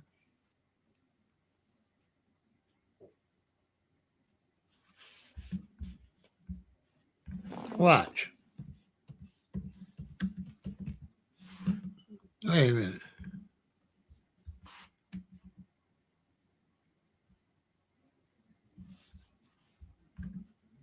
You know I'm going to keep it real. Who blew up from all these kids?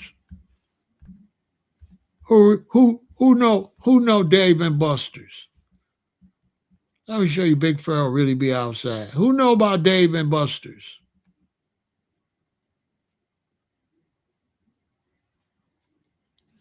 Who know about Dave and Buster's?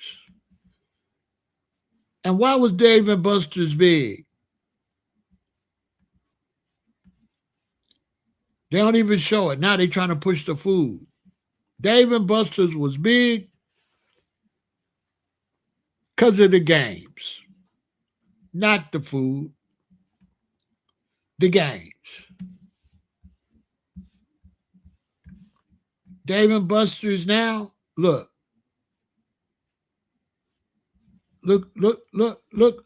who they got at Dave and Buster's now, adults. Look, like this one picture got some kids, but look, they pushing adults. You know why? Ain't no kids. Ain't no kid. Look, adults. Look. But now when we went to Dave and Buster's, it was somewhere you took teenagers, not adults. Dave and Buster's was for parents to take children and teens.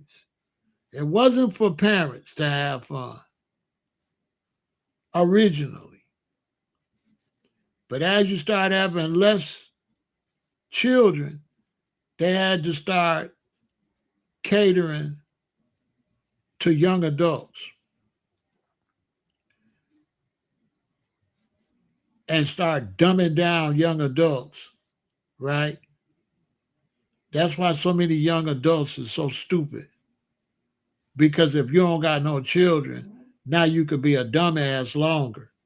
So when you got to be mommy and daddy, you can't be no goofy.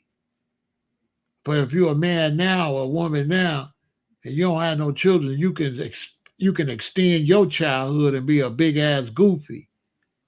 You see what I'm saying? Because you ain't mommy, you ain't daddy, you ain't got no responsibility.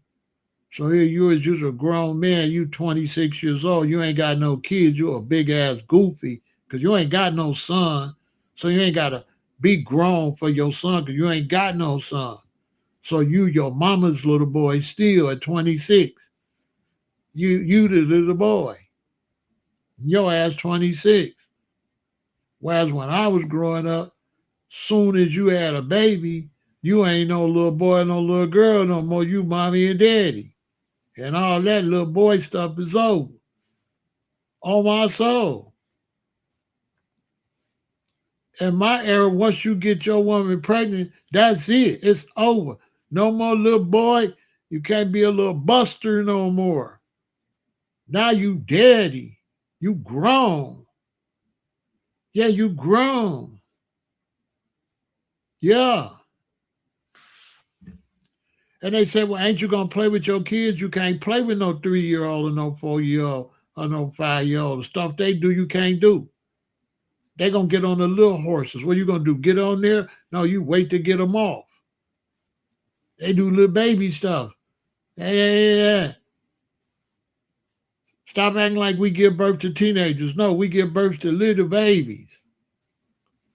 And then they have a baby world. We ain't a part of the baby world. We take them to the baby world, but we ain't a part. There's nothing for us to do there, but it's scored down. You grown. Well, now you don't got to have no babies. So now you 32 years old. You ain't got no kids. You come on here talking crazy to me. You're a big-ass 38-year-old. Now you're frustrated. So you're in the streets gangbanging, going to jail. Because you's a grown kid and that don't mix. Because you a kid, so you slow. And you grown, so you fast. So you go out and do some fast, slow-ass shit and get arrested. Because you's a grown goofy. You're not really no grown man. You's a grown ass goofy. Some of these young men, they become grown in prison. Dude, 50 years old, now he a grown man. You know what I'm saying? Now he got knowledge because he been in the penitentiary. Basically. He matured in the penitentiary. That kind of weirdo stuff. So we don't got no children or nothing like that. Yeah, grown goofy. Big old grown goofy. When you come over here and you do live like me, they pop up. Hey, big old kids. They interrupt the conversation, can't have an intelligent conversation, want to start arguing and debating, don't got no facts. Just a big old bozo. Straight up. Crazy. No maturity or nothing. So the NBA and sports is getting ready to really suffer because they don't really got nobody worth watching like that. They got a bunch of big old immature dudes out there that's ruining the sport. You know, it's not interesting. And then the male fans are a little weird because when I was young and we got into sports, we didn't do all that arguing over no sports. Like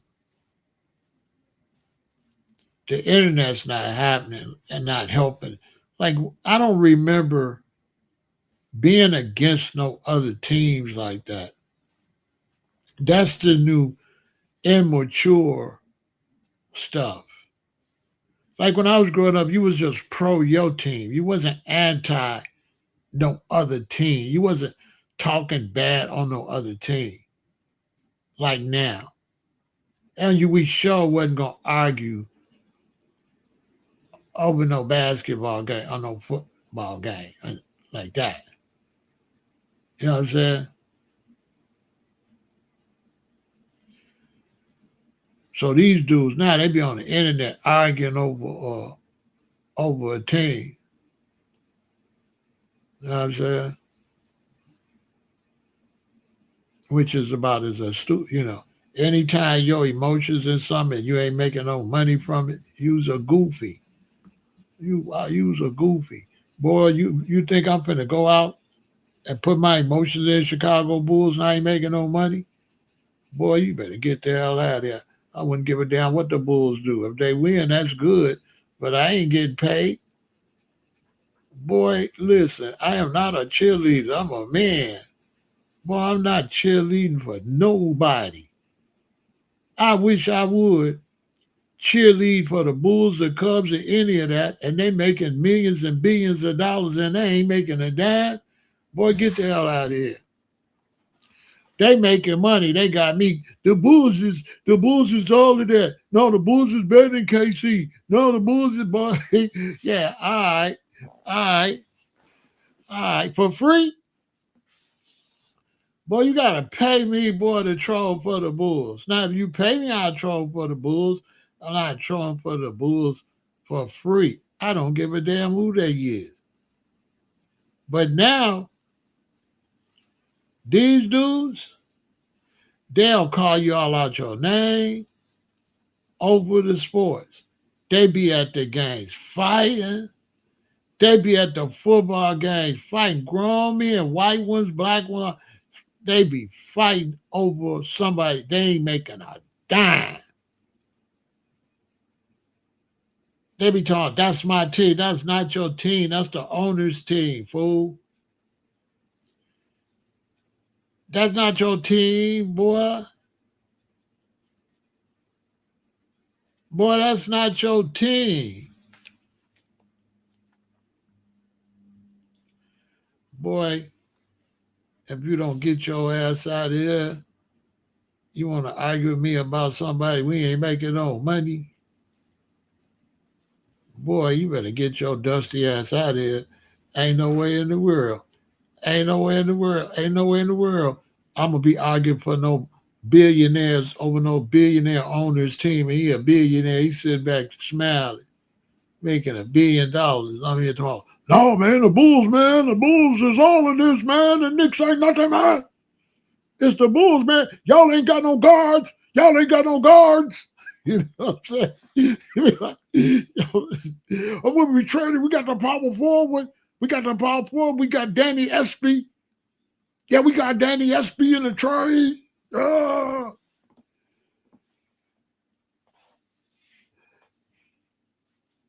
I'm looking at you like you crazy. Boy, get your goofy ass out of here. And you can't play nothing. Boy, you can't play ping pong. When I see you, you're 340 pounds, can't dribble. You know what I'm saying? I give you the ball, say, check it out. It bounce off your chest. You get the ball, you can't dribble. You can't play at all. You can't play no sports. None. 96% of dudes on the internet arguing over sports can't play nothing. Swear to God, they can't catch a football, they can't throw, they can't do nothing, they can't do none of that. They be on there arguing. They overweight. They don't do nothing but go to the game and drink a big Pepsi or a big Coke and eat some hot dogs. They can't play nothing. They can't shoot nothing.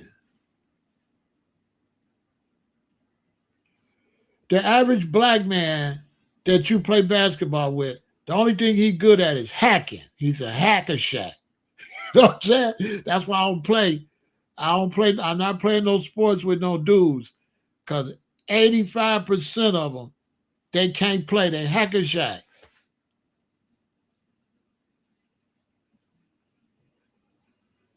They hacker shacks.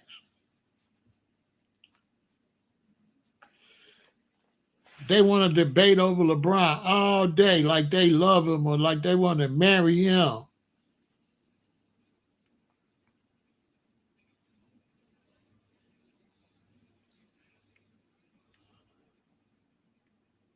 You all at the job arguing about who the best, LeBron, Kobe, or Michael Jordan. I'm at the job trying to see which one of these chicks got the best booty. I'm who got the best shape? You know what I'm saying? Who dome popping? Who got the, you know what I'm saying? Something I could get something out of. I don't give a damn about LeBron. With all these bad shorties up here at this job. You know what I'm saying? I'll take her to go see LeBron. I'll take her to the game. You know, but not for purposes of the game. I ain't took you to the game for the game. I took you for the game because this is game. You know what I'm saying? Baby girl, this after the party is the after party. What the hell? I can give a damn about somebody making a whole lot of money. Whether it's a rapper, or, that's one thing I don't do. I don't be super cheerleading for somebody making money. And I'm not getting none of it. You can bet if you see me super cheerleading, you can bet I'm getting paid. Boy, I'm not cheerleading for nobody. LeBron or Swan or Lagan. Boy, I'm not going. I don't give a damn about them dudes. They getting paid. I respect them. They getting their bag.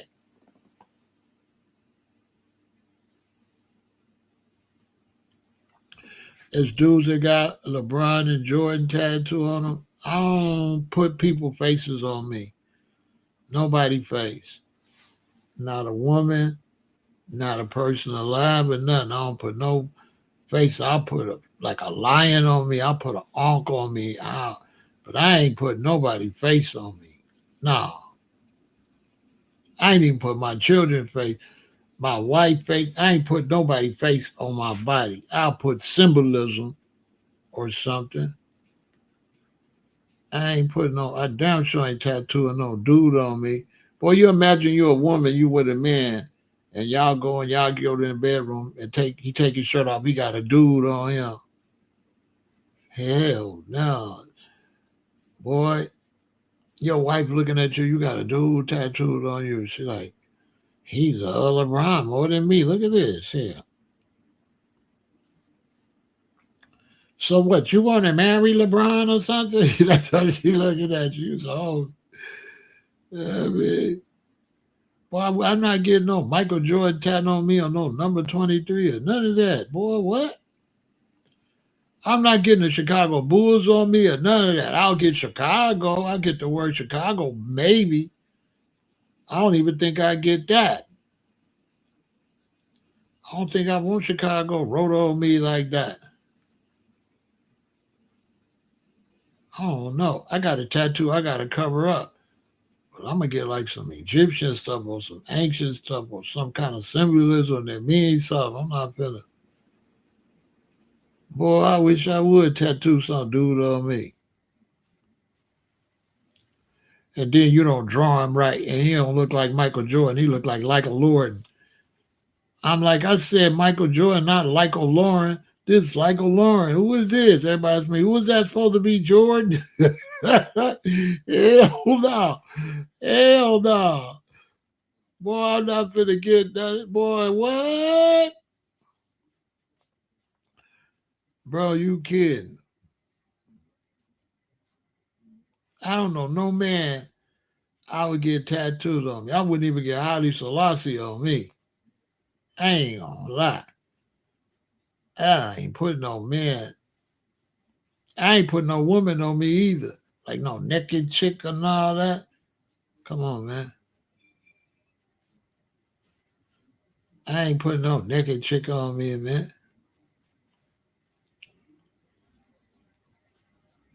For what? I ain't really dealing with no naked chick on me. When it comes to a naked chick, I gotta hit it and split it. Now, if I ain't hitting it and split it, I ain't with it. I'm not putting you on me though. Uh-uh. Girl, I got touch masculine. I want a woman on me. Mm-mm. Hell no. It's cool. I mean, if that's what you like, though.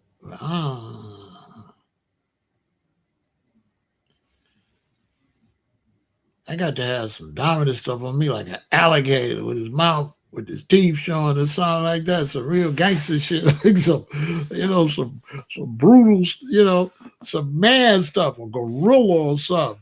You know what I mean? A lion or something like that. I don't want no girl on me like that. I got this girl on me, but then I marry this lady. How this lady want to look at me with another lady on me?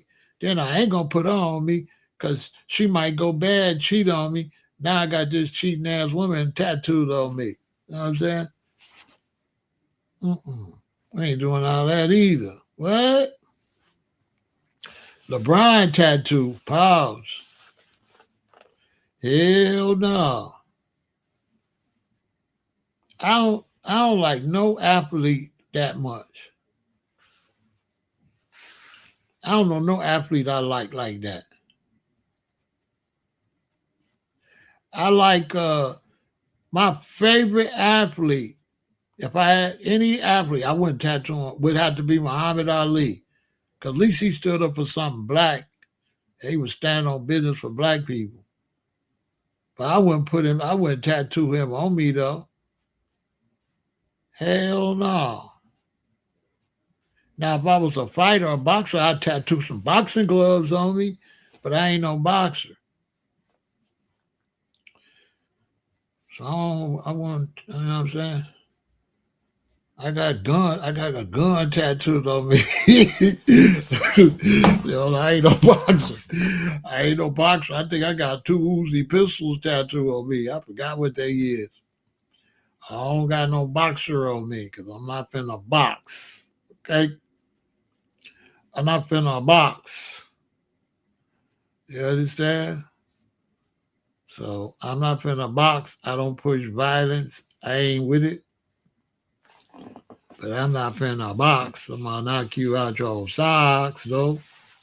But I'm not finna box. I don't be boxing. I ain't had a fight since the fifth grade. Grown men, kings and stuff, we don't be fighting. We do conflict resolution. We don't be fighting. Like I don't be fighting.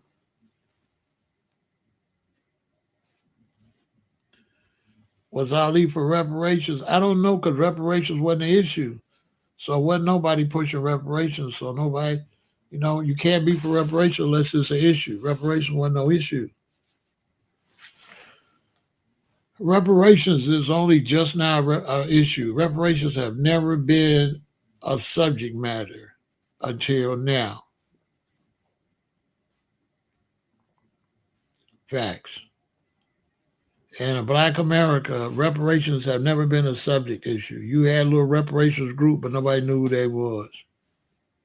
Without social media, you ain't know. You know what I'm saying? If there's a reparations group in Washington D.C. and ain't no social media, how you gonna know they there if you're in Chicago? How you gonna know they there if you're in L.A.? They ain't gonna be on the news. So a lot of stuff that y'all know now, it's only because of social media. If you take care of social media, you ain't gonna know. No, out social media, you don't know me. We could take me for example. No social media. You don't know me. How? You don't know Whack 100. You don't know Loose Cannon. You ain't gonna know none of them. You ain't gonna know Dog Face without social media. How? So social media is opening y'all up to stuff, but you got to remember that's only because social media that you're open up to more things. Take away social media, you ain't gonna know none of that. You don't know nothing. How? You only gonna know your immediate little vicinity, your block where you live at, something like that, or where your cousin. That's all you gonna know.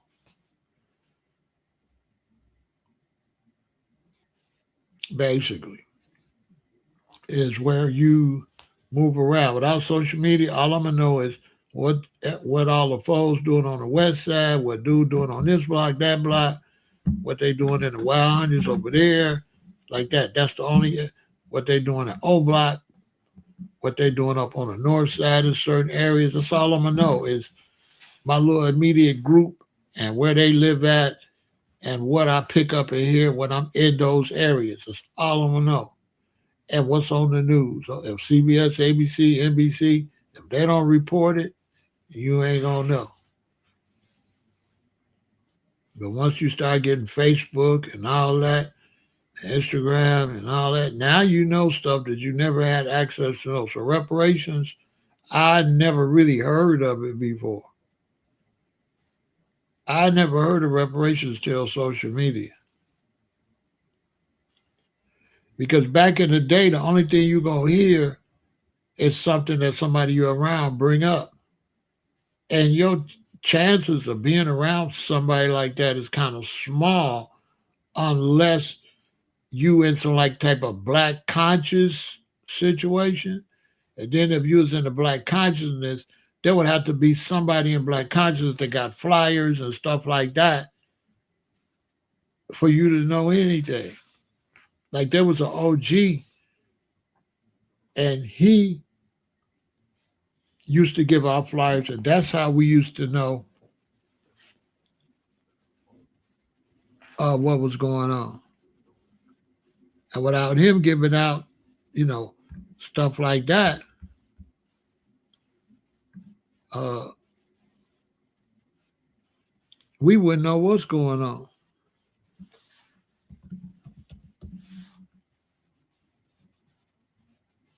You know what I'm saying? So without certain dudes, uh, we wouldn't have a clue.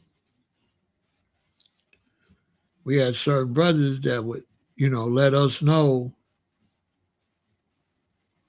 you know, what's what. You know what I'm saying? That's the only way. That's the only way. That's the only way we would know what's going on.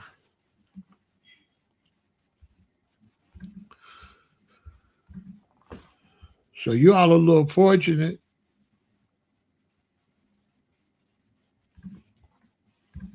that at least you got some kind of way to know what's going on. So you're a little fortunate. You know what I'm saying?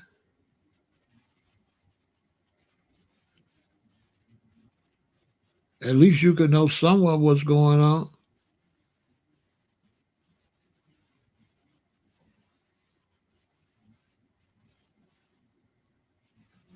You know? Y'all somewhat fortunate because without social media, you wouldn't know nothing. How?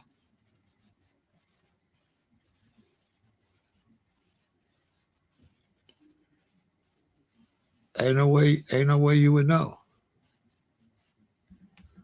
You feel me? Social media has been a blessing, yeah. It's the only way we know anything. When we was growing up, it was the OG, and he used to be like giving out flyers and stuff. And that's the only reason we knew what was going on. Without him, we wouldn't have known where no events or nothing was at. He was the one that would let us know, you know, where the events is at and all of that. Without him, man, we wouldn't know what nothing going on. Seriously.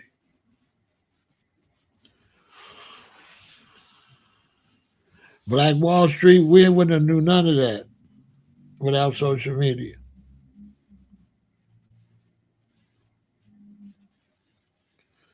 Social media the one let us know about all that. You get rid of social media, you ain't gonna know nothing.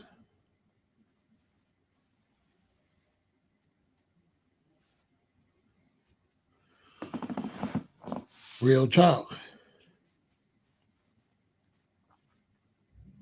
So when we was coming up, there used to be a brother. He used to have all the flyers. He would give out the flyers, and that's how we would know what was going on.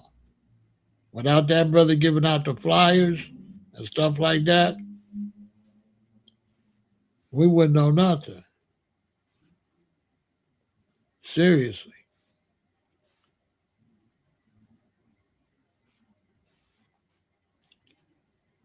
Without that brother, man, we wouldn't know nothing. On my soul. That was our way to know what was going on. But without that brother, man, nobody would know nothing.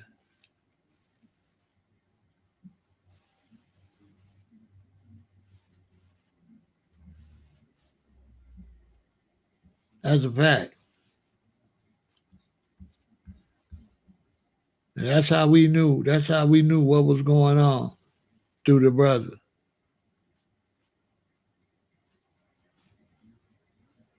Without the brother, we wouldn't know nothing.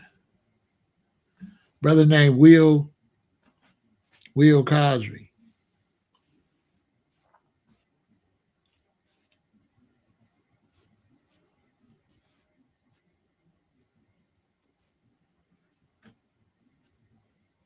That's the only way.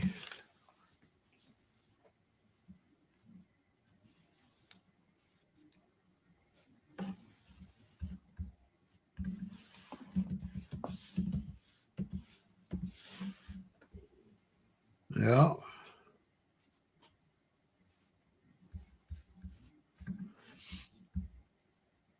Do all your kids have children? No. No, all my kids ain't got children. 3 of my kids got children. The other 3 ain't got none. One of them, she too well. She kind of young. She just got out of college, so she kind of too young.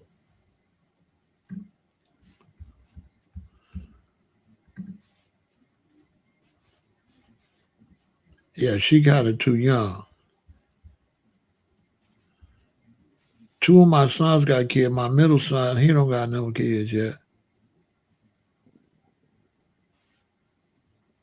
I don't get in their business, so it ain't not my business.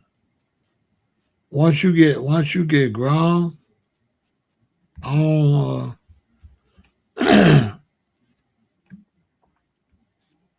don't, I don't get in grown people's business. So once my children get grown, that's it. You know what I'm saying?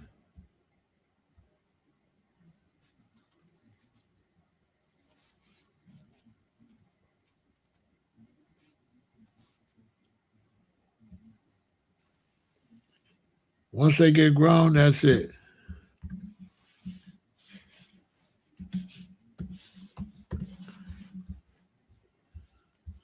It's over.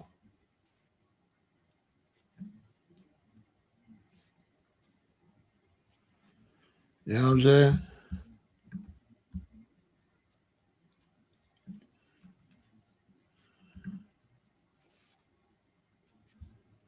Once you get grown, I don't get in their business or nothing. I visit them, hi, da da da, da da da.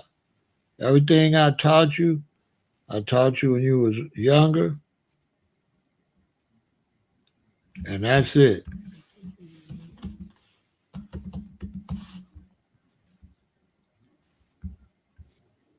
You know what I'm saying?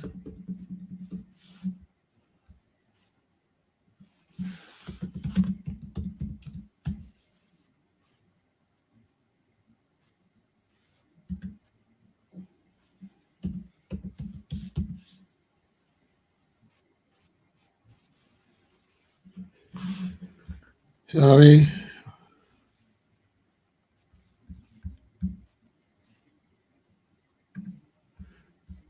That's it. That's the end of it. Once you get grown, it's a wrap.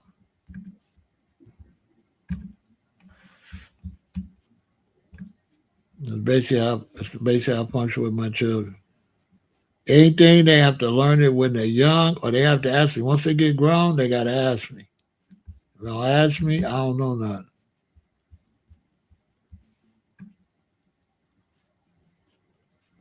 You gotta ask me, you know?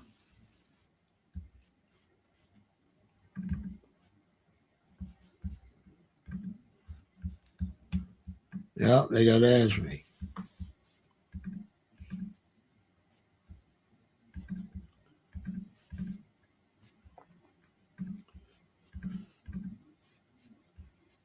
When I was coming up,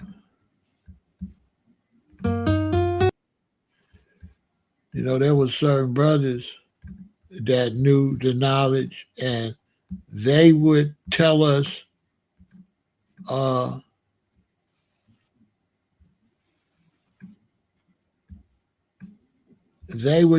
what's going on and all that. You know what I'm saying? Certain brothers. They would tell us where the events is at, all that. You know what I'm saying? And that's how we would know, where to go.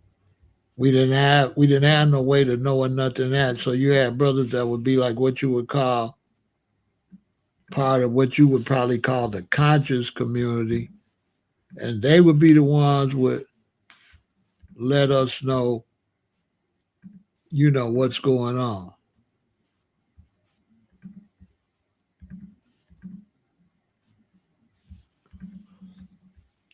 That's the only way we would know what's going on.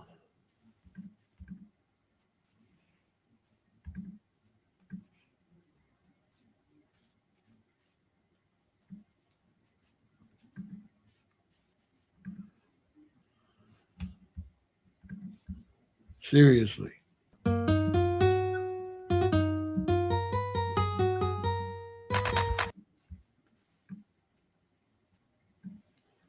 That's the only way we would know what was going on. Well, you think these days you have to keep raising your kids even? No, they ain't kids. How you gonna raise your adults? Ain't kids. Adults ain't kids.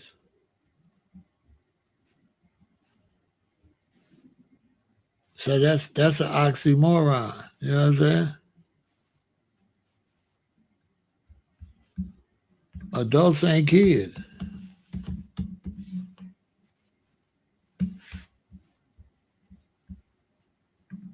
But this one of the brothers used to let us know where everything was at and what was going on.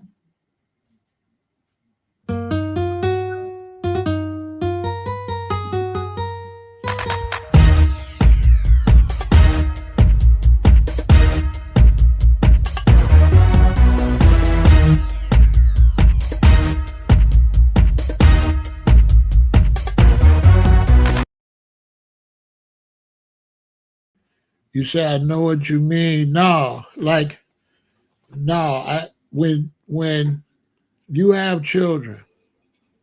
When you say these days you have to keep raising your children, raise, the word raise means to take care of them, to raise them to an adult. So you can't raise no adult. Adult been raised already. And so once your child turn 18, you done raised them. Now, if they go to college or something, you got to keep raising them because they not on their own. But once they old enough to be on their own, technically that's not raising them. At that point now, they got to come to you with advice because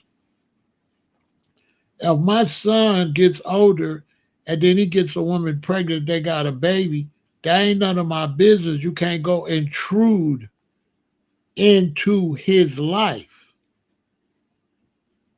He's a grown man. So he's not a kid. You raise kids to be grown men. You don't raise grown men. Now you could talk to him when you talk to him with advice, but when you say the word raise is feeding you, keeping a roof over your head, clothing you, making sure you go to school, making sure you take care of checking you for medical conditions in case you got to go to the doctor. That's raising. Now, when you grown, my son can make his own doctor's appointment and just go to the doctor. I don't got to make a doctor's appointment. So you might be trying to use a different word because raise ain't the right word. I don't raise no adults. I can't raise no adults.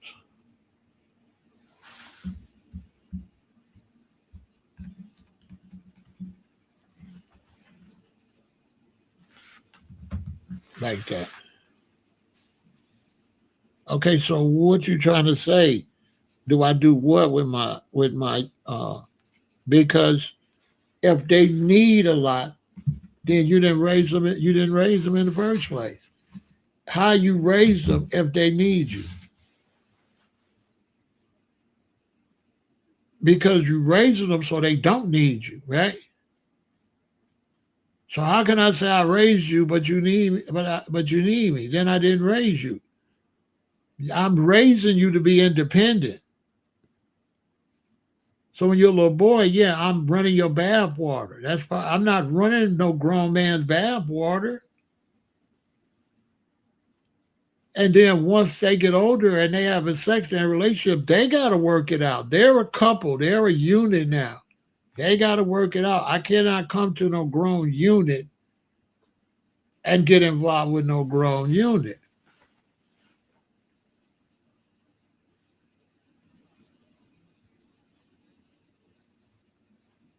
On the other side, if I'm a young man and I start dating your daughter, we become a couple, you got to get fucking lost. This is my woman now. She your daughter's second. You see what I'm saying? Yeah, your little baby done growed up. You can't keep coming around here running your mouth and nothing. You did a good job, Daddy. She grown. Now me and her's a couple. Now go. Don't you got a wife? Go home to your daughter's mother or somebody and find you some business. You know what I'm saying?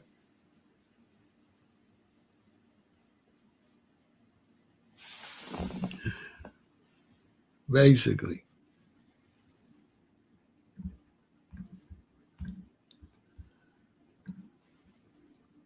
I mean, that's what I would say.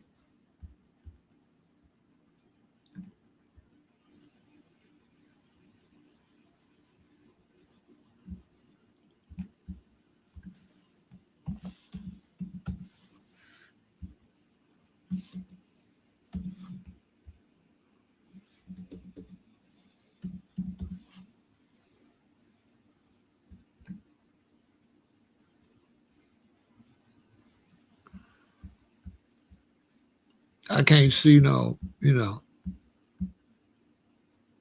I can't see me being involved in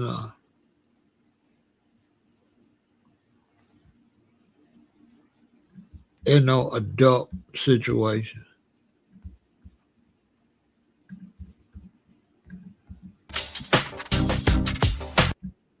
I can't see that. Now, this is one of the OGs that used to let us know where everything was going on at. Well, baseball was the first introduction to all sports because baseball was, Jackie Robinson had such influence on black America in terms of being known baseball.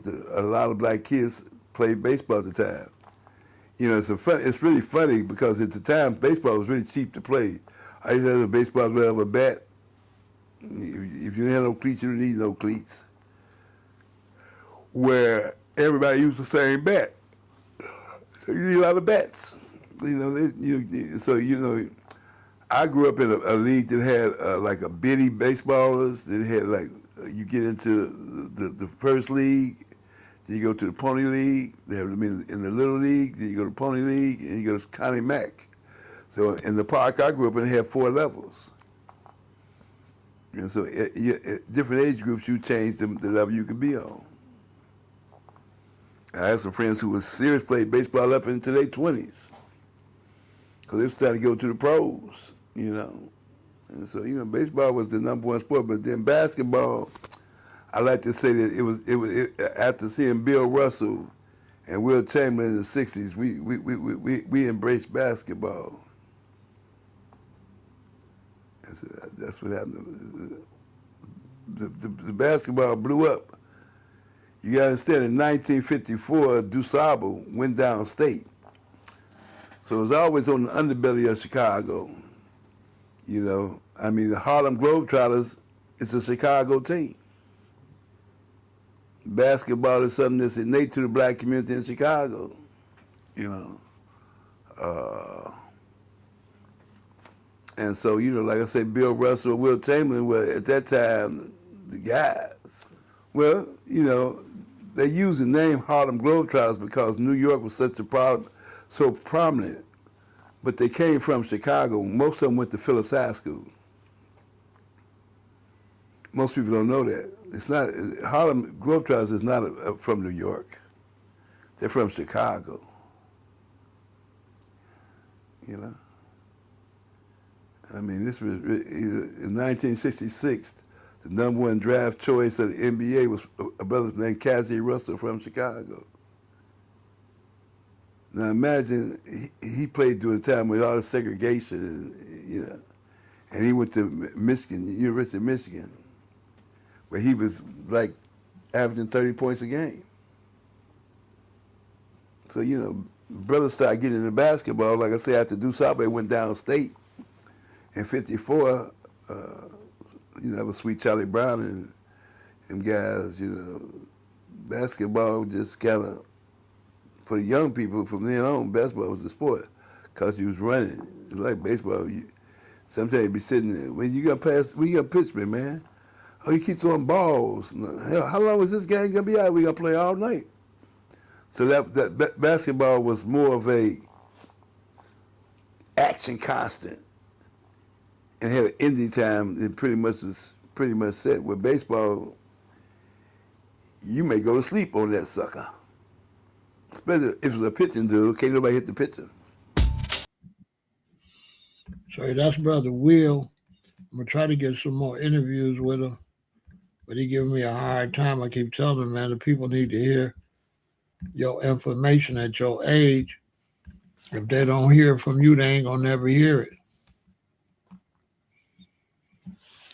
Anybody else got some more questions?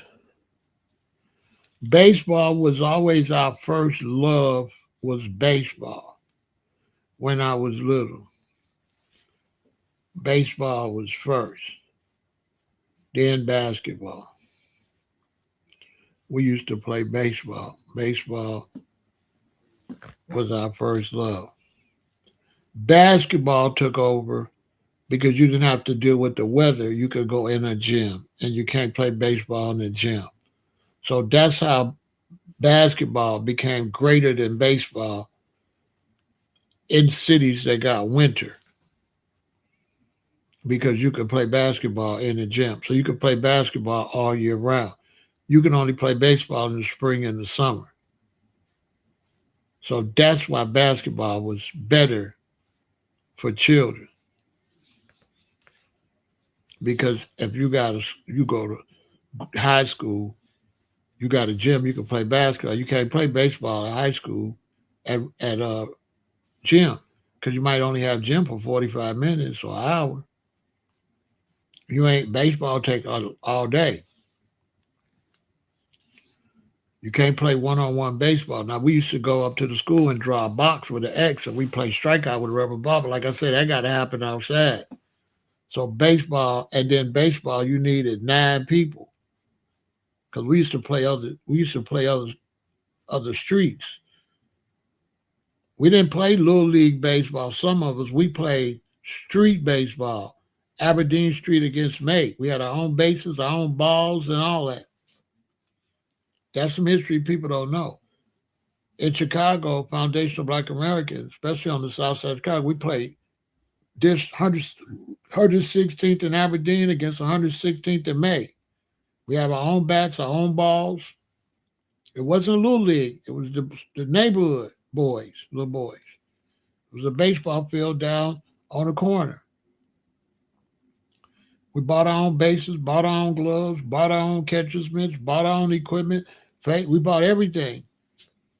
Because back then, when you go hustle and make money, you go cut grass, wash cars, make money. Or your daddy gives you money. Dad, I need a baseball glove. Your daddy go buy you a baseball glove. But basketball was one of them things that when we get through playing baseball, we go on the block, maybe ride our bikes and stuff like that. But anytime you go to the park, the basketball court is packed. Anytime you go to school, you go to gym. There's basketball courts in the gym. So basketball, and then basketball, you can play one-on-one. Baseball, you can play strikeout one-on-one, where you draw the square on the wall and you get a rubber ball. And if you hit it here's first base, that's second base, that's third base, that's a home run. And we hit it, you hit a base hit, it's a man on first. You hit, that's a double, it's a man on first and third. Or it's a man on second and third. Bam, you hit another base hit, that's one run, come in. That's how we used to do with a rubber ball up against a wall. It was called strikeout.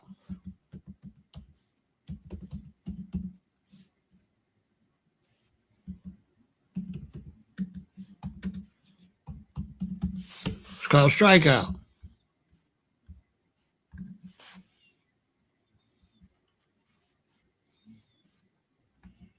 And you had a strike zone. You know what I'm saying? You feel me? Who know about that? Who remember that? Who remember strikeout? You know, I give you all the history. Who remember strikeout? When you draw the box on the wall at the school. They got a stick, but we used to have real bats and a rubber ball. Who remember that? Who remember strikeout? Remember these rubber balls? They bounce off the wall. You draw a strike box right here. You see right there? Oh, that's too small.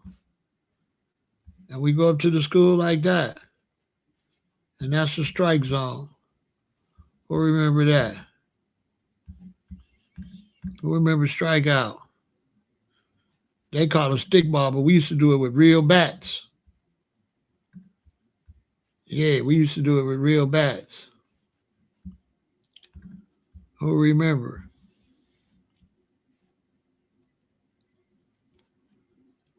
Yeah, we used to do that with real bats. Who remember that? You remember that? We called it strikeout. Go up to the school with some chalk. That way the rain gonna wash it off, so the school didn't mind. When you use paint, we use chalk. So they didn't mind. Take chalk, we make a box. 2 dudes could play. 4 dudes could play. If it's 4 dudes, they got somebody to catch the ball, so now you can get it out if he catch it. But if he don't catch it, it's a single, it's a double, depending on where it land at. We used to play strikeout, and we didn't have enough men to play a full game because, like I said, with baseball, you needed 9 men. We had our own bases and all that. That's the childhood a lot of people don't understand. Baby boomers, so we had enough children to play whatever. We had the manpower. We had enough children to go wash cars on the block and make money and go have a party, buy popcorn and candy and sodas and or Kool-Aid and, you know what I'm saying? Yeah, they called it stick ball.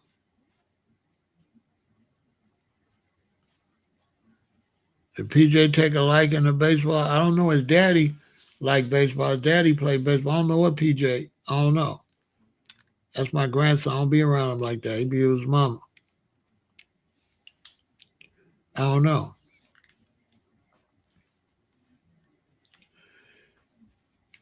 I don't know. I think he too little. I think he was too little. Baseball is something. It ain't for real little boys.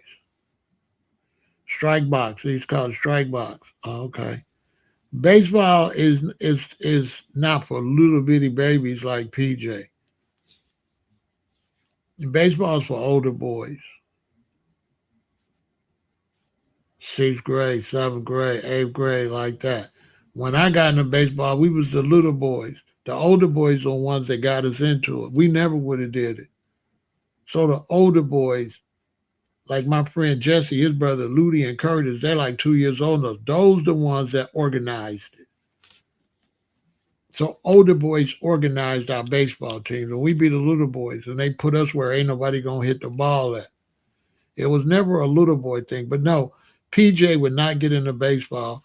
Back to what I said, this generation don't have no children, so there's no way he gonna get into baseball because you don't have enough children to play baseball.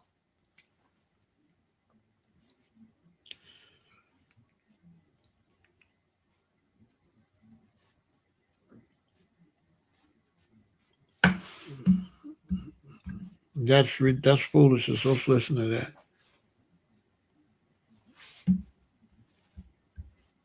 I don't know who be making that stuff up, bro. That's the most ridiculous. Barry White. When Barry White came out, I was in high school. How could Barry White be responsible for the baby boomers when the baby boomers was in high school, bruh?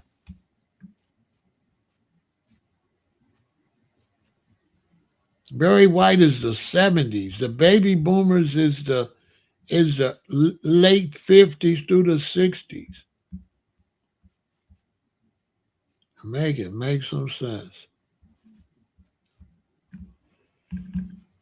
Unbelievable. Barry White. Wow. Once you find out about baby boomers, you ain't gonna believe that story. You're gonna be like, who made that up? That's great. What? Baby boomers come from the Great Migration.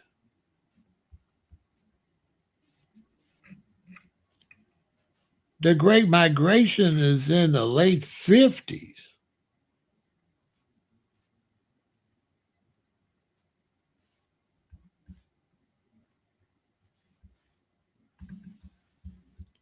Wow.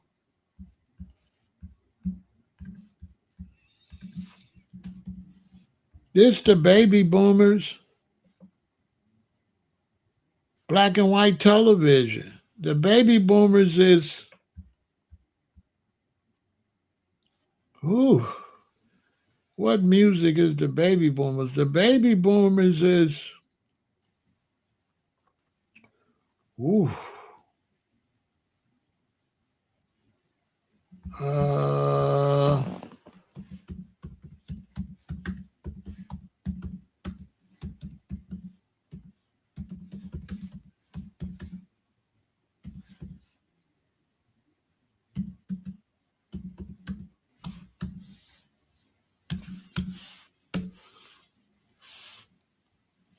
Fats Domino, Little Richard, Chuck Berry, The Platters,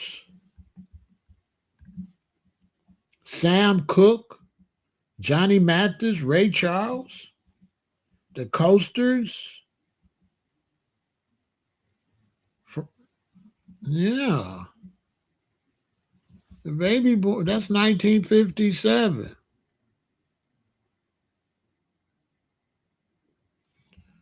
That man is a fool. He ain't no OG. That wasn't no OG. That wasn't no OG told you that. That man was not my age. That wasn't no OG told you that. That wasn't no OG. That was not no OG. It ain't no OG gonna tell you that the baby boomers, bruh,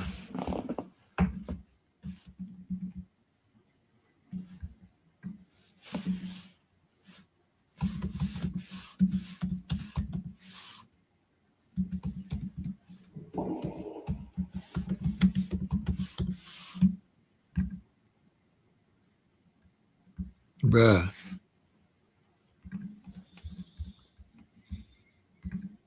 crazy.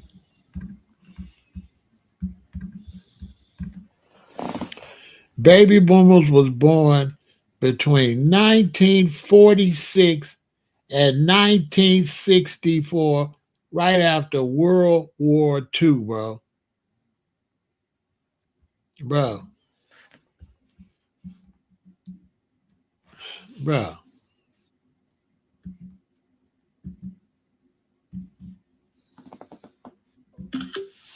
bro. What? Barry White was after Isaac Hayes. Isaac Hayes was before Barry White. Everybody thought Barry White was.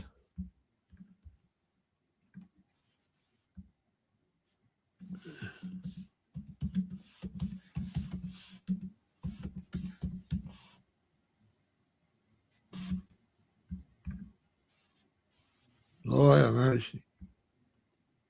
Barry White was popular in 1973. You get it. Boy, listen. Crazy. The baby boomers is from the 40s to the 60s. They said Barry White was responsible for the baby boomers. And by the time Barry White started, the baby boomers was in high school. The baby boomers was in high school. I'm a baby boomer. Barry White came out when I was in high school, bro.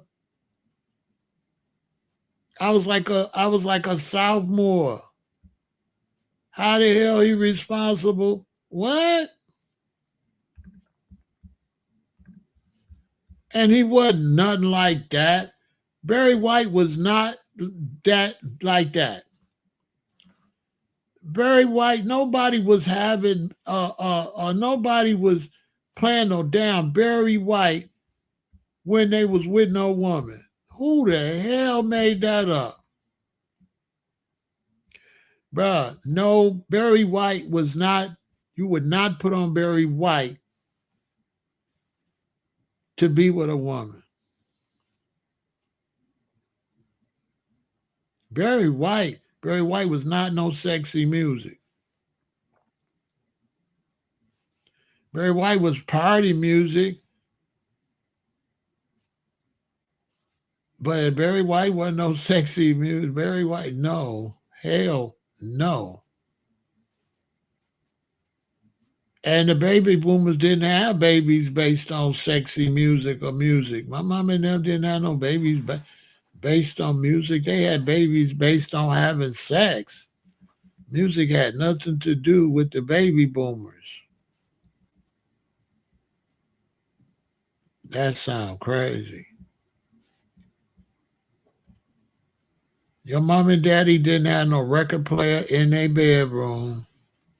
Or nothing like that. Nobody had no music in their bedroom in the late 50s. That's crazy. Nobody had no music in their bedrooms in the 50s. My mom and daddy didn't have no sex on based on no music. That sounds crazy as hell.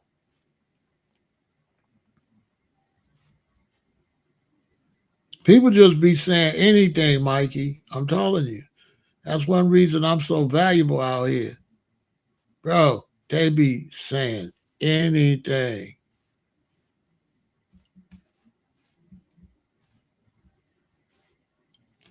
There is no music responsible for me having my children. That shit sound crazy. Boy, there's not no music that make you have no damn baby. You have sex because it's time to go to bed and you get in the bed and then you have sex. You do not have sex based on no music. Who made that up? Anybody here had their baby because of some music? That sound crazy. I got 6 children. Ain't none of them got to do nothing with no song I know of. I ain't impregnated no woman to no song.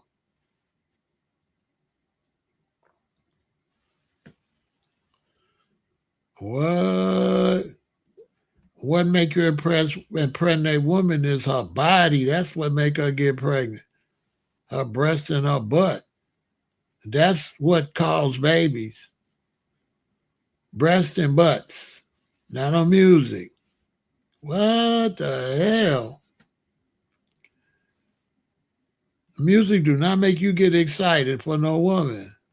Her body make you. What the hell?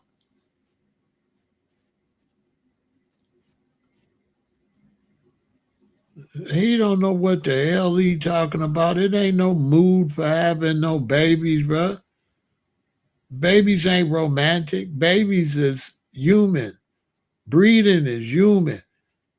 Okay, so how do dogs have dogs? How kittens born? Somebody set the mood for the kittens? Well, bruh. So how all this reproduction done in the animal world? Was the music?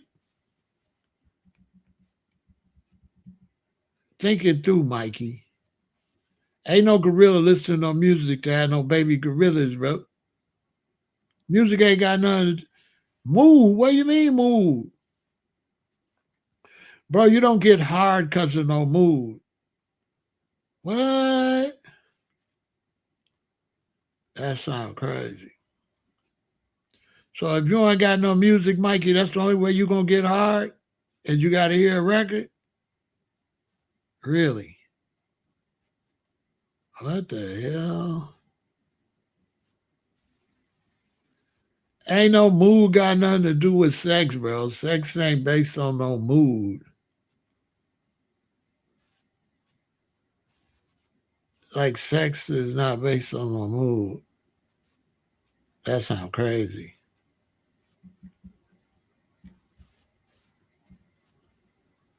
When I'm with a woman, we have hella sex, and this show don't be based on no mood.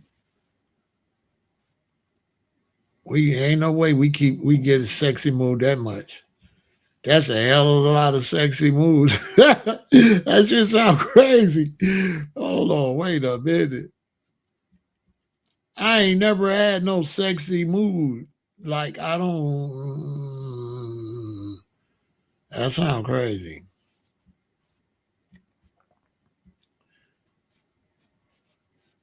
Your body responds on its own. It really don't need no record or no mood.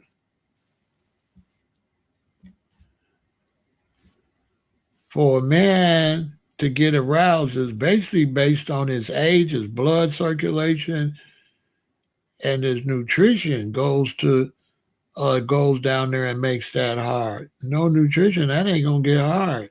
So that's basically a natural body function. That's a natural attraction when the two bodies get together. It do that automatically. And that's not based on music. So Mikey, all the sex you had was based on music? That sounds crazy as hell. That don't sound crazy, y'all. Y'all got in. Y'all had to get in. Y'all had to get in some kind of mood to have sex. That's crazy.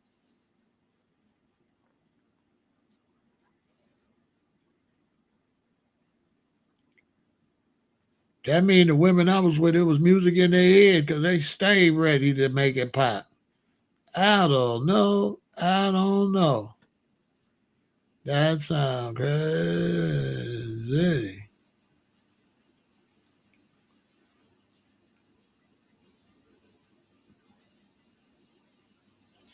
When you get to the point you got to get in the mood to have sex, your ass old. Because young people, 18, 19, 20, like that, on through 35 and 40, no, we don't get in no mood. That's what we on. We just like that. That's crazy. That's crazy.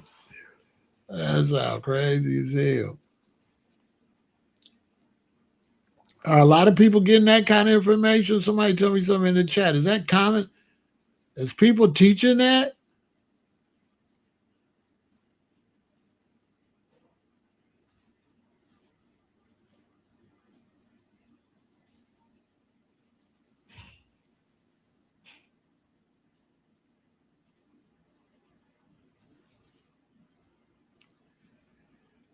Is people teaching that though, Mikey? People teach that? Because usually you get in the bed with your wife and then touch does that. Touch, finger touch, the heat from the body does that. And the mood is it's a natural response more than a mood. Because you think a mood is in the mind, but sex is in the body. So it's not really in the mind. So sexual stimulation happens with the body, not really with the mind. The body makes the mind respond. The mind doesn't make the body respond.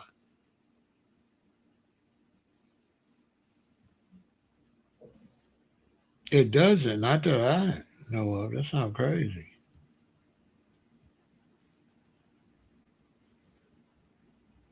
Visuals, like visuals too. Visuals.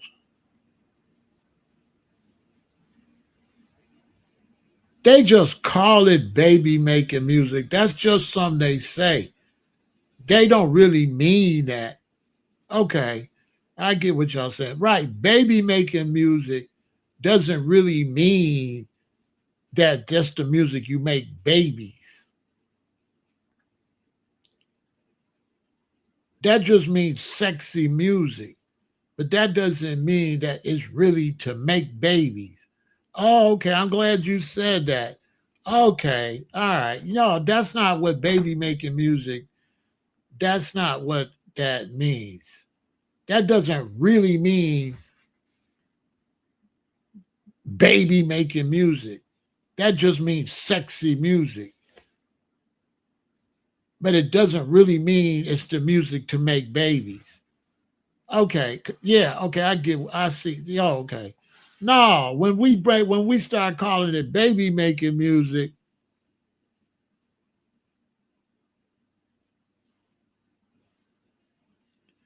when they call it baby making music, they mean the vibe of the music. They don't mean that the music makes babies, because babies is made with no music. Babies ain't made with no music.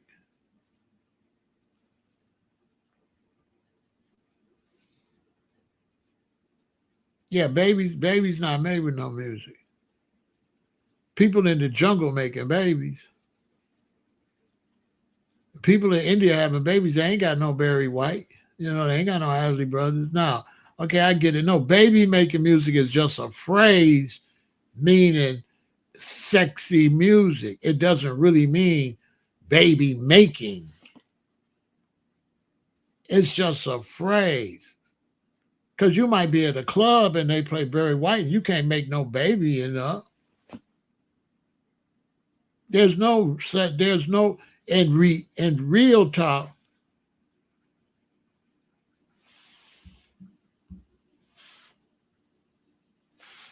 Some people just don't want to learn.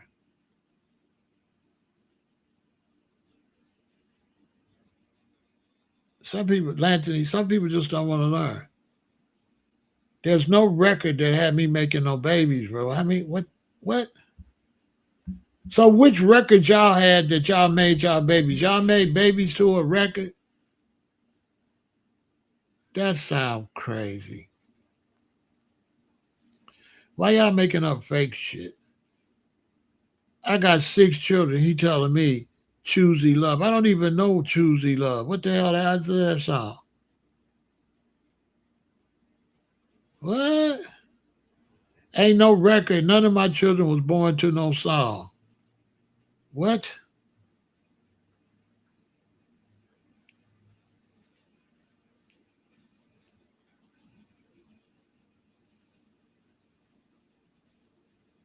I didn't get hard to no song. I got hard to real ass and tits. That's how I had babies. Real titties and real ass. Not no record.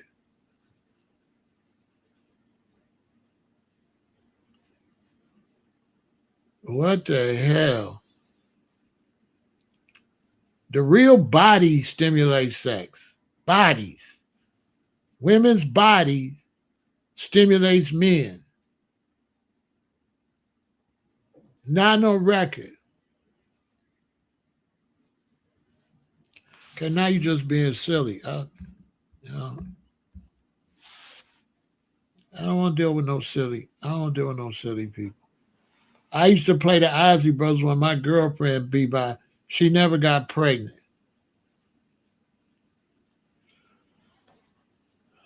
Y'all being silly.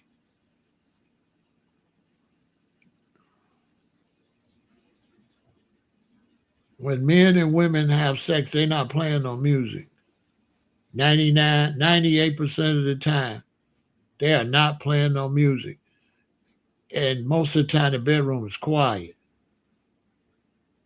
Because you might be asleep, you and your queen, and you might wake up and go to the bathroom and come back and she start grabbing on you and shit.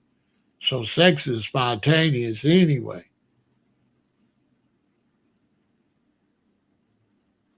And her moaning, it's too late. So she ain't stimulating nothing because you already stimulated if she moaning. By the time she moaning, you already hard. So how you get hard when she not come on, what?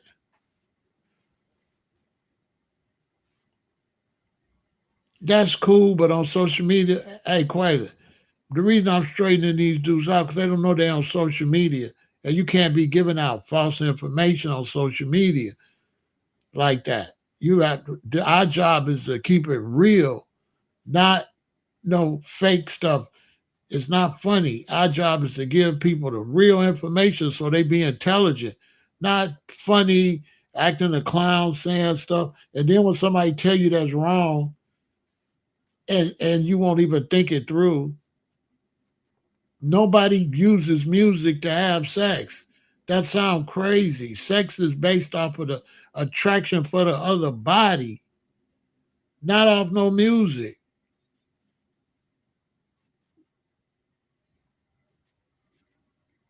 We ain't no different. So that's why dogs have sex. That's why cats have sex. We ain't no different than no other mammal. Make it make some sense. Show me out in the jungle where it's a record playing. So that's how you have baby birds?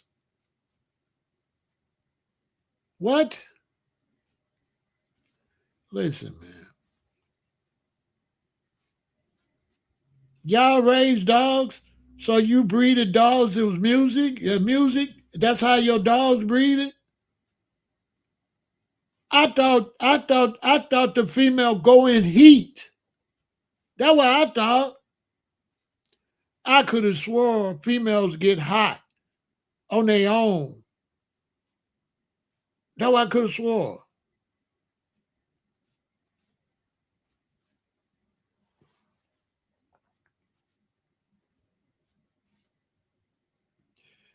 I could have swore the women I was around, they was feeling hot and horny, or I stimulated them to get. I ain't never. I don't remember no record. I don't remember no record. What record? My oldest daughter, we didn't. There was no record. My oldest 2 sons, there was no record. What record did we play? I'm trying to figure what record we was listening to when we had my first two. My first child was my daughter. I don't remember no record. Matter of fact, we was in the bedroom. We had no music in that damn bedroom. We wasn't even listening to music at all, really. We weren't listening to no music. When I met her and I used to go to her house, we had no music on. My other two sons. We was in the reggae big. Reggae ain't gonna make you have no baby. Like,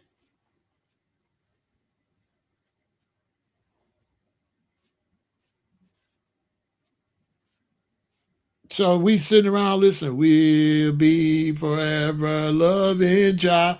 And we want to have a baby? All right.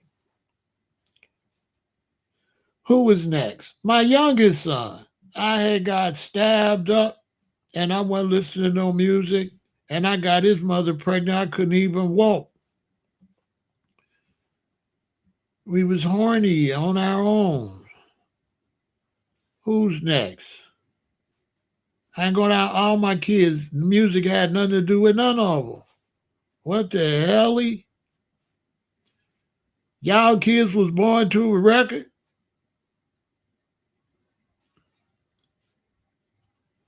I mean, when you having sex is spontaneous, so it ain't based on nothing but the body. The body and the fact she ovulating with eggs and you done made sperm. That's what you create sperm and it gotta come out. And she got eggs and they ready to be fertilized. That's what stimulates sex. No record gonna make you hard.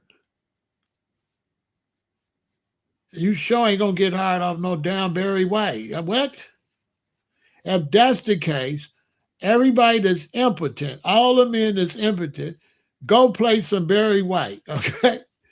Boy, I can't stand stupid stuff. All the men suffering from erectile dysfunction, we done figured it out. We done figured out the answer to erectile dysfunction. Go play some Barry White. Yeah, go play some Barry White. It's going to fix your erectile dysfunction. Go play some Barry White, not according to me, according to some people over here. They said Barry White will fix it. You cannot. See, I'm the realest nigga. I don't like no fake stuff. I don't like fake stuff under my watch. I think fake stuff to me is makes me irresponsible to the community. And I got that from my daddy. One day I was a little boy, like about 5 or 6. I said, Daddy, where do babies come from? And my daddy didn't say no stork. My daddy went to the library we had and he put out this big white medical book. And he opened it to these clear pages. And on these clear pages, it had a lady's stomach and all the organs. And my daddy turned the clear pages and it showed the baby growing.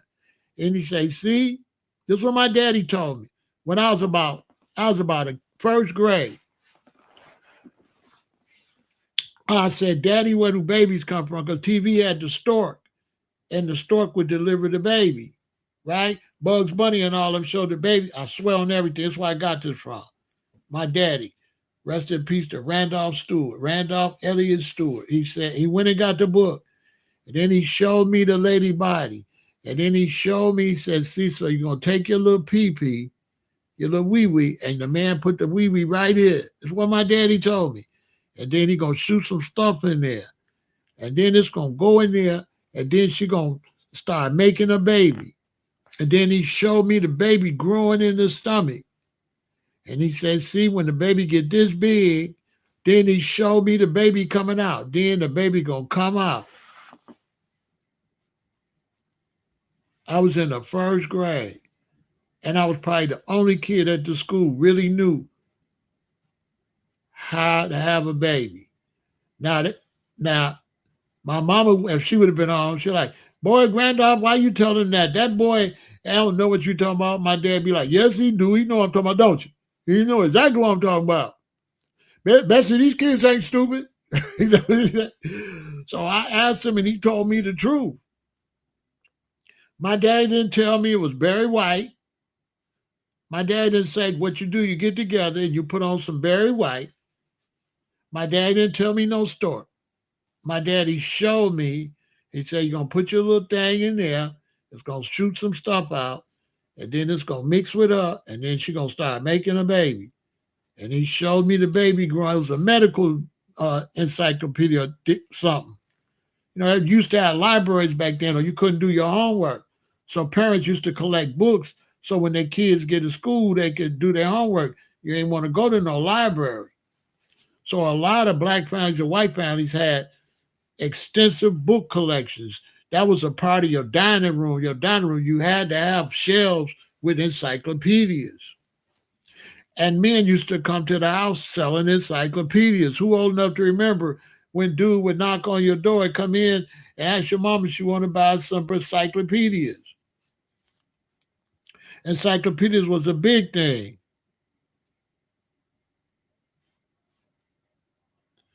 Was my daddy good at hunting? Well, I'm born, my daddy, we was in Chicago, so my daddy, we didn't hunt in Chicago. I'm born and raised in Chicago. My daddy came to Chicago and had me. So hunt where? My daddy was hunting with my granddaddy in Alabama, yes. My daddy went hunting with my granddaddy in Alabama. But my daddy and my mama got moved and got married in Chicago in the city and had me. I'm born in the city of Chicago. I'm not born down south. We didn't hunt in Chicago. We went to the store, bought greens, string beans, sweet potatoes, and cooked. So no, my daddy was not hunting. Okay? No, that's the generation before me. My daddy was a bus driver, right? Do we look like we hunted? This is Chicago. You see, he's got a black and white TV, Christmas tree. This is the Great Migration. My daddy is the Great Migration that came from Alabama up north. Him and my mother came here. My daddy, my Uncle Oscar, my Uncle Sidney, right? And my Uncle Stanley. My mother's mother and her brothers went to Detroit, right? My mother's mother, my grandmother, and my great uncles, they went to Detroit. They all worked for Ford. So the Great Migration was based off of jobs. You in Alabama, you in Mississippi, you're here. They hiring here. When a family member go back there, he call everybody, yeah, I got a good job working at Ford. So everybody, oh, he working his money. So everybody go, right? The Great Migration. Okay. Then this is an apartment unit. And my daddy worked and worked. And then when I got 4 years old, a little bit after this, my daddy and my mama bought a house. And we moved to this house from here to there. And this is where I lived until I got 18 or 19. When I got 19, my high school girlfriend, we put our money together. I moved and we got an apartment. And was basically on the same trajectory as my daddy. But no, we was my parents was the Great Migration.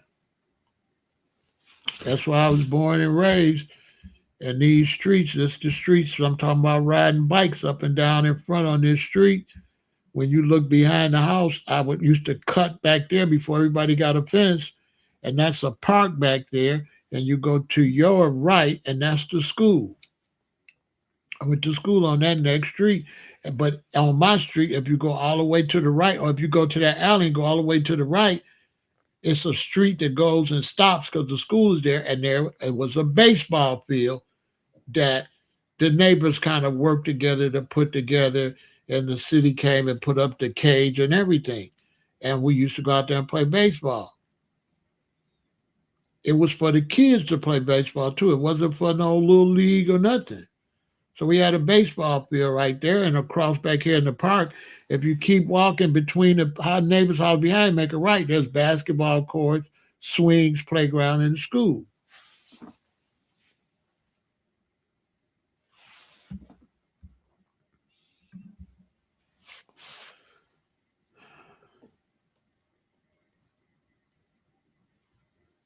I got any more questions? Are some of your childhood friends still around?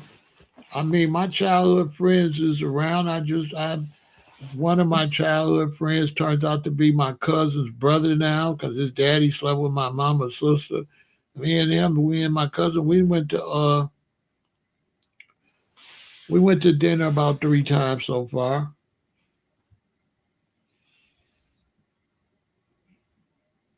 So my childhood friends around. He trying to get me to go see everybody. I really don't want to go see everybody because I left and moved to California, moved to Hawaii. So I separated. You know, when you get out of high school, you be in the neighborhood, then you run into your high school friends, you're hanging out with your high school friends. So when I got out of high school, I was hanging with my high school friends, but I started growing dreadlocks. And by the time I got a certain age, I moved to California. So when I moved to California in like 82 and 83, I moved to Hawaii. So I didn't get back to Chicago till like 89, 90. So when I come back, I had been disconnected from everybody. I didn't go through the process. Everybody be connected because they stay around. I was gone. I was in the South Pacific. So my connection with the people I grew up with, that line was cut. And while everybody I grew up with, not everybody, because some people go to school, they move to Texas. Some people move anyway because they go to college and then they stay where they go to college at. But my connection was totally severed because now I got friends in LA. I got friends in Hawaii. I developed, right? And so I'm back in Chicago. So I didn't have no connection to my childhood friends like that. Just a couple.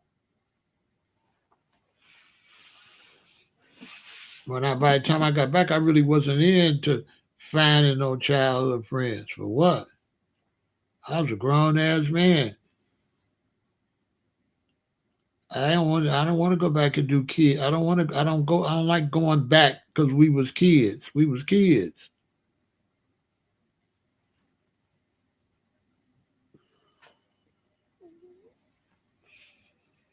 So I never was stuck in no childhood shit. I'm grown. I don't want to go back and see nobody I went to high school with. What the high school got to do with a 29-year-old, 28, 29, 30-year-old man? What the hell I want to see somebody I went to school with for? What that got to do with now? I'm a grown ass man with children. So I never was into go back. I was never into that. Oh, we used to do this when we was kids, but we're not kids no more. So I was never interested in that. And I had dreadlocks, and I was a vegan. So I was in a whole different world. People didn't even like vegans or dreadlocks. So ain't no need of me running around no weirdos that's gonna be hating and shit. You know what I'm saying? It don't make no sense. It didn't make no sense for me to go back around people because they was haters. So it didn't make no sense.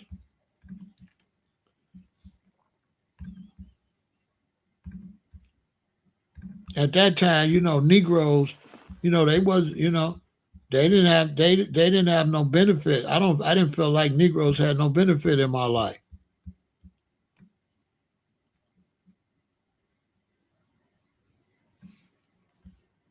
I'm gonna just keep it real. I felt like if you still eating pork and all that, we ain't on the same page like that.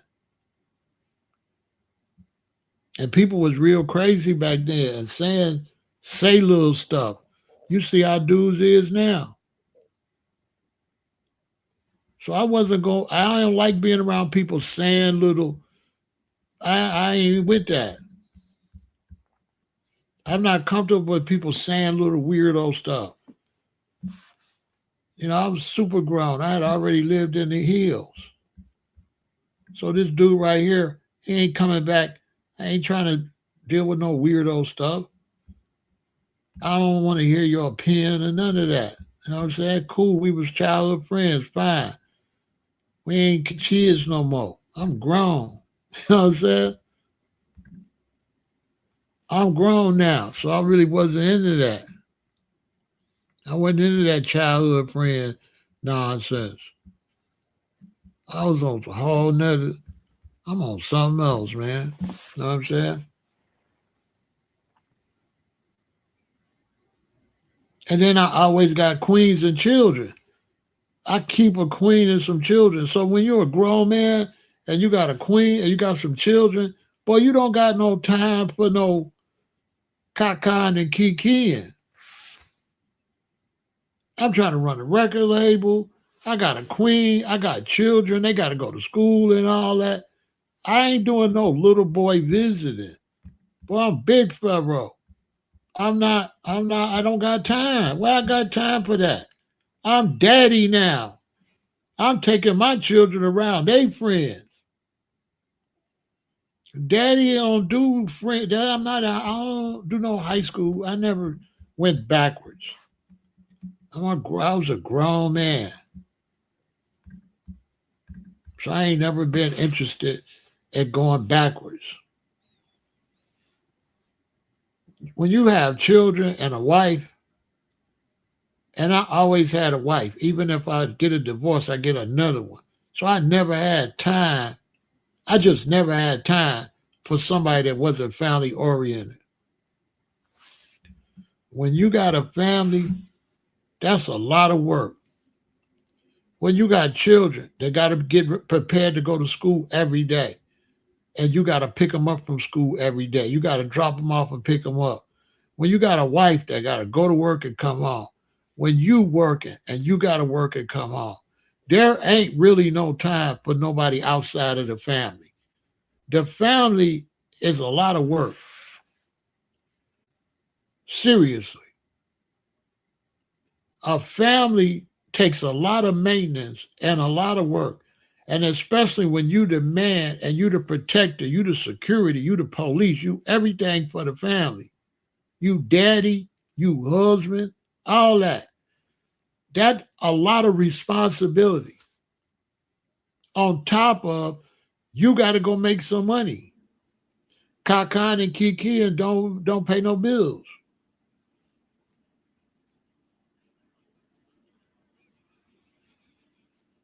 So when I came back and I eventually started the record label, when I was hustling, I sure ain't got no time. If it don't make no dollars, it don't make no sense. I'm not finna pass up my beeper going off $300, $400, $500, Kakai to Kiki. Now I would go see my friends if they hit my beeper and drop off whatever they need and go about my business. I'm not finna Kakai Kiki. I got the clock dollars. I never was a Kakai Kiki dude. That's just not me. I was always, I want to either chill with my family or go get some money. I don't like I don't like friends. I don't like friends. I don't like friends because I feel like, to me, friends are like an insult. Because, yeah, you my friend, but why we ain't getting together doing nothing? Why we ain't, like, if you my friend, let's open a restaurant. Let's, you know, what's the purpose of knowing you when we can't accomplish nothing together? So I never really liked black friends. Because the white dudes I know, them and their friends get money. They get in the bag. And the black people I know, them and their friends drinking and and kiki, they're not getting no bag together. They competing against each other, who dressed the nice, who got the best job and all that. But my white friends, they actually get money together. They with that. And the black friends is with clown stuff and competition. They ain't gonna help you get no money. So I never really liked hanging around black men. Because black men was always, to me, losers and didn't want to get no money. I ain't gonna lie to y'all. They wasn't about no bread. So I didn't have black friends. I had associates that was getting money. I was around a crew that was about dollars.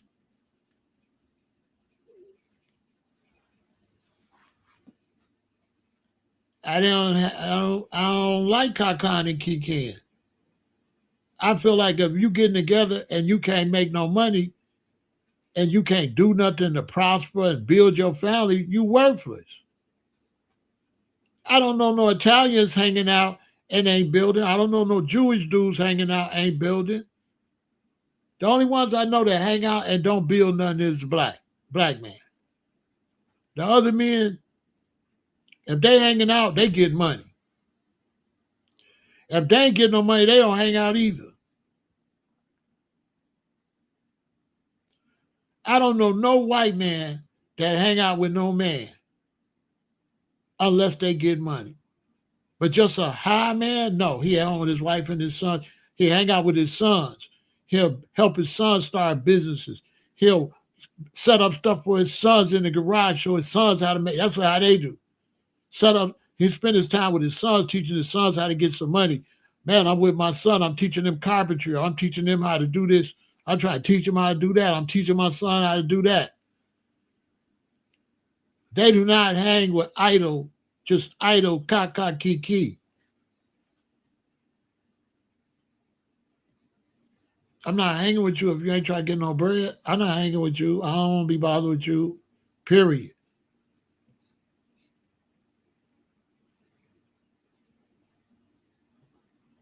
I'll go see you if you family, like my wife's family, she want to go see him, or my family having something high, but it's high and bad, and this is not going to be a lot.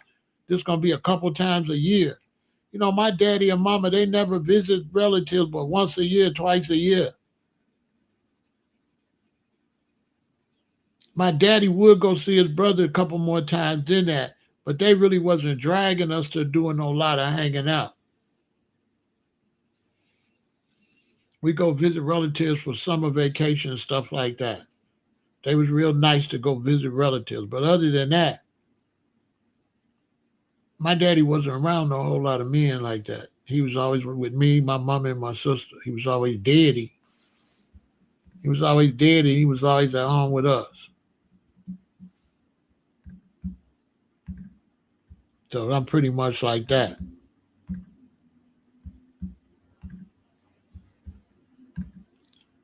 I'm a lot like my father. You know what I'm saying? My father had a crew, though, but this was his crew. Me, my sister, and my mama. This was the crew. This our crew right here. These are people that I seen the most, and we see each other the most. Me, my sister, my mama, and daddy. That's who we see every day the most. We see other people every now and then, but this is the crew. Period. And my father taught me against that. My daddy said, don't be hanging out. My daddy said, do I hang out? I'm like, no, daddy. He said, when I get off work, where I go? I said, you come on. All right. When I get off work, son, where I go? Do I go to the bar? I'm like, no. Do I go to a friend's house? No. What I do when I get off work? You come straight home. My daddy taught me that. So I don't want to go to the bar. I don't want to sit down with them. I don't want to hang out with them. I'm not doing nothing. I'm going to work to take care of my family. I'm coming home with my family. That's it.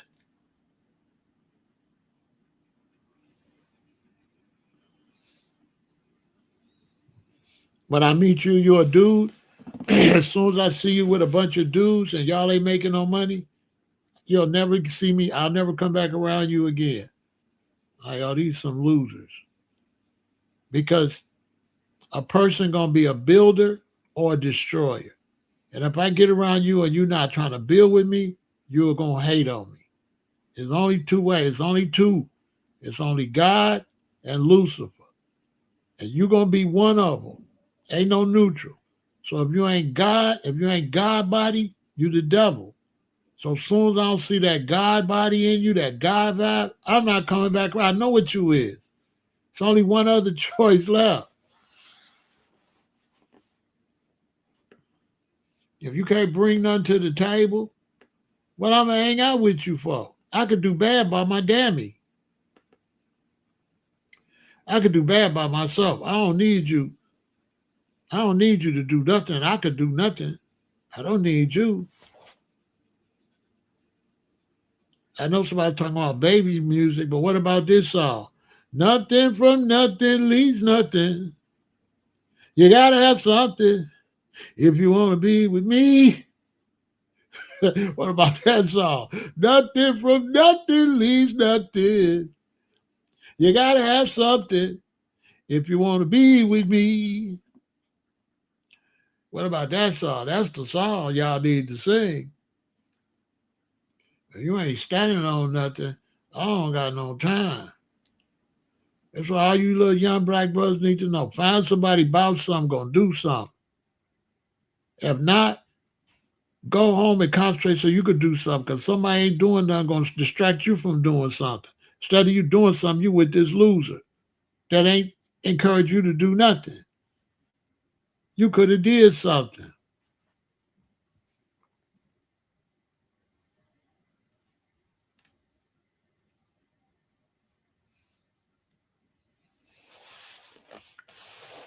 Don't say I didn't tell you.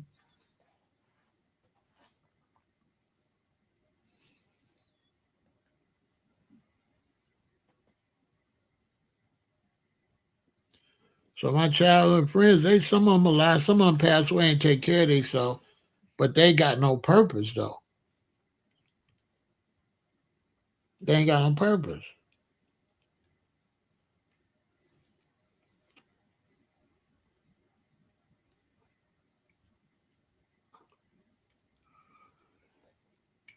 I mean, for me, like what we used to do. Oh, we went to we went to sophomores.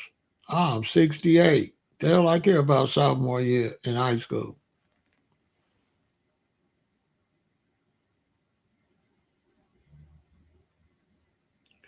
Yeah, you got to instill it in them.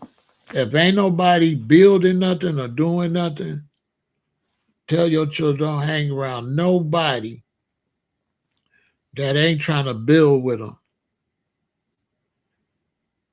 because you either seek or destroy. You either build or tear down. It ain't no. So if they ain't with nobody that got a build mind state, they gonna tear you down. They gonna tear your business. They gonna destroy your marriage. When you see a lot of these people that be having marriage problems, it be because they be bringing people inside their marriage. You have to separate. So even in marriage, I don't believe in bringing your family into your marriage. You want to destroy your marriage? Bring your family into your marriage. Out of 100% of the time, don't get me wrong, 10 or 15% gonna work, but 85% gonna fail. Somebody not gonna like your wife not gonna like somebody. It's gonna be The best way to introduce your wife to your family is to wait a while. Now, if you want to get married, you want to have a wedding, and you want to invite everybody, invite them. They all come, they meet your wife, right? Then go your own way. but do not have your wife all up under them like that unless the situation pulls that way where your mama just love your wife. Cool. She want her around, that's cool. You don't want to stop nothing positive. But other than that, you don't want your family, your old family, and your new family's business. If your mama accepted that's your wife and that's the lady of your life, fine. If your mama's still trying to be the main lady, then your mama bogus. Mama, I got a wife now. You ain't my wife. Mama, you need to go holler at daddy. It's you and daddy. Like that. Ladies too. Stop taking your man around your family. If your family full of turmoil, why you took your husband into that cesspool? Been there before.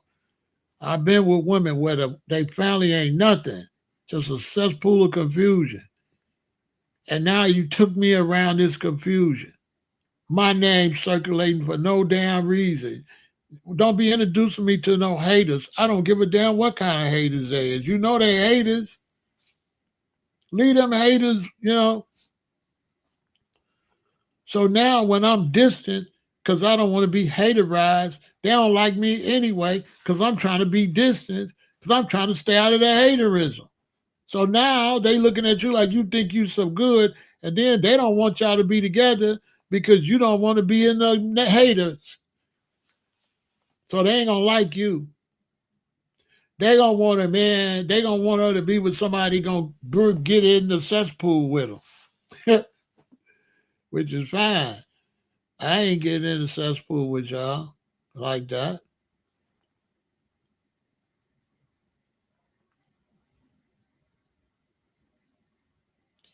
When I meet a woman and she take me to meet her sisters or whatever, my attitude is, hi, pleased to meet you, and mind your damn business.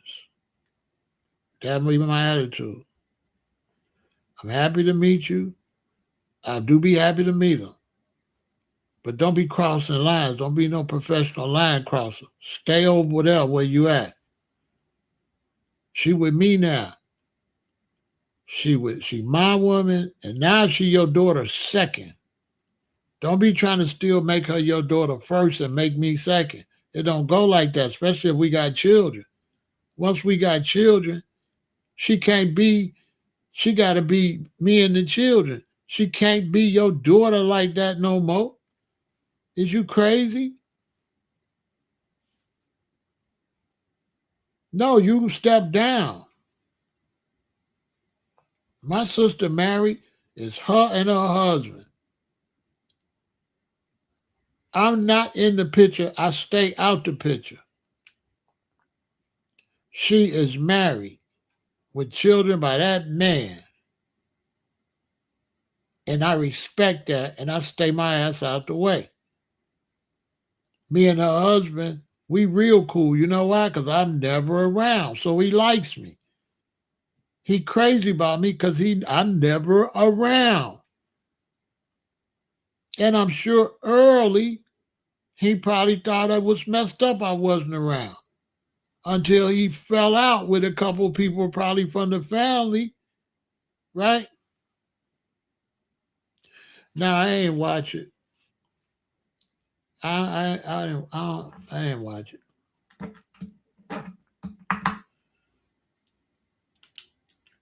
I seen him in Cat Williams. I don't know if that was real. Cat didn't look like he wanted to do it. I don't know how real it is. But I know Kevin's career is tanking and Cat's on top. And so I know Cat's suspicious. Oh, you want to be my friend because I'm on top and you flopping. But I didn't watch it or nothing like that. I seen them make up and hug. It come across my timeline. I pushed on it.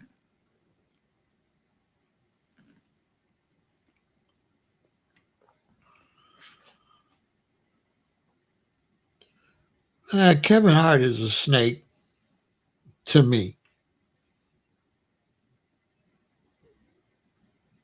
Cat, he either like you or he don't. He ain't no snake. Cat is either with it or he not. I didn't see the racist jokes. Who make racist jokes? I don't know.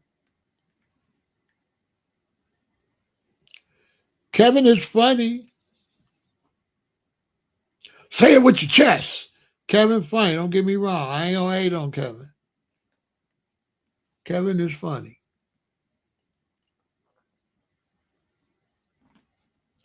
Cat Williams is funnier because Cat Williams is a character. Kevin's not. Kevin is a person that do comedy. Cat Williams is a whole trip. Yeah, y'all can ask questions. We here. It's late night. We've been over here 6 hours. Might as well. What is it? Yeah, let's do questions 4 in the morning. Ain't no need to start no new live. Somebody got questions? Hit me up.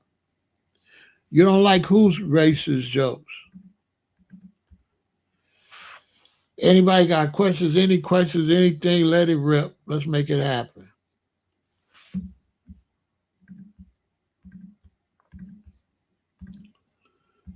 Any questions? That's all good. Good idea, Quaylen.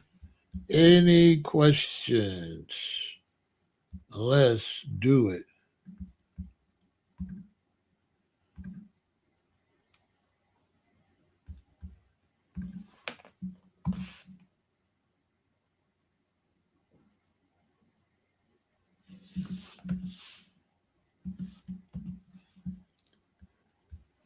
Any questions? Let's do it. What's my favorite gangster movie? My favorite gangster movie.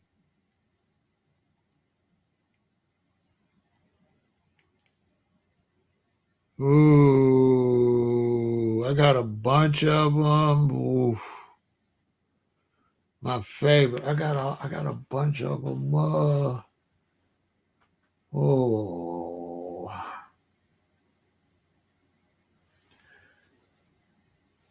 I would say my favorite gangster movie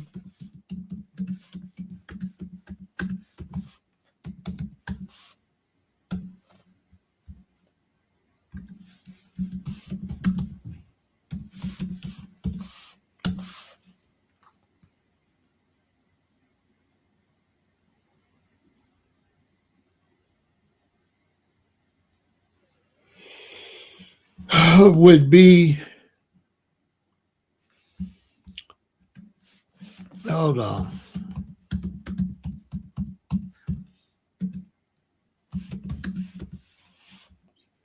My favorite gangster movie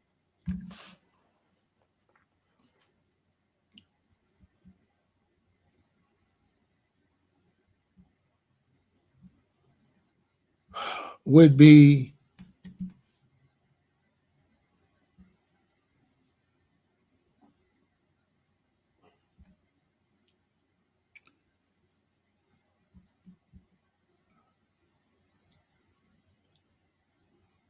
my favorite gangster movie is actually 2 movies. So my favorite gangster movie would be Black Caesar and Hell Up in Harlem. Black Caesar and Hell Up in Harlem would be my 2 favorite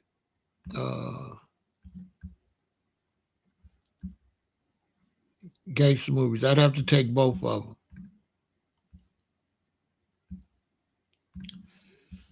Those would be my 2 favorites.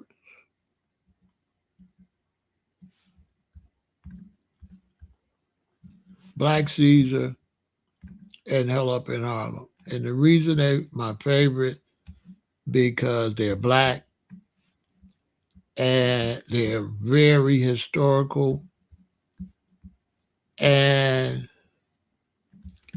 they show the history of blacks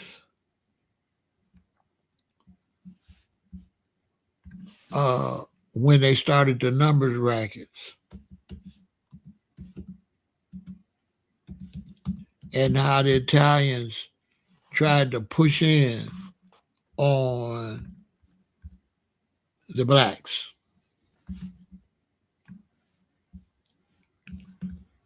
So they're historical. And I started watching them because I was around some brothers from the Caribbean, and they was watching them when I was in LA. And I was like, oh, I gotta watch this. Because they was watching them in LA. And I thought it was, I said, oh wow, what is this y'all watching? And so I went and I grabbed them. I grabbed them and started watching them because the Black history was amazing. And I had seen them when I was young, but when I seen them when I was older,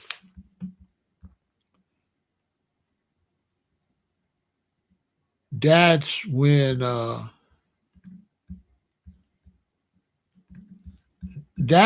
said, oh wow, because I was older to really comprehend what that was all, what they was all about. So those are two of the greatest, to me, black movies, period. But definitely gangster movies. Uh, yeah, those are the ones. Those are my two favorites, for sure. No ifs, ands, or buts about it. All young black men need to watch those. I would say women too. You need to watch those because those are historical. Those have a historical reference.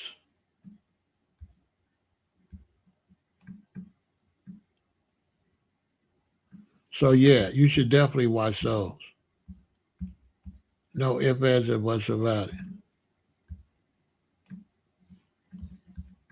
Those are my two favorite gangster movies. Now I like Casino and all those too. But these are historical for black people. These have the historical references. So of course, I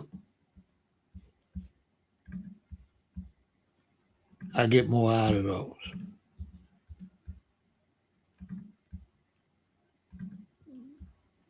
Did any of my friends change their name? You mean what kind of friends? You mean when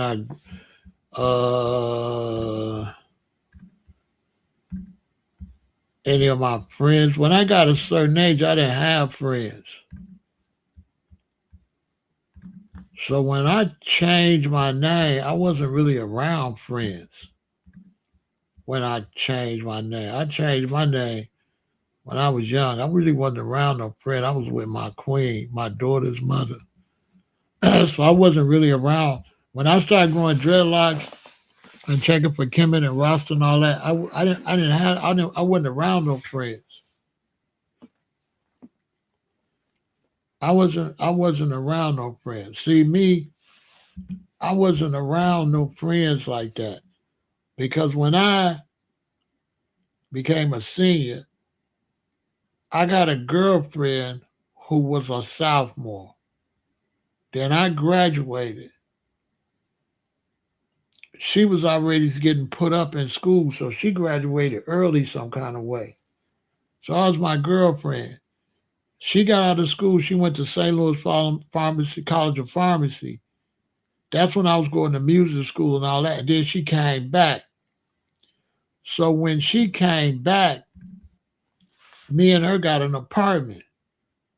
So I'm like, I think like 19, and I got an apartment with my queen. So I'm not really doing friends like that. And then I started growing dreadlocks with her. I was with her when I started growing dreadlocks and when I changed my name and all of that. That was when I was with her. I think I had broke up with her before I changed my name. And then I was with my oldest daughter's mother. So I was with some women. I was with women while I was going through the change.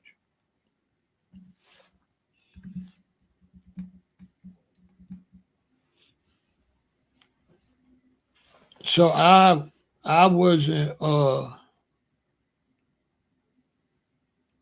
around no dudes like that. I was very mature, and when I was with women, I was with women, and a lot of times we had children. You know, I had my daughter, so I was on some grown man stuff early. I wasn't like a lot of these dudes, 18, 19, 20, 21, 22, that still act like kids. And I was grown. I was like grown. So I was too old to have friends like that. I didn't have friends like that. Because at 19, 20, friends would be goofy. They would be goofy. And all my friends, I'm going plant based. I'm growing dreadlocks. I'm going vegan. Ain't none of my friends gonna do that, or you know what I'm saying? None of my friends gonna be on my path like that. So the path I was on, it wasn't no path for no friends. You know what I'm saying?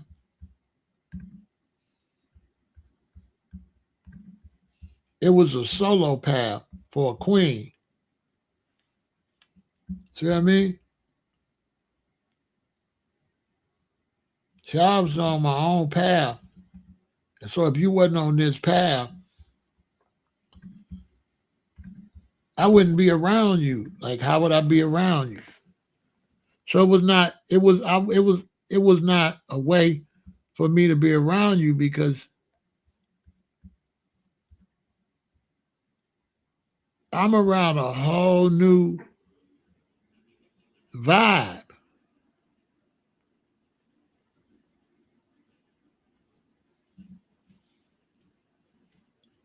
I'm around a whole new energy. I'm around an energy that's matching my energy. I wasn't around a certain type of energy no more because when you change the way you eat, the last thing you're gonna do is hang around meat eaters. For what? These are people that's not understanding what you're doing, saying weird stuff. You know what I'm saying?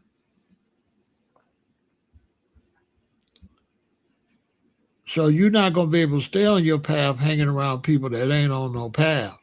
You know what I'm saying? They ain't on what you on. This is what I'm on. So if you ain't on this type of time, hell, I mean, we ain't got nothing in common. So I don't know what my childhood friends was doing when I was doing that. I would see them. You know what I'm saying? I would see them whenever I go to the neighborhood, but all my childhood friends was in my mother's neighborhood, and I had already moved. And then next thing you know, I'm in LA. I'm in LA, so that's it for childhood friends. I'm in LA. So that cut the cord right there. Right behind here, I'm in Chicago, and then I'm here. This is all real close together. You could tell by the length of my dreads that I was gone not long after this picture. Why do I think it's a major push for AI data centers? Because they can't come out with the mark of the beast without AI. They can't do the microchips. They can't do the cash. They can only do. They gotta have AI for the cash society because AI is not only artificial intelligence. AI is quick data. They always keep saying the artificial intelligence part. What they don't say is the quick data. They're not really using AI for artificial intelligence. They're using it. It's faster data because it's not called AI centers, right? It's called what? Data centers. And what's data? All your information, right? So when they say artificial intelligence, that's to throw you off. Yes, it's for artificial intelligence, but what is artificial intelligence? It's an artificial brain. And that artificial brain doing what? Storing data. That's why they're using 1 million gallons of water a day at data centers. Data centers. It's basically the Antichrist, the mark of the beast. And to microchip everybody, that takes a lot of data to chip you.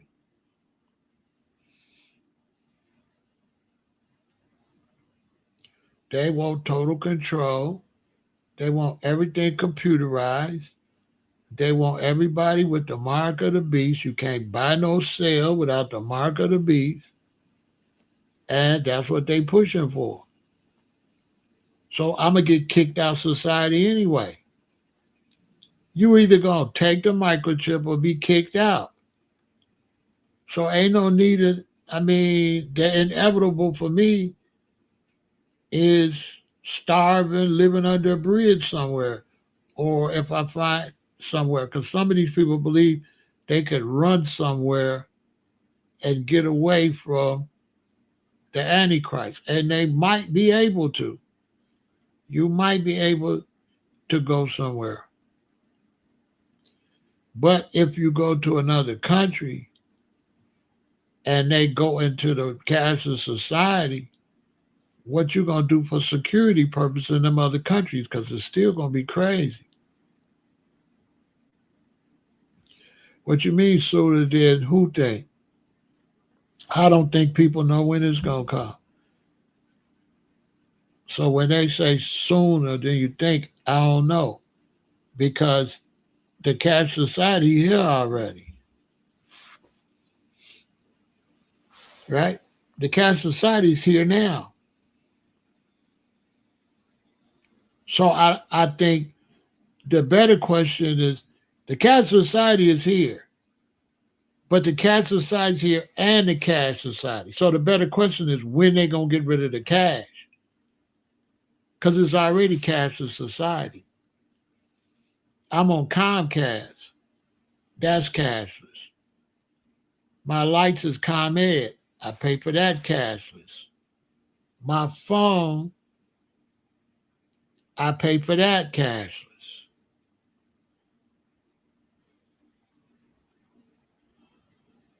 All my bills are cashless. There's no phone company or nothing. Many of my transactions I got to make is cashless. If I transfer money from my bank account, that's cashless. PayPal is cashless. Venmo is cashless. Super Chat is cashless.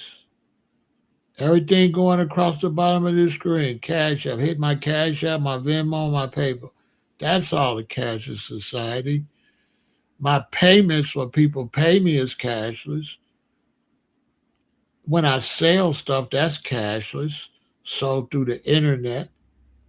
People go to my website, that's cashless. I have to transfer those digits over. Then I can transfer those digits to my bank.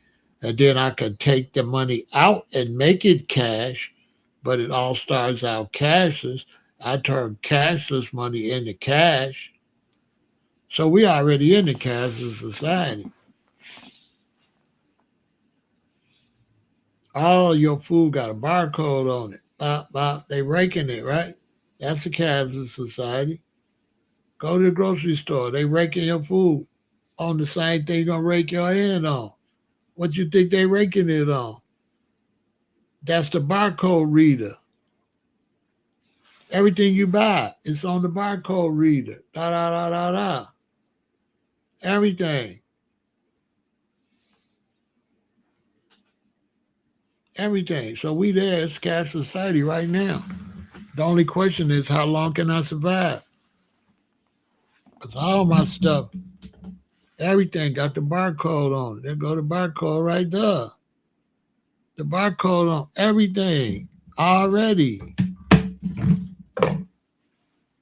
Just about everything. I got a couple products ain't got no barcode. But most of this stuff got a barcode. Barcode. Barcode. Cashless society.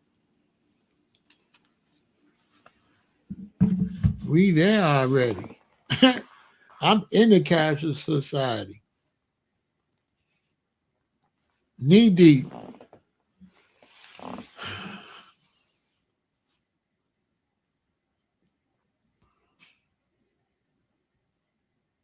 So it's here. It's here. My only question is when they're going to take away cash. When is there going to be, when are they going to say, turn in your cash? That's, okay?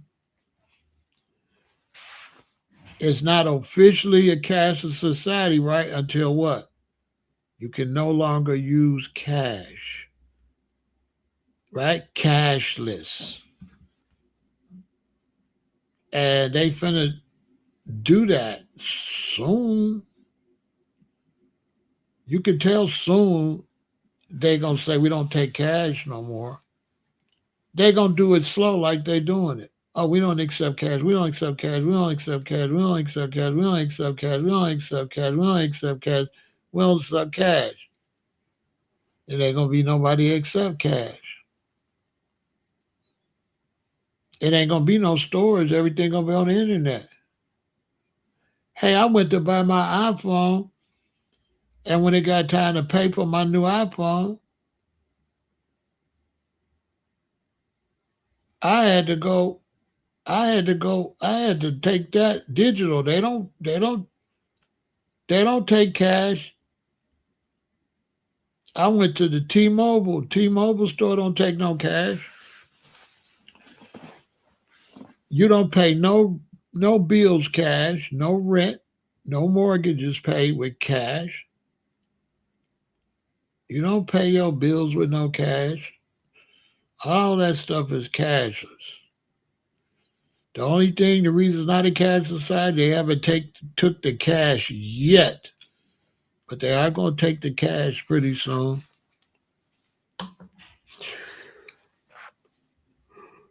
Which I ain't got, that ain't going to trip me out.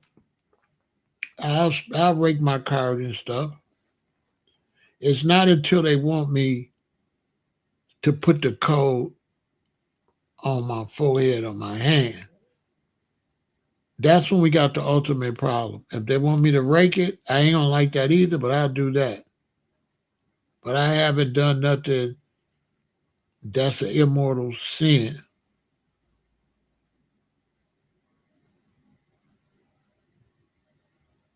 What about creatures? I mean, that's inevitable. Not just tear stuff down. You pollute the earth and stuff. Look at the ticks, where they dumping ticks everywhere, and the ticks is liable to go down in the ground and bite the wrong creature, and the creature get covered with ticks and get mad and come. Anything can happen. The ocean is stuff it's stuff everywhere, so creatures can come from anywhere because you're disturbing the planet.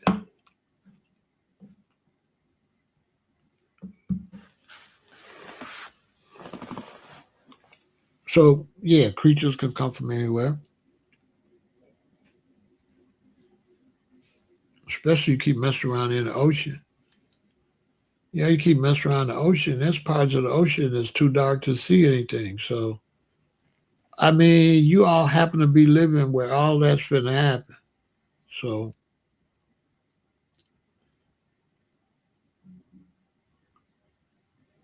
you all might as well get ready. Because there's all kind of stuff happening, but they're hiding a lot of stuff by making fake AI videos. So if they make enough fake AI videos about monsters, if somebody film a real monster, now you got to dictate, you got to figure out, is this really a monster or is this AI? So they're confusing you with AI because now if somebody film a real monster, film a real serpent stick his head out of Lake Michigan and post it, people gonna say that's AI. So they got you because now you won't know fake from reality. That's to make sure because they know everybody got a phone and they know you're gonna start filming stuff. So now you filming stuff. They want to make sure that anything you film, it's a way to deny it. You understand? Basically.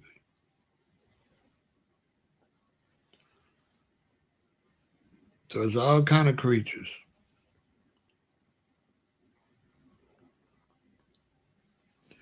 Y'all seen the Michael Jackson?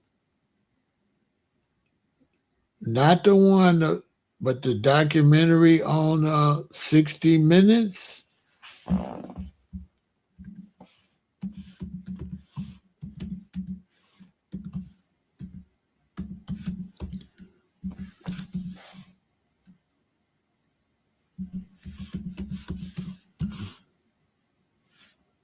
Y'all seen that one? The new one? Huh? Woof.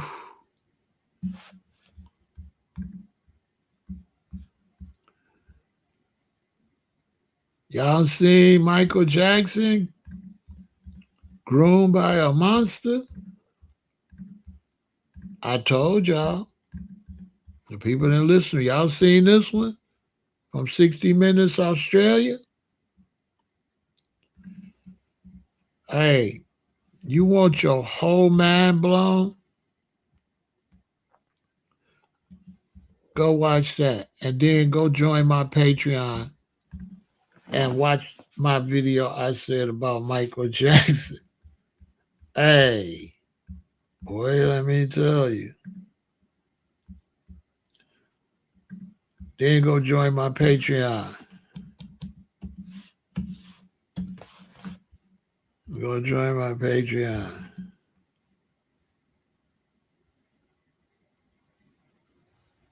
If you want your whole mind blown, go on over there and pay the $20.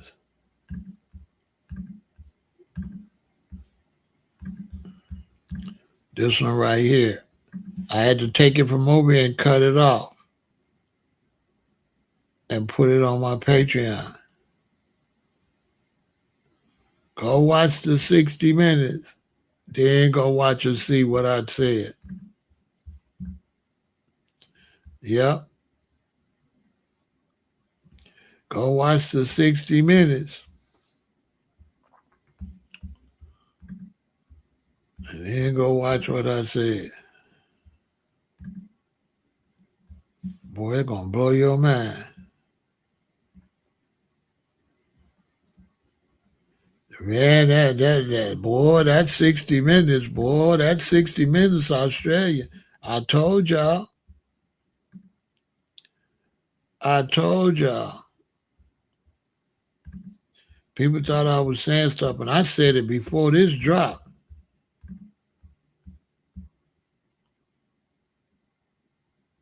Man, it's going to mess your head up. I ain't lying. Boy, you're going to be messed up.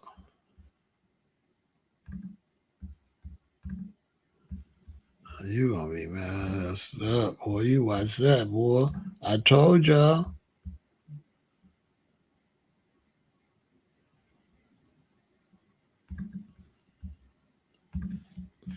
What creatures? There's a lot of different creatures, so some are, some ain't.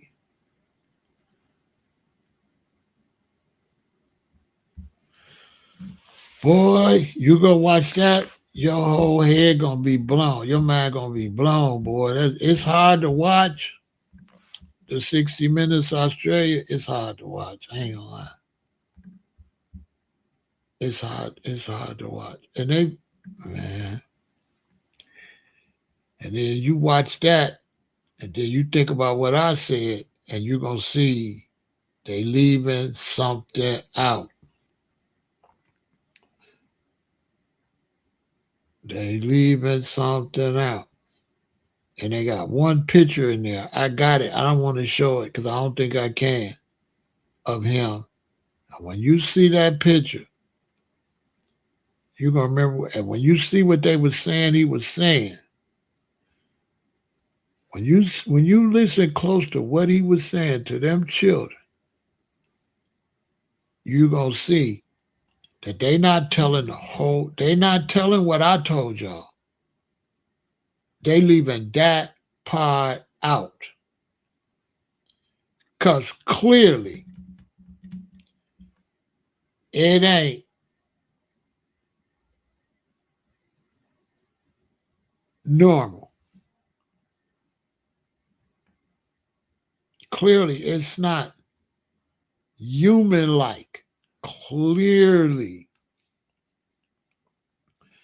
And they leaving stuff out.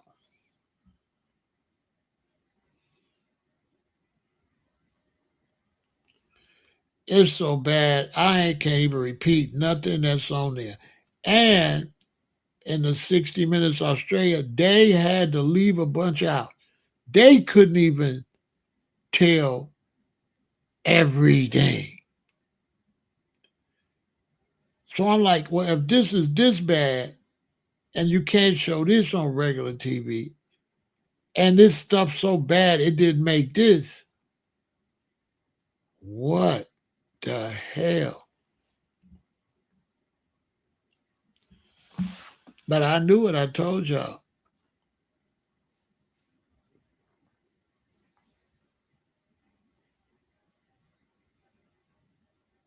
Bruh, when you go watch the 60 Minute Australia, bro, baby Lane, it's going to scare the bejesus out of you.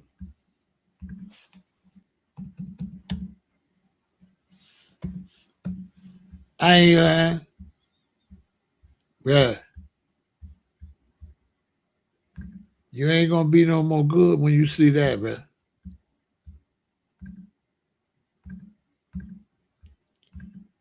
You ain't going to be no more good.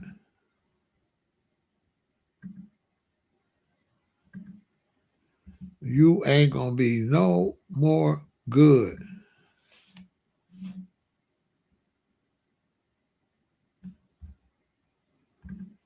And I mean no more with a capital, no more.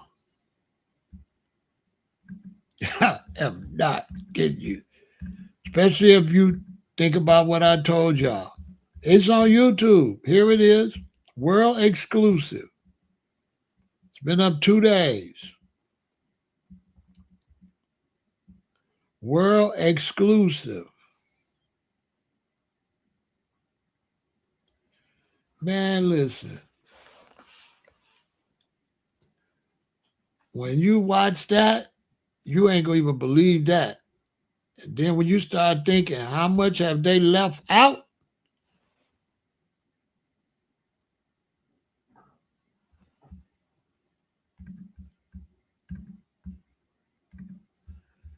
Do I think it's they think there's monsters around us blended in? Man, there's monsters everywhere. The problem, Quaylen, is people don't know how big the earth is. They don't know because they live in these little cities and stuff. They don't know how much dead space is out here. They don't know how big the ocean is. They don't know that there's parts of the ocean you can't see. They don't understand that when they go down, they don't got no contraption that could go to the bottom of the ocean. It'll explode from the pressure. They don't know that when you with the contraptions they got, when they go down as deep as they can go, they can't see nothing. Because they say that you need light for light to work. And because you're so far away from the sun down there, light don't work, right? So when you go deep, deep in the ocean where no sun rays can come, right? You can't see nothing. So when you turn a light on, it's not going to shine. The only thing going to light up is just the rim of the light. The light can't transfer because light needs light to transfer. If there's absolutely no sunlight, none of these lights would work. These lights can only work because there's already light.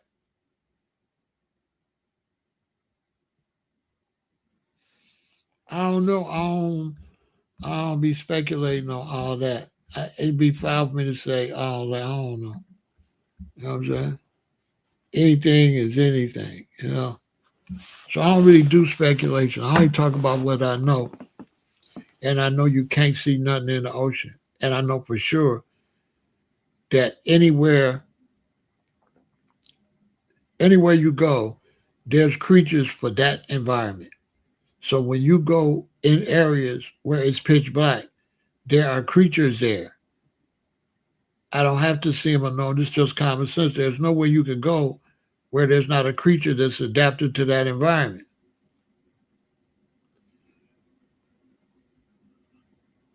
Like in Africa, they got forests with so many trees that's the same way. Light don't work.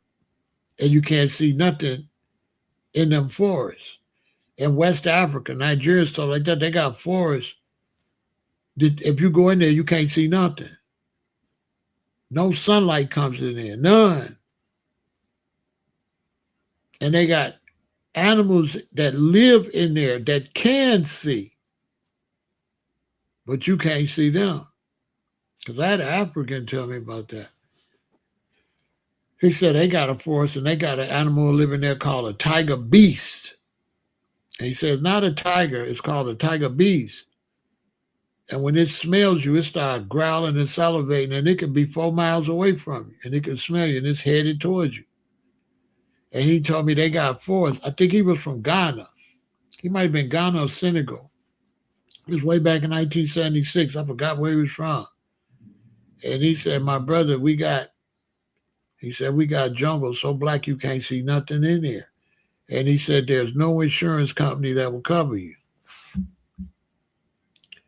That's what the African brother told me when I was 18. He said, you can't get insurance. You go in there at your own. He said, ain't no insurance going to cover you, and you can't see nothing. And he told me they got the tiger beast. It's called the tiger beast. It's all kind of stuff in Africa. But when it comes to creatures in certain areas, you are not going to hear about those creatures unless you move in that area. So there's things in Hawaii you're not going to hear about. You have to move to Hawaii and meet the right people there, and they will tell you. But that information never leaves that. That's not information discussed outside that island. Some of it don't even leave the island to the other islands. So there's information when you go to areas that's only in that area. It's all kind of stuff.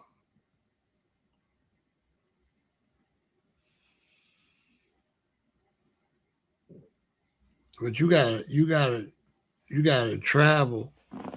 And when you travel and you go to the right place, you gotta go to places unpopulated. So if you go to Oahu, Waikiki, even maybe Maui, but if you go to the big island that's named Hawaii, and you go to the big island, the big one, where there's a whole bunch of like empty land and different stuff, you're going to hear some stuff.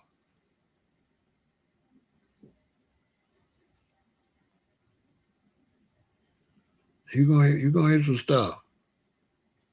If you go to Africa, but you got to go to that specific country, to that specific village, or that specific forest, or India, you're gonna have to go to the specific place in India, and they're gonna tell you, "Adune there."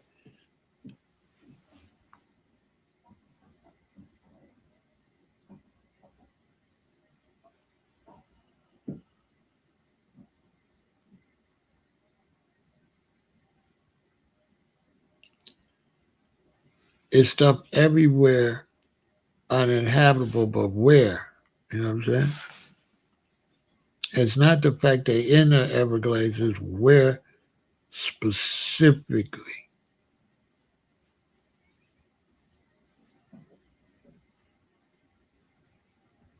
Because there might be spaces past the Everglades, or what's down. When you get to the Everglades, you got, but what's down, kind of like that. Most of these things, they're not around people. So most likely, if you go somewhere where people going, they ain't gonna be there. So if there's people moving around the Everglades, it might not really be nothing there. If they there, they're gonna be in the part where nobody's at. So you gotta go to the part of the Everglades that got no traffic, no motion. But you ain't gonna necessarily see nothing. Because these things, they don't like people, they don't want to be seen. In some cases, if you do see them, nobody gonna never see you no more. You ain't gonna be able to tell about it. Some of these things, when you see them, that's the last thing you see.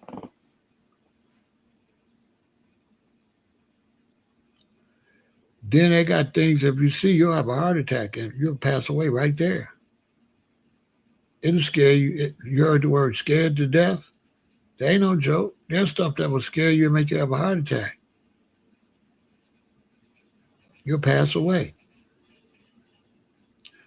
There are things that you see them and you'll pass away. Right there. There's things that could blow stuff on you or squirt stuff on you. You'll be done. It's all kind of stuff here on this planet.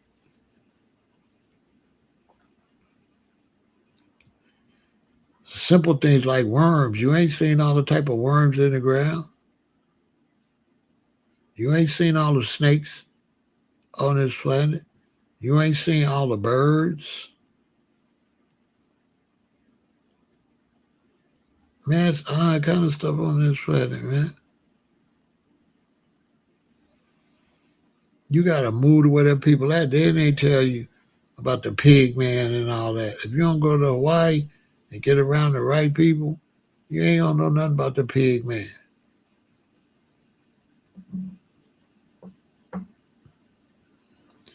And when these people tell you about these things, you could tell they ain't lying when you go to their land.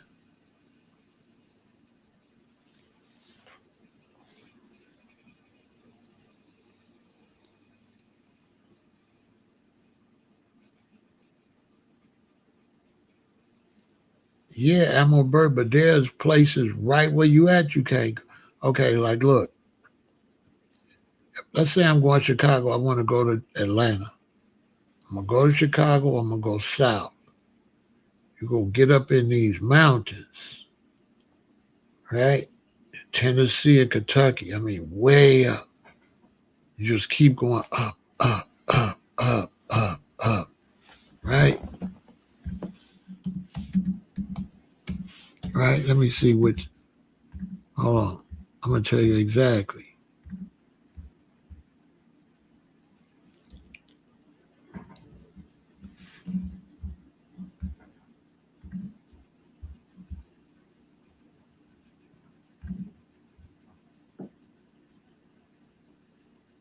Okay. It's,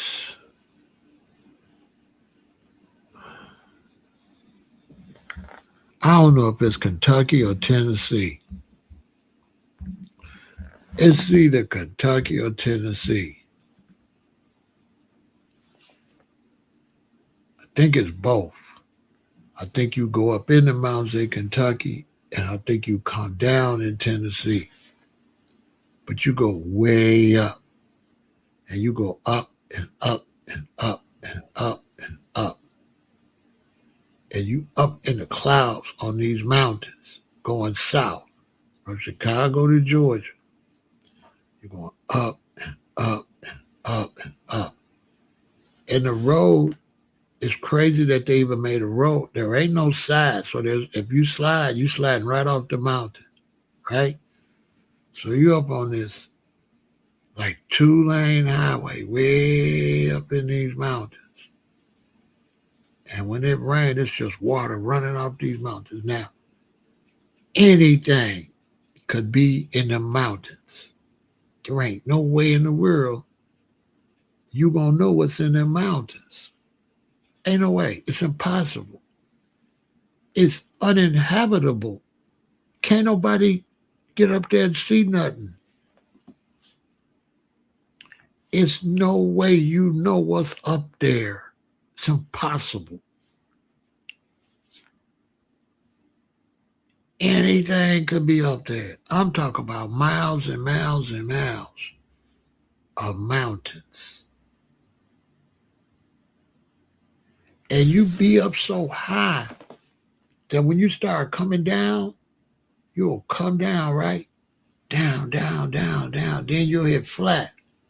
Then you'll go, and then you'll come down again the same amount you came. And then you'll hit flat, and you think you're on flat, and you get so far, and then down again. That's how high you be and went up there. Man, ain't no telling what's up there. It ain't no telling what's in them mountains in Tennessee and Kentucky, man. You up in the clouds, and it's uninhabitable. And if it's a creature up there, they're going to be in a spot where ain't no road at. There could be flat spots in caves or anything. Nobody ain't going to know. Ain't nobody going to know what's up there. Man, you cannot investigate up there. How? How you going to know what's up there? All they know is they made the road and left. They didn't investigate all them cracks and crevices. Man, anything could be there. And then a lot of times you get to this flatland and stuff, it's just forest, trees. Ain't no telling. Like Georgia, ain't no telling what's up in there. Ain't no telling what's in Georgia. Ain't no telling.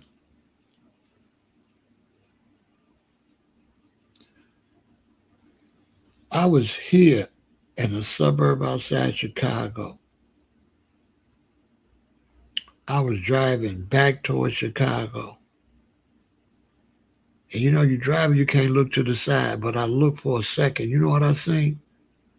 I seen what looked like a big-ass prehistoric nest because it was made with big sticks. It wasn't made with grass and stuff, a big-ass one. But it was a car next to me. I'm driving. I couldn't stop. But I swear, I seen a big-ass prehistoric nest It was huge. It was made with big ass sticks. And if I just happen to be looking that way, if you ain't looking, you ain't gonna see it. You just gonna keep driving. Man, I seen the big ass prehistoric nest, and something lived and wasn't nothing in it because it was big old sticks, so you could see through the sticks. So whatever be there, it wasn't there. It probably come at night. It probably don't come to the nest at night, but it's a big ass bird. I tell you that. I see it. I said, well, I tried to, boy, it was a big ass, it was made like this, like a triangle with sticks. It had laid these sticks down at the top of this funny looking tree. It was like a big ass tree with trunks like sticking out like parts of the tree. And then it had put these sticks, something had built a nest, but it was a big ass stick. It was big. A stick. It was a stick nest.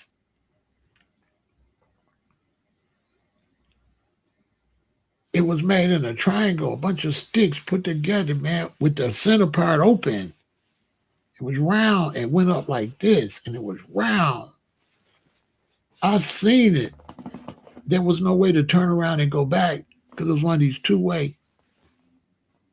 I would have had to go way to an exit and come back, and then if I didn't mark what mile I was at, how would I know? And there's nowhere to pull over, so you can't be looking. You have an accident. But if wouldn't have been nobody on there, I would have backed up and took a picture of it. It was a big ass triangular stick nest made of sticks, big ass, big ass like logs. Like who? What the type of bird built that? It looked like a prehistoric bird nest. I seen it. Because my son lived out there. I think I was coming from my son's crib. He lived out there. I seen that nest. I know that was a nest and there wasn't nothing in it. Whatever built it is smart because it don't be there in a day.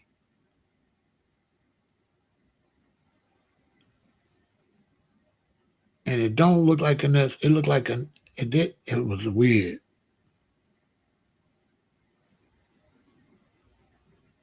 It was huge. Made out of some big ass sticks, big tree parts of trees, like big, it don't make no sense. What kind of bird could carry something that big? Man, I said, the hell? And it's one of these things where who knows what's back up in there? It's up at the highway. When you travel, you find out it's a lot of land where nobody ain't at. It's a lot of land where there's nobody. There's a lot of places where nobody ain't walked.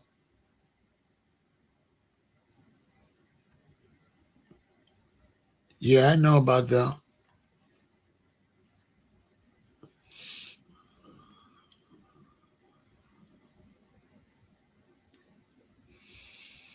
There's a lot of islands like that.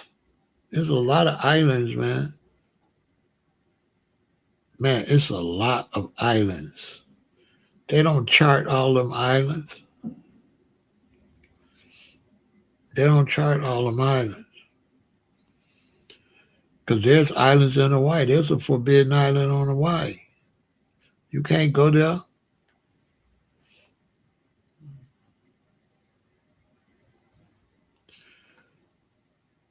You can't go there. You can't go to the forbidden island on Hawaii. You can't go to that island. Then there's a island off of New York out there.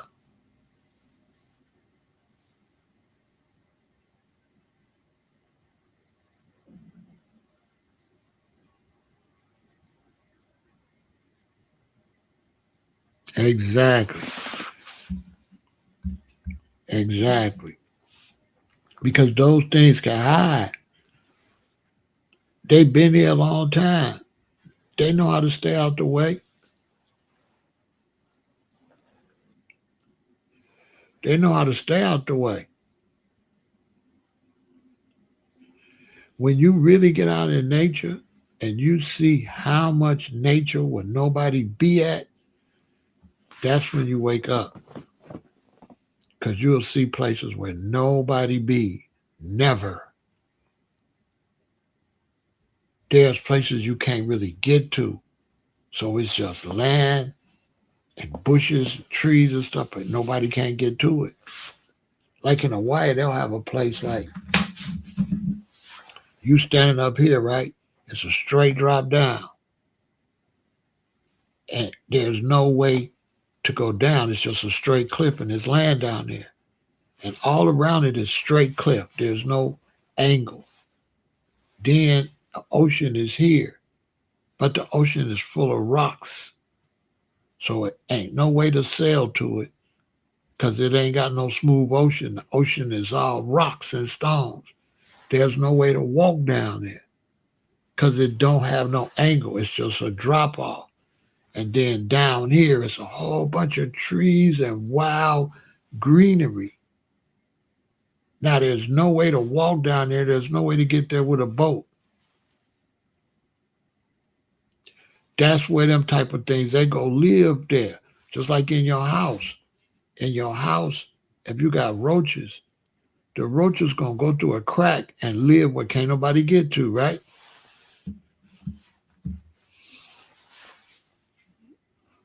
That's why you got to take baking soda and that stuff and put it in there, eat it, and take it back to the nest. You have to get, because the nest, you can't get to it. They going to make their nest somewhere where there's no traffic, right?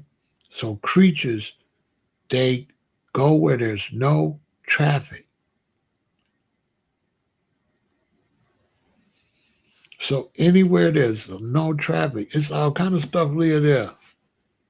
In the water, in the ocean, parts of the ocean where there's no traffic, guess what live there?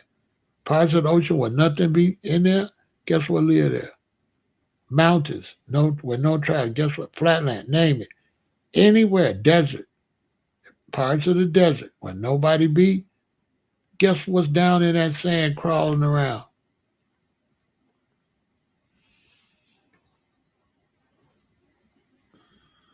South America, Central America, China. So all kind of shit in China now. China big. China got places no people is at. India, Africa, North America, Canada, all these places got places where nobody be. But they got young people thinking people just all over the earth. No, they not. People is only by where the water is at. If you drive across America, you only gonna see people where there's water. Wherever there ain't no water, ain't no people for miles. All the cities, towns, and everything is by water. Facts. By accessible water. Once you get to where there's no water, it ain't nobody there. When you drive across America, it don't be nobody for miles. Straight, it don't be nobody. Now, some places you go, it'll be farm. It'll be like corn for miles. But there are spots even there nobody at. And if you go talk to them farmers, I guarantee you them farmers got guns for things, but they might not discuss it with you. Y'all seen the dude that got attacked by the werewolf?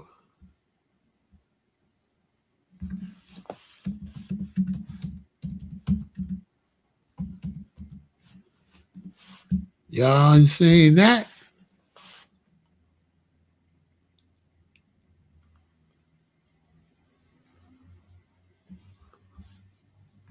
Now, if you want to see something crazy, Go watch that. Go watch Roy Stubblefield when he seen the werewolf. This is the one at the top. Go watch that. Now, if you want to see something crazy, go watch this brother right here.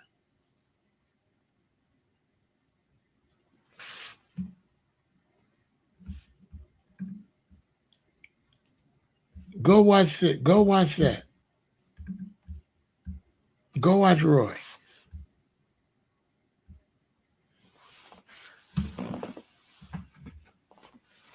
Go watch Roy. It got 1 million views.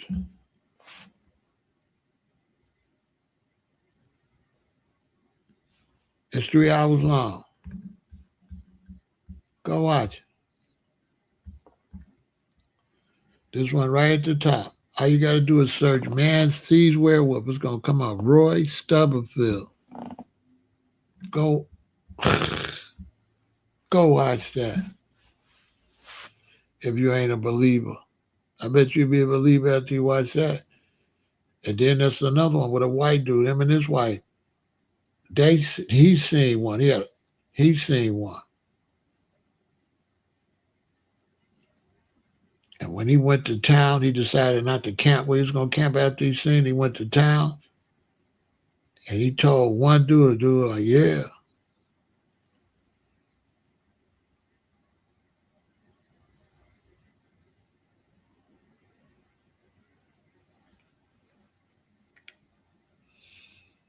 In Hawaii, they got the pig man. It's a big old dude, look like a big old pig, big one. I didn't see him. But you ain't going to see him because he's in the middle of nowhere. He's somewhere in Hawaii. He's going to be where ain't no people. But they say, you don't want to see him either.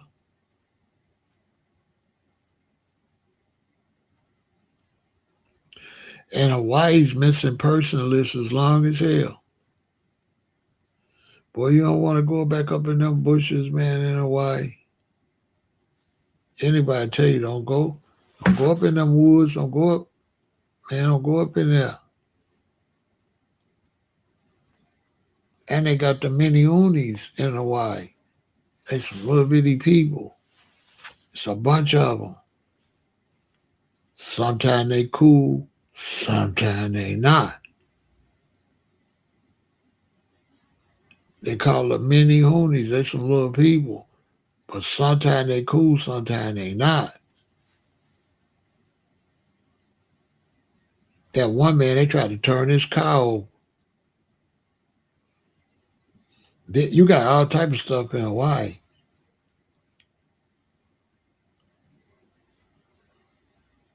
Man, Hawaii got some stuff, man. You driving the wrong place. That stuff will turn your car off. It'll turn your car off. It's all kind of creatures. Man,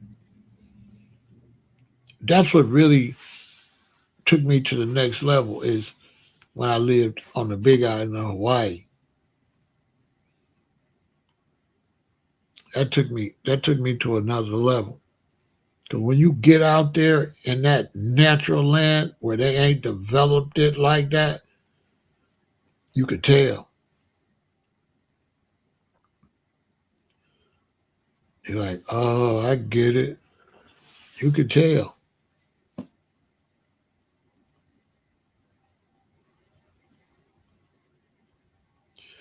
Going over that, they got one road go right over the volcano, right over the mountain.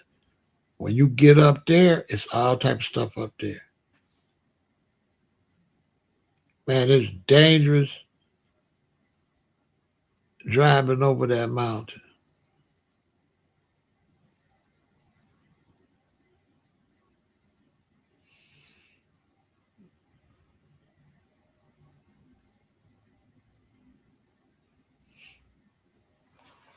That's on Oahu. That ain't the big island. It's on Oahu, where you could. Is that on Oahu or is that the Big Island? No, that's the Big Island. You could drive around. I think to go around the whole Big Island is like 4 hours, or you could go over. You could go over the top, and it cuts it down to like 2 hours. But first, it's a whole bunch of military up there, which is creepy. It's a whole man. It ain't the military you see here. It's U.S. military, but man, it's the real military, like everything, like wartime.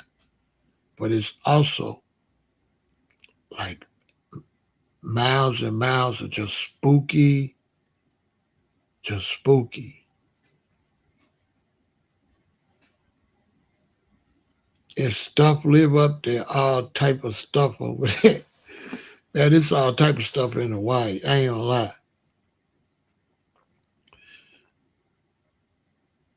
It's stuff all in that water. Man, it's all kind of stuff in that water too. In that ocean, in Hawaii, out there in the South Pacific Ocean, man, it's all type of stuff in that ocean. The ocean is dangerous as hell. Man, so many different type of man. You could tell.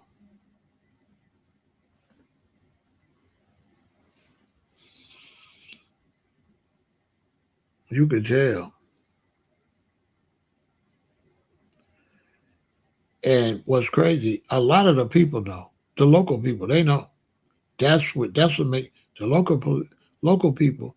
You tell them if you see like a sea monster or something, and you go tell the local people, and you say, I seen the thing come out. And they say, what it look like? And you say, this, that. They say, oh yeah.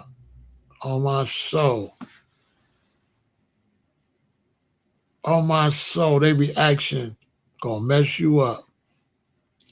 They're gonna be, oh yeah, that's Kuliapakalo. Oh my soul, they know exactly what it is, they're gonna tell you what it looked like, and they act like it ain't no big deal. They're like, oh yeah, that's Kuliapakalo. And you like, what? And they're like, yeah, that's Kuliapakalo. He's got things like that. Oh yeah. My cousin's seen him. My cousin's seen him 2 times. My uncle, he turned over my uncle truck. Yeah, I ain't lying. Hey man, I ain't lying. Their response gonna mess you up. They know it's there. Yeah, oh yeah. Oh yeah.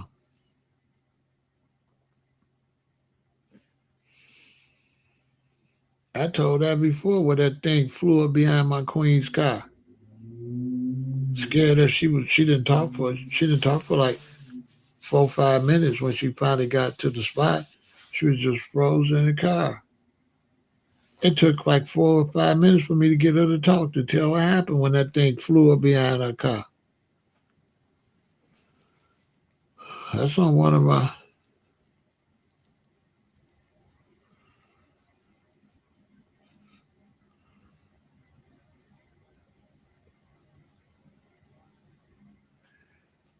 It's certain beaches they could stay on, and certain beaches nobody there. So if you go to the beach and the Hawaiians don't stay there, that ain't the one to stay at. Certain beaches people will just leave there for a while. Those are the safe ones. The other beach people be leaving. Man, listen, on the Big Island of Hawaii, people do not move around at night. Man, listen, they don't move around at night. At night, everybody's sitting still. I'm telling you, you don't see no cars, nothing. Man, listen to me. On the Big Island, up that mountain and all that, and around there, when it get night, It ain't no moving around. The only moving around, like if it's a little town, people will be in a little town a little bit. But when you start talking about between towns, out in nowhere, from town to town, up the mountain where I live, it ain't nobody on that road at night. Nobody. Nobody. Zero. No. None. In Hawaii, all action starts like 5 in the morning. 5 in the morning action. Once it get like 8:39 at night, it's over with. Unless you down in the action with some people, like a little town or something. But in between, where it ain't no nothing, man, ain't nobody on them roads out there or at them beaches, man, at night like that. Boy, your ass will come up missing. Boy, it's all kind of stuff, man. When you get out there in the South Pacific, you gotta understand Hawaii is the place most surrounded by water in the whole world. There is nowhere in the world surrounded by that much water. Meaning Hawaii got the largest circumference of water around it in the world. It's sitting in the middle of the ocean. Look it up. That's the only place like that.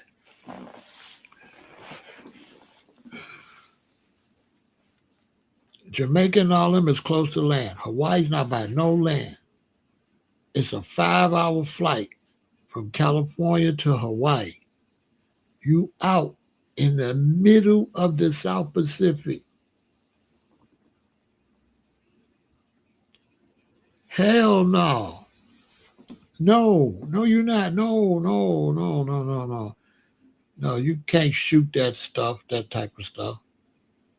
No, no, no.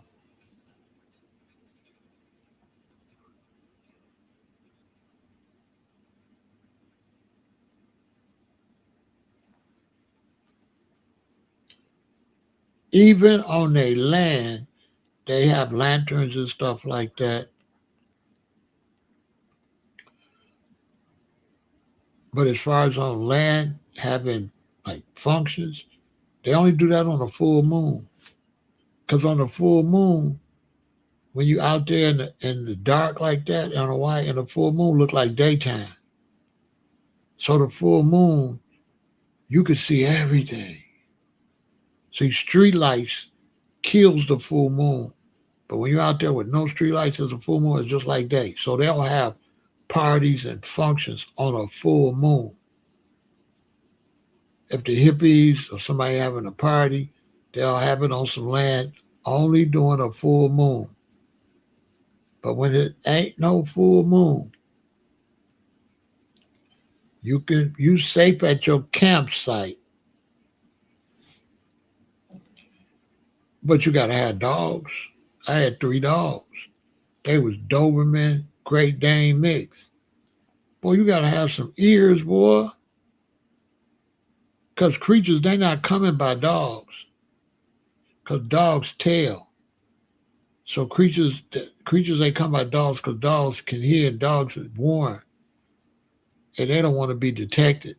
So I had 3 dogs. But and I lived in a subdivision where other people living, and then they got dogs. So creatures ain't gonna come there. It's too many. They like to be where it's nobody. But it's all kind of creatures. It ain't creatures like what you think. It's all different species, all type aliens, all type of shit.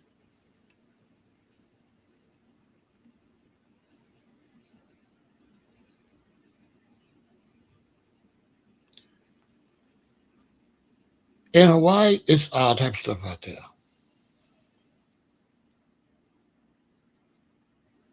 I told you When I'm scared my queen she couldn't talk. She was froze.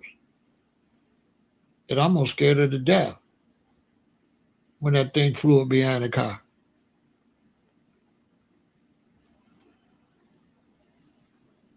Man, it's all kind of stuff out there. And people, they live in you live in the city. So you live in the city, you can't comprehend. But go live in Africa. Go live in South America. Go live in South Pacific and get away from these cities and lights and stuff. You'll see. Even in the United States, when you're driving, it ain't no whole lot of people on these interstate highways at night. Truckers and some cars, but not like it is when the sun come up. A lot of people, when the sun go down, they go to the hotel or the motel, and they don't finish driving until that sun come up. Cause when you get your ass out at night, driving at night, man, listen.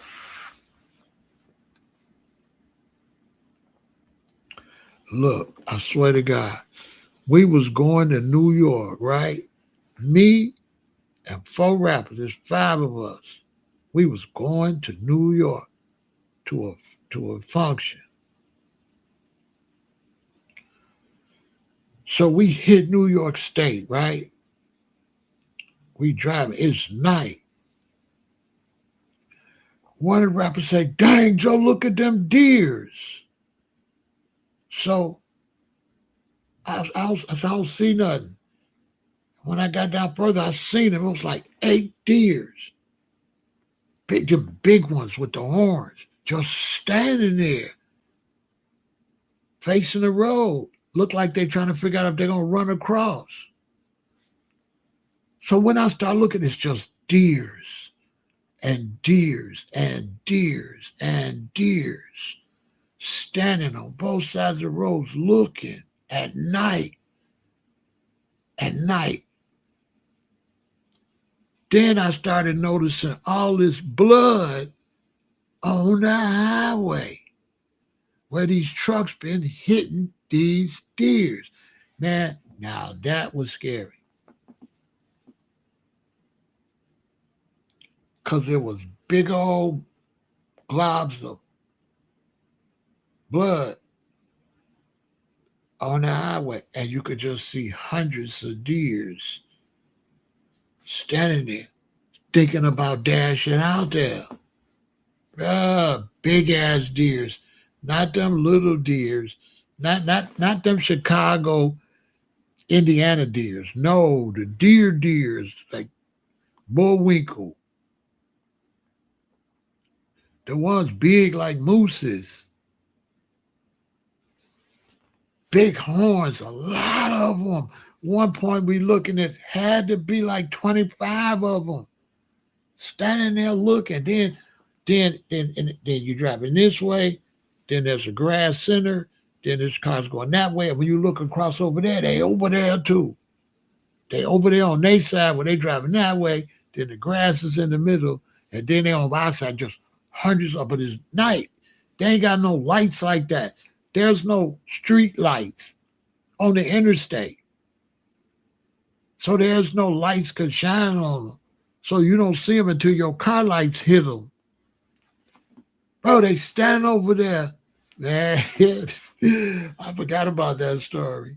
Hey, man, I got to tell that. Man, I got to tell that on True Life Stories, man. Hold on. I got to tell that. I'm doing the new True Life Stories.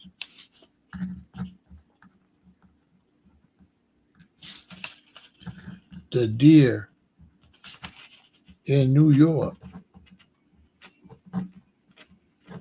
And I want to talk about the alien spacecraft or whatever it was that scared my queen.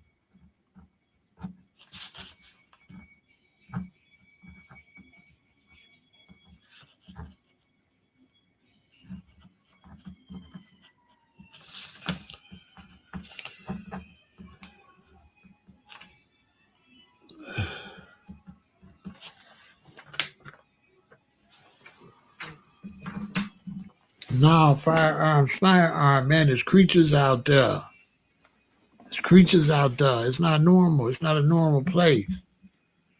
It's not a normal place. It's like you know how you see these mystical places, leprechauns and genies. That's what Hawaii's like. Sea serpents and all that. That's Hawaii. Like for real. For real. That's Hawaii. Sea serpents, sea monsters, mermaids, aliens, all kind of creatures that the Hawaiians got a name for. That's Pukikaude. They know the name. You don't know what the hell it is. The mini unis. The mini unis is some little people.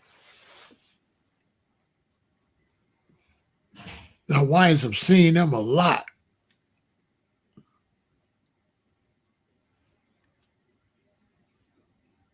They know the area they live in and everything. You think I'm lying? Go on YouTube and look up mini unis.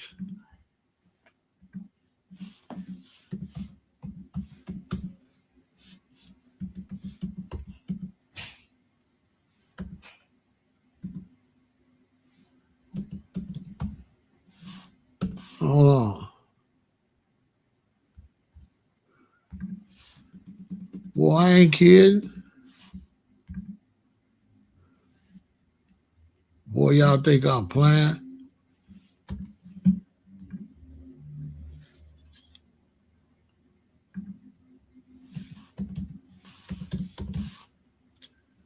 Man, listen.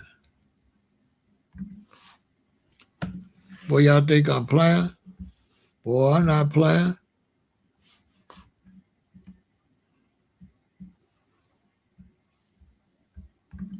They call them mini unis. Go watch some videos on them. Go watch some videos on them.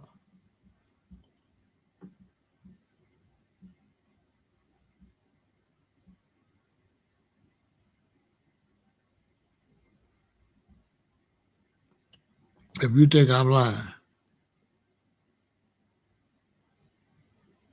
Look, they got a picture of one right behind Duke while he talking. You see it on the ground looking at him? It's on the ground looking at him on Animal Planet. Dude was in Hawaii and the mini uni popped up.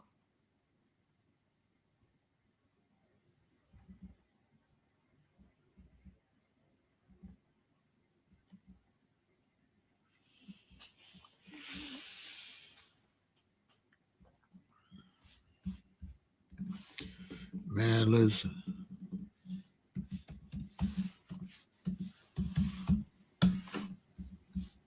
Man, listen.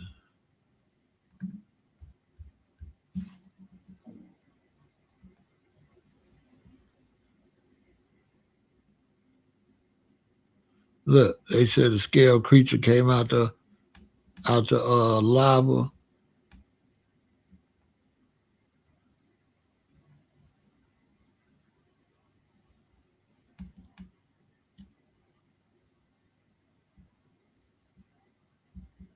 Dangerous animals in Hawaii. Look, giant strange creatures sighted in Hawaii on Oahu.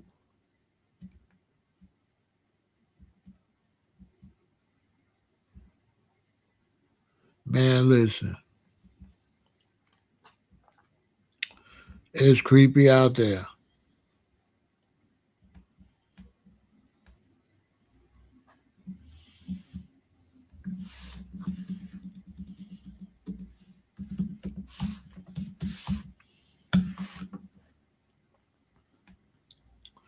It's creepy out there.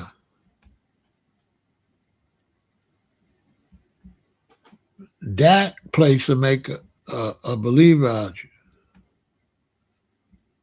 If you ain't never believe nothing, you go out there.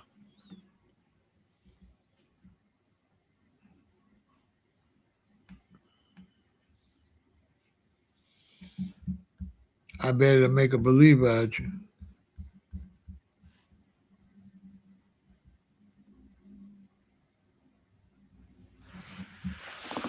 There's man, there's all different types of like dragon type creatures.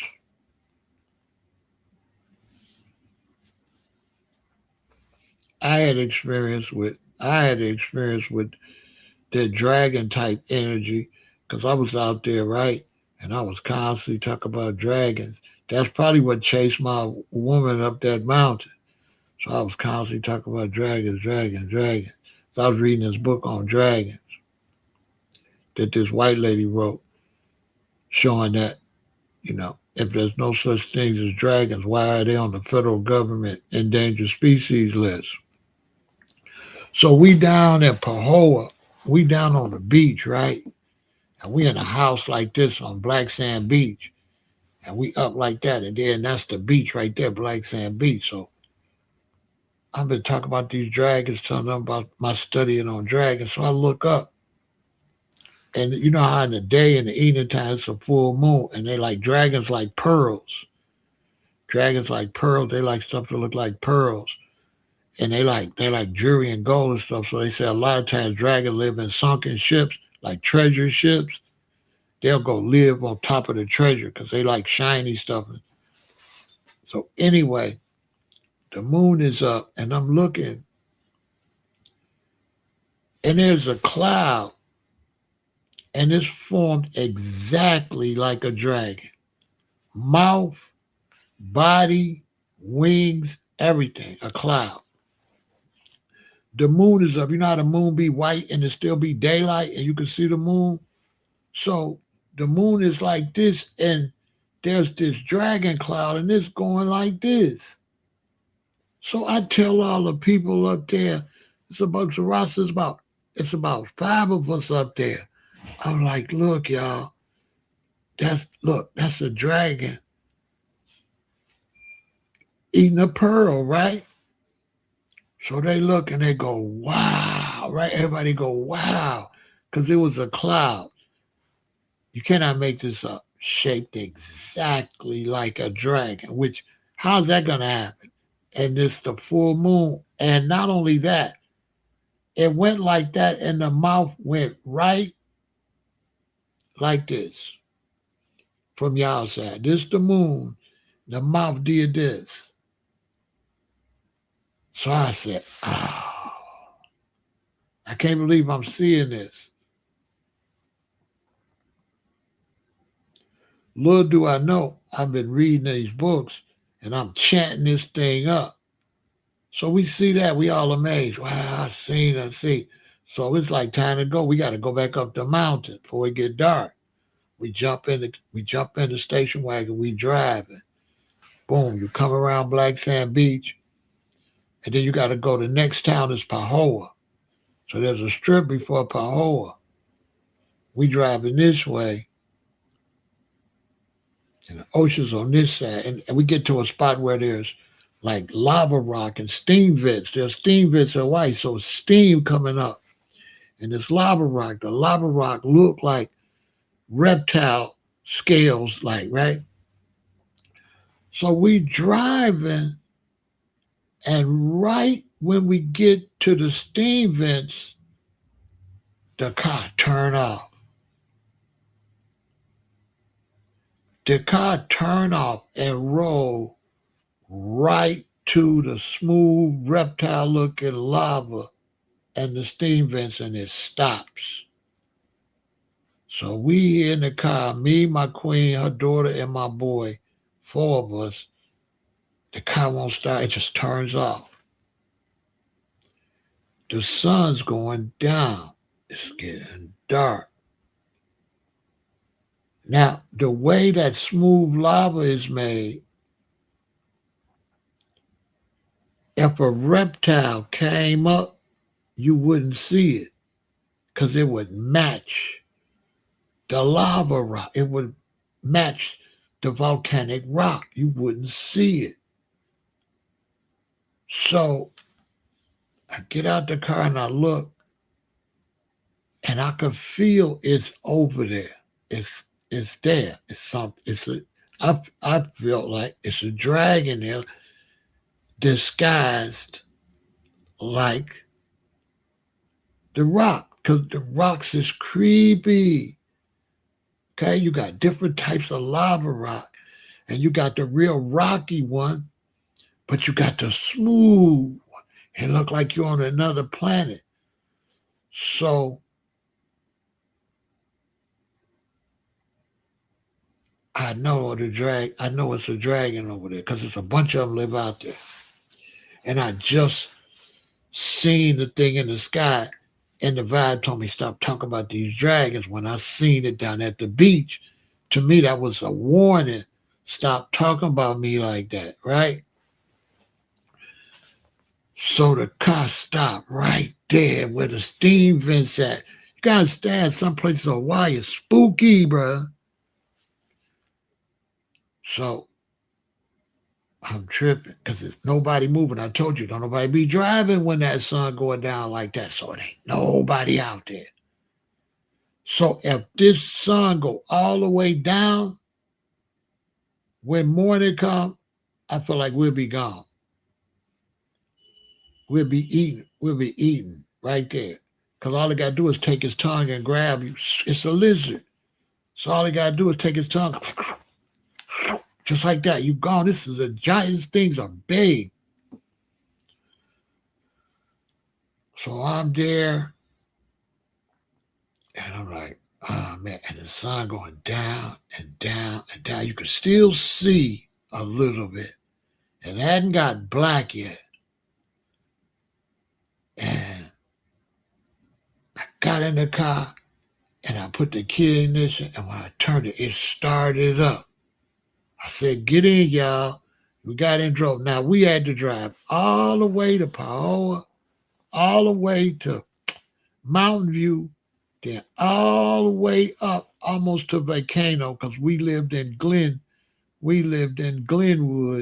which is all the way up before Volcano. That car never turned back off. So why that car stopped right there? I took it as a warning. I thought it was a warning because there was no reason for the car to just stop. The car stopped and started for no reason. Had never did that before. Didn't do it afterwards. So what the hell was that? Why it just turned off? Because it just turned off. I never had to get no repairs after that. Right? It never turned off no more. It never turned off before then, and it never turned off after then. So why did the car turn off right there?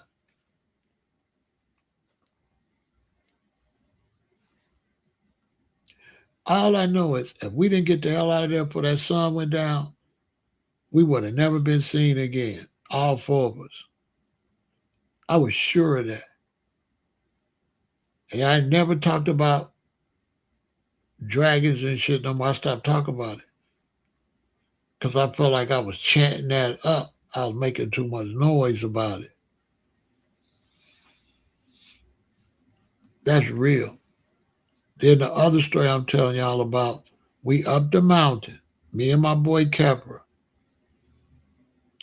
and my queen's daughter. My queen then drove down to get some food and stuff, right? We up the mountain. It's daytime too. No, it's night. It's night. I think it's like evening. I don't know if it's night or evening. But anywhere I hear a car going real fast because we on the 8th row. So you turn in, it's 1, 2, 3, 4, 5. We in the 8th row. So I hear a car way down there on the main road turn like, and I hear it flying. Because when you live where there's nobody moving, you get everything. And then I heard it turn on our road. The road's not paved. So when we go to the front, I see the station wagon. And it's all I see is all I see is the station wagon coming real fast, and all I see is dust from the road. You know how fast you gotta be driving? So all I see is dust from the road flying up, and she's flying. And when she get to where our property was, because we didn't have no house, we lived outside, so we had like a spot. When she got to our spot, she hit the brakes. And so I go around to the passenger side, and she in the car like this. She got the steering wheel, this is how she in the car. So her door locked. So I said, hey, what's up? What? She ain't saying nothing. She pale. She was already a kind of lighter skin.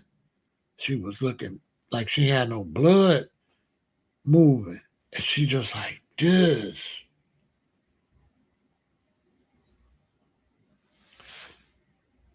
So she ain't opening the door or nothing. So I go around on the passenger side.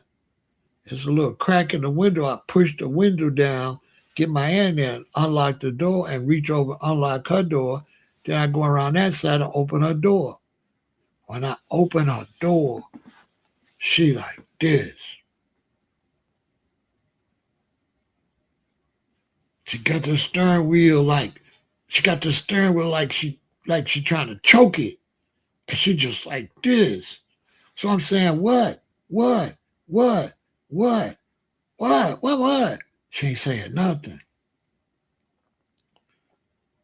So it take about, I ain't exaggerating, it take about, because it was already a minute or something that went by for me to go open the door and come back. So now when I get back, it take about 2 minutes, which is a long time. It see like this for like 2 minutes. 2 minutes is a long time. Then finally she do that. I say, what? She say, I was driving up the mountain. This is just what she said. She said, I was driving up the mountain. It wasn't no cars out there but me. She said, I looked in my rear view, and way back there was one light coming up the mountain, a motorcycle. She says a motorcycle because it only had one light. She said it was way back. It's totally dark up there. Ain't no street lights. She coming up the mountain. She said it was way back. But she said it was gaining on me. And she said it ain't no way. It was too far back to catch me. But she said as it was coming closer, she said the light got bigger and bigger and bigger and bigger. And she said the light was so big when it got close, so the light had been big. She was just far away. I'll tell her how far it was away for that light to be that big means it was farther than what she thought, because she thought it was a motorcycle. But that thing had been way back further than what a motorcycle, because as big as that light was. And she said as it got close, it lit up the whole forest.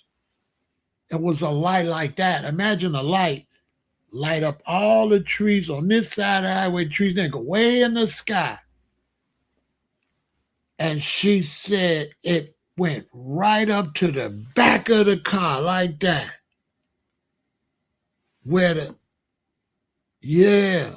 She said it came real fast. So I'm finna have a panic attack because I think it's finna run into me. But she said the light was big, like, imagine big tall trees, right? The light circle was like 3 times the size of the tree, like two more trees on top of the tree. That's how big the circle was. She said they lit up the whole forest. And she said it came right up to the back of the car like that. and stayed behind her. She said, when it started getting closer, I tried to drive faster and faster and faster, but no matter how fast I was driving, it still came, like that, and stopped, she said. And it stayed behind her, and then she said, it went, shoo.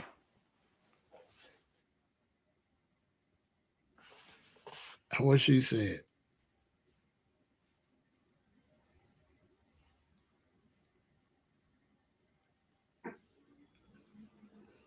And she wasn't like her. She was froze. She was terrified. Now, I don't know what that was, a spaceship or what.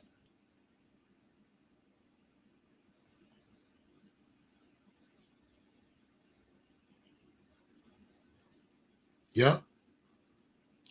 She didn't talk for like 3 minutes. When she got there, she was froze. She was almost pale, scared, really terrified.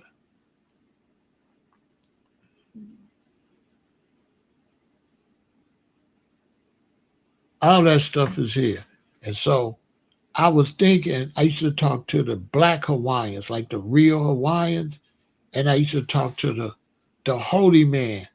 So the Hawaiians got a family-like order for the whole island. And they had the black holy man.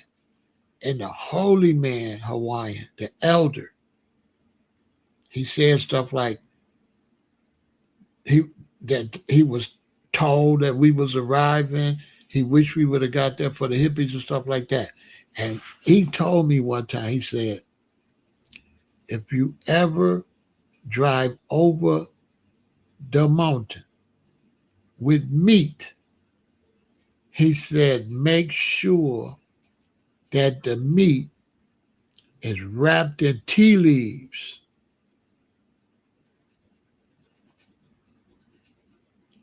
Right? He said, if you ever travel over the mountain with meat, make sure the meat is wrapped with tea leaves.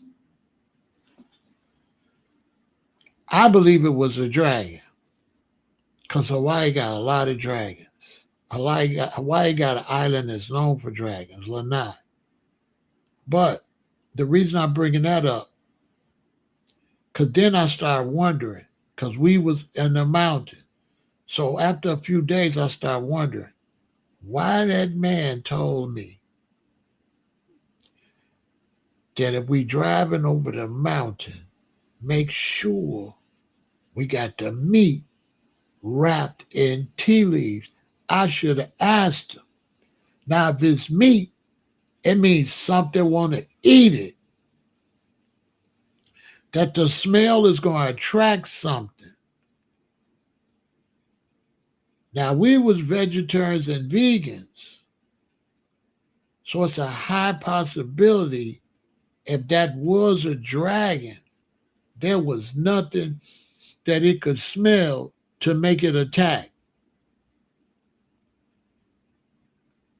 Because that's what I thought. I thought it was a dragon.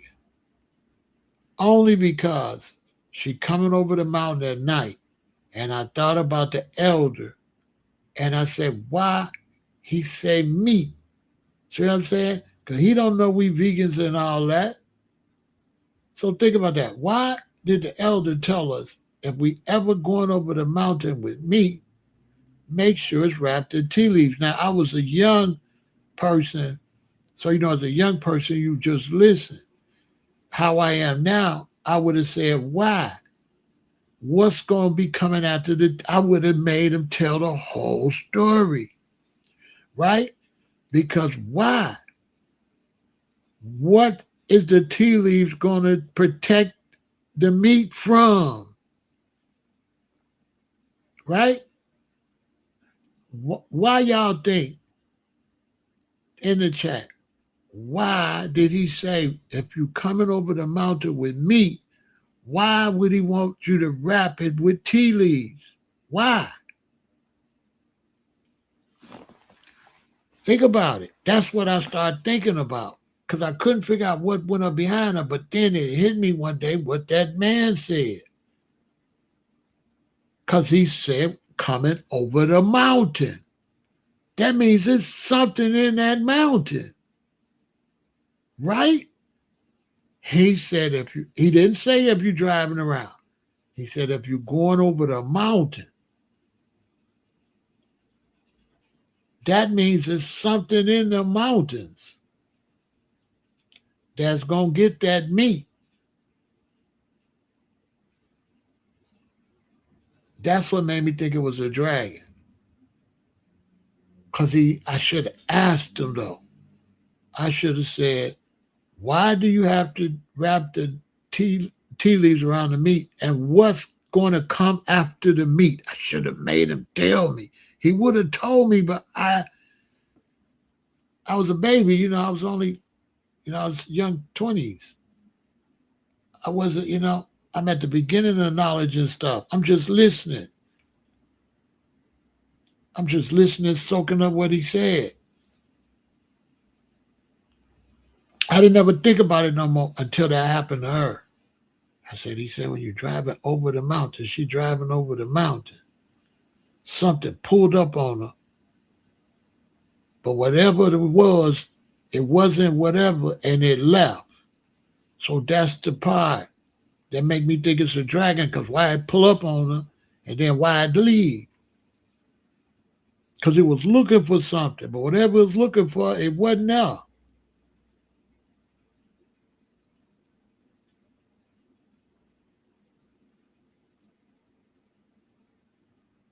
It wasn't there, whatever it was. Now, that might not have been it, but that's what conclusion I came. So I told a few days later, I said, remember when the elder told us, when you go over the mountain with meat, make sure it's wrapped in tea leaves? She said, yeah. I said, that might have been a creature. Because dragons do illuminate.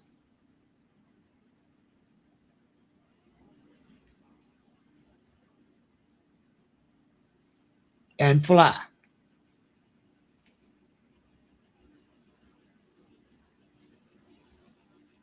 But I'm not sure. But that's my suspicion. If that thing was up hunting.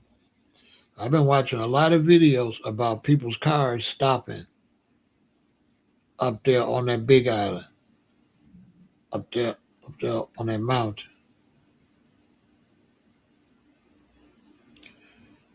So it's some strange, so by the time I got back to the United States, which that's still the United States, but not really, that's the South Pacific.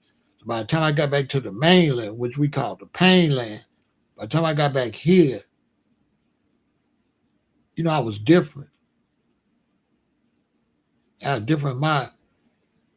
Because a lot of people have been telling me stories, brothers from Trinidad, brothers from Haiti, brothers from Africa have been telling me stories. But it just sounds like stories until you go live in one of these mystical places. And now you realize, no, them ain't just stories. Once you get out there in nowhere, you're going to see all kind of shit. A lot of stuff exists when you get out there. When you get out there in a more natural world, it's all type of stuff.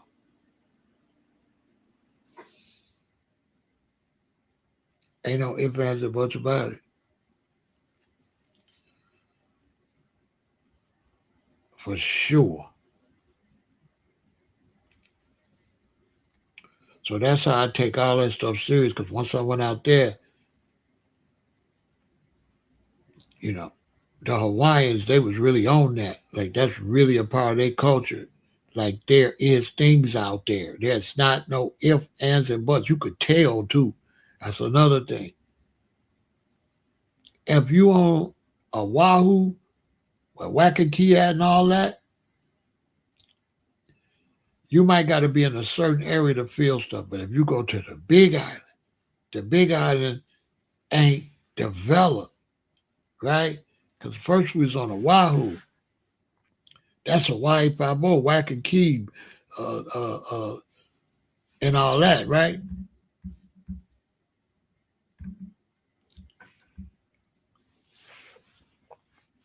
But the Big Island ain't named Oahu. The big island is named Hawaii. So you're not really in Hawaii until you go to the big island. The big island had 2 active volcanoes when I was there. And when I went to the big island, that's how I learned that mysticism and dragons and vampires, all that stuff ain't no joke. That stuff absolutely ain't no joke. Man, that stuff ain't no joke. That stuff is not a joke. So I can imagine you go to China, you go to Africa, you go to India, and you get off in them uncharted or them places not by the city. Man, look, it's all kind of stuff once you get away from the city. Even here in the United States, when you get up on them mountains, going from Chicago to Atlanta, down south to Georgia, and you get up in them mountains in Tennessee, Kentucky, hey man, anything could be up there. I know that for a fact.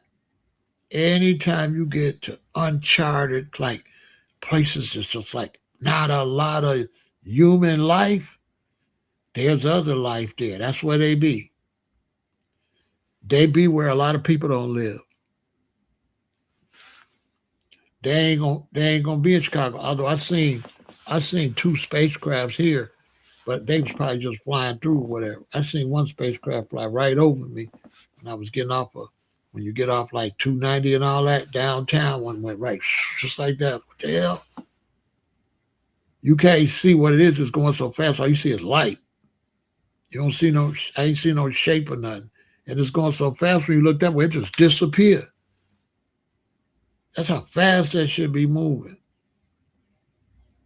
Cause like when you get on the freeway in Chicago, over there you over west, and the buildings be back here, so there's open space to see. Like if you're in downtown, spaceships could be flying around. You ain't gonna see them. The building gonna hide them.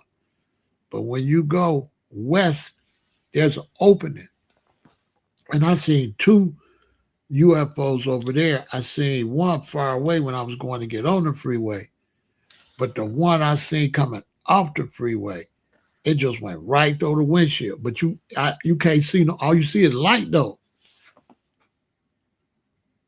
It's just a light. So you can't see. You ain't see no shape or nothing. And it was just gone. I said, "What the hell was that?" And a lot of times you won't see it because when you're driving your windshield in here. So if it would have went like that, I wouldn't even see it. Imagine how much stuff go over our head. But it went here because I'm coming off the freeway, so I'm at an angle where I'm coming down. So I'm coming down, so I could see it. It flew just like that. It was close. It was right there at the edge of them buildings. It got to be a UFO because why it ain't hit the buildings? Why it happened to fly in open space? If it fly a little bit that way, it's gonna hit the building. So you telling me it's a shooting star, but it don't hit the building? It's just flying where it ain't no buildings. Why it ain't flying to a building? Right? If it's a shooting star, it's just flying wild. Why it don't hit a building, go in a window? Why is it flying right here where there's nothing to hit? See what I'm saying? Why is it west of all the buildings, right between the freeway and the buildings? Why is something flying right there where it ain't nothing at? Why it ain't flying up there and hit the buildings? Like, here's the buildings. Why is it flying right here? Why it ain't fly right there? Boom, and hit the buildings. There's buildings all here. What's the odds something bright gonna go right here? Make some sense. And it ain't going down, it's going straight across.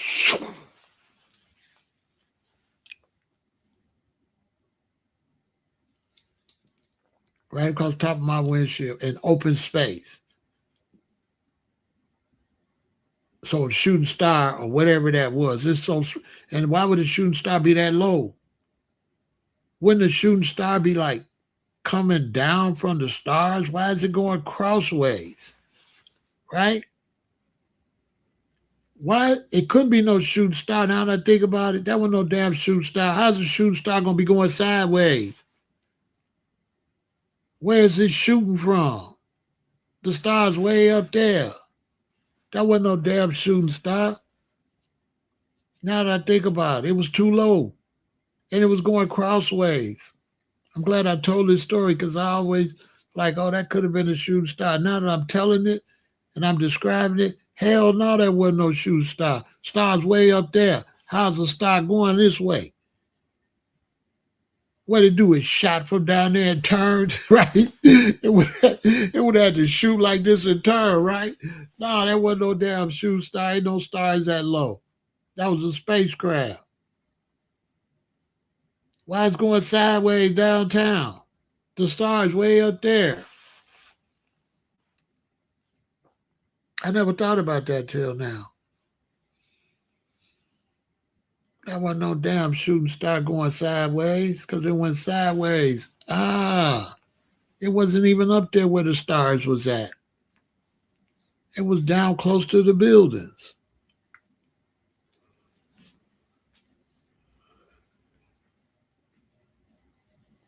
Anyway, that's that.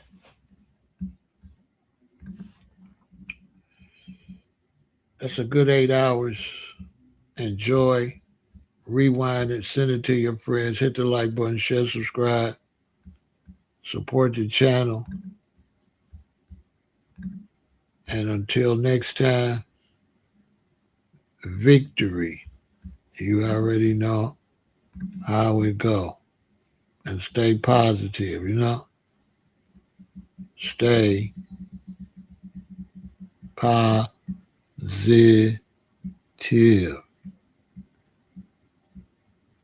Seriously.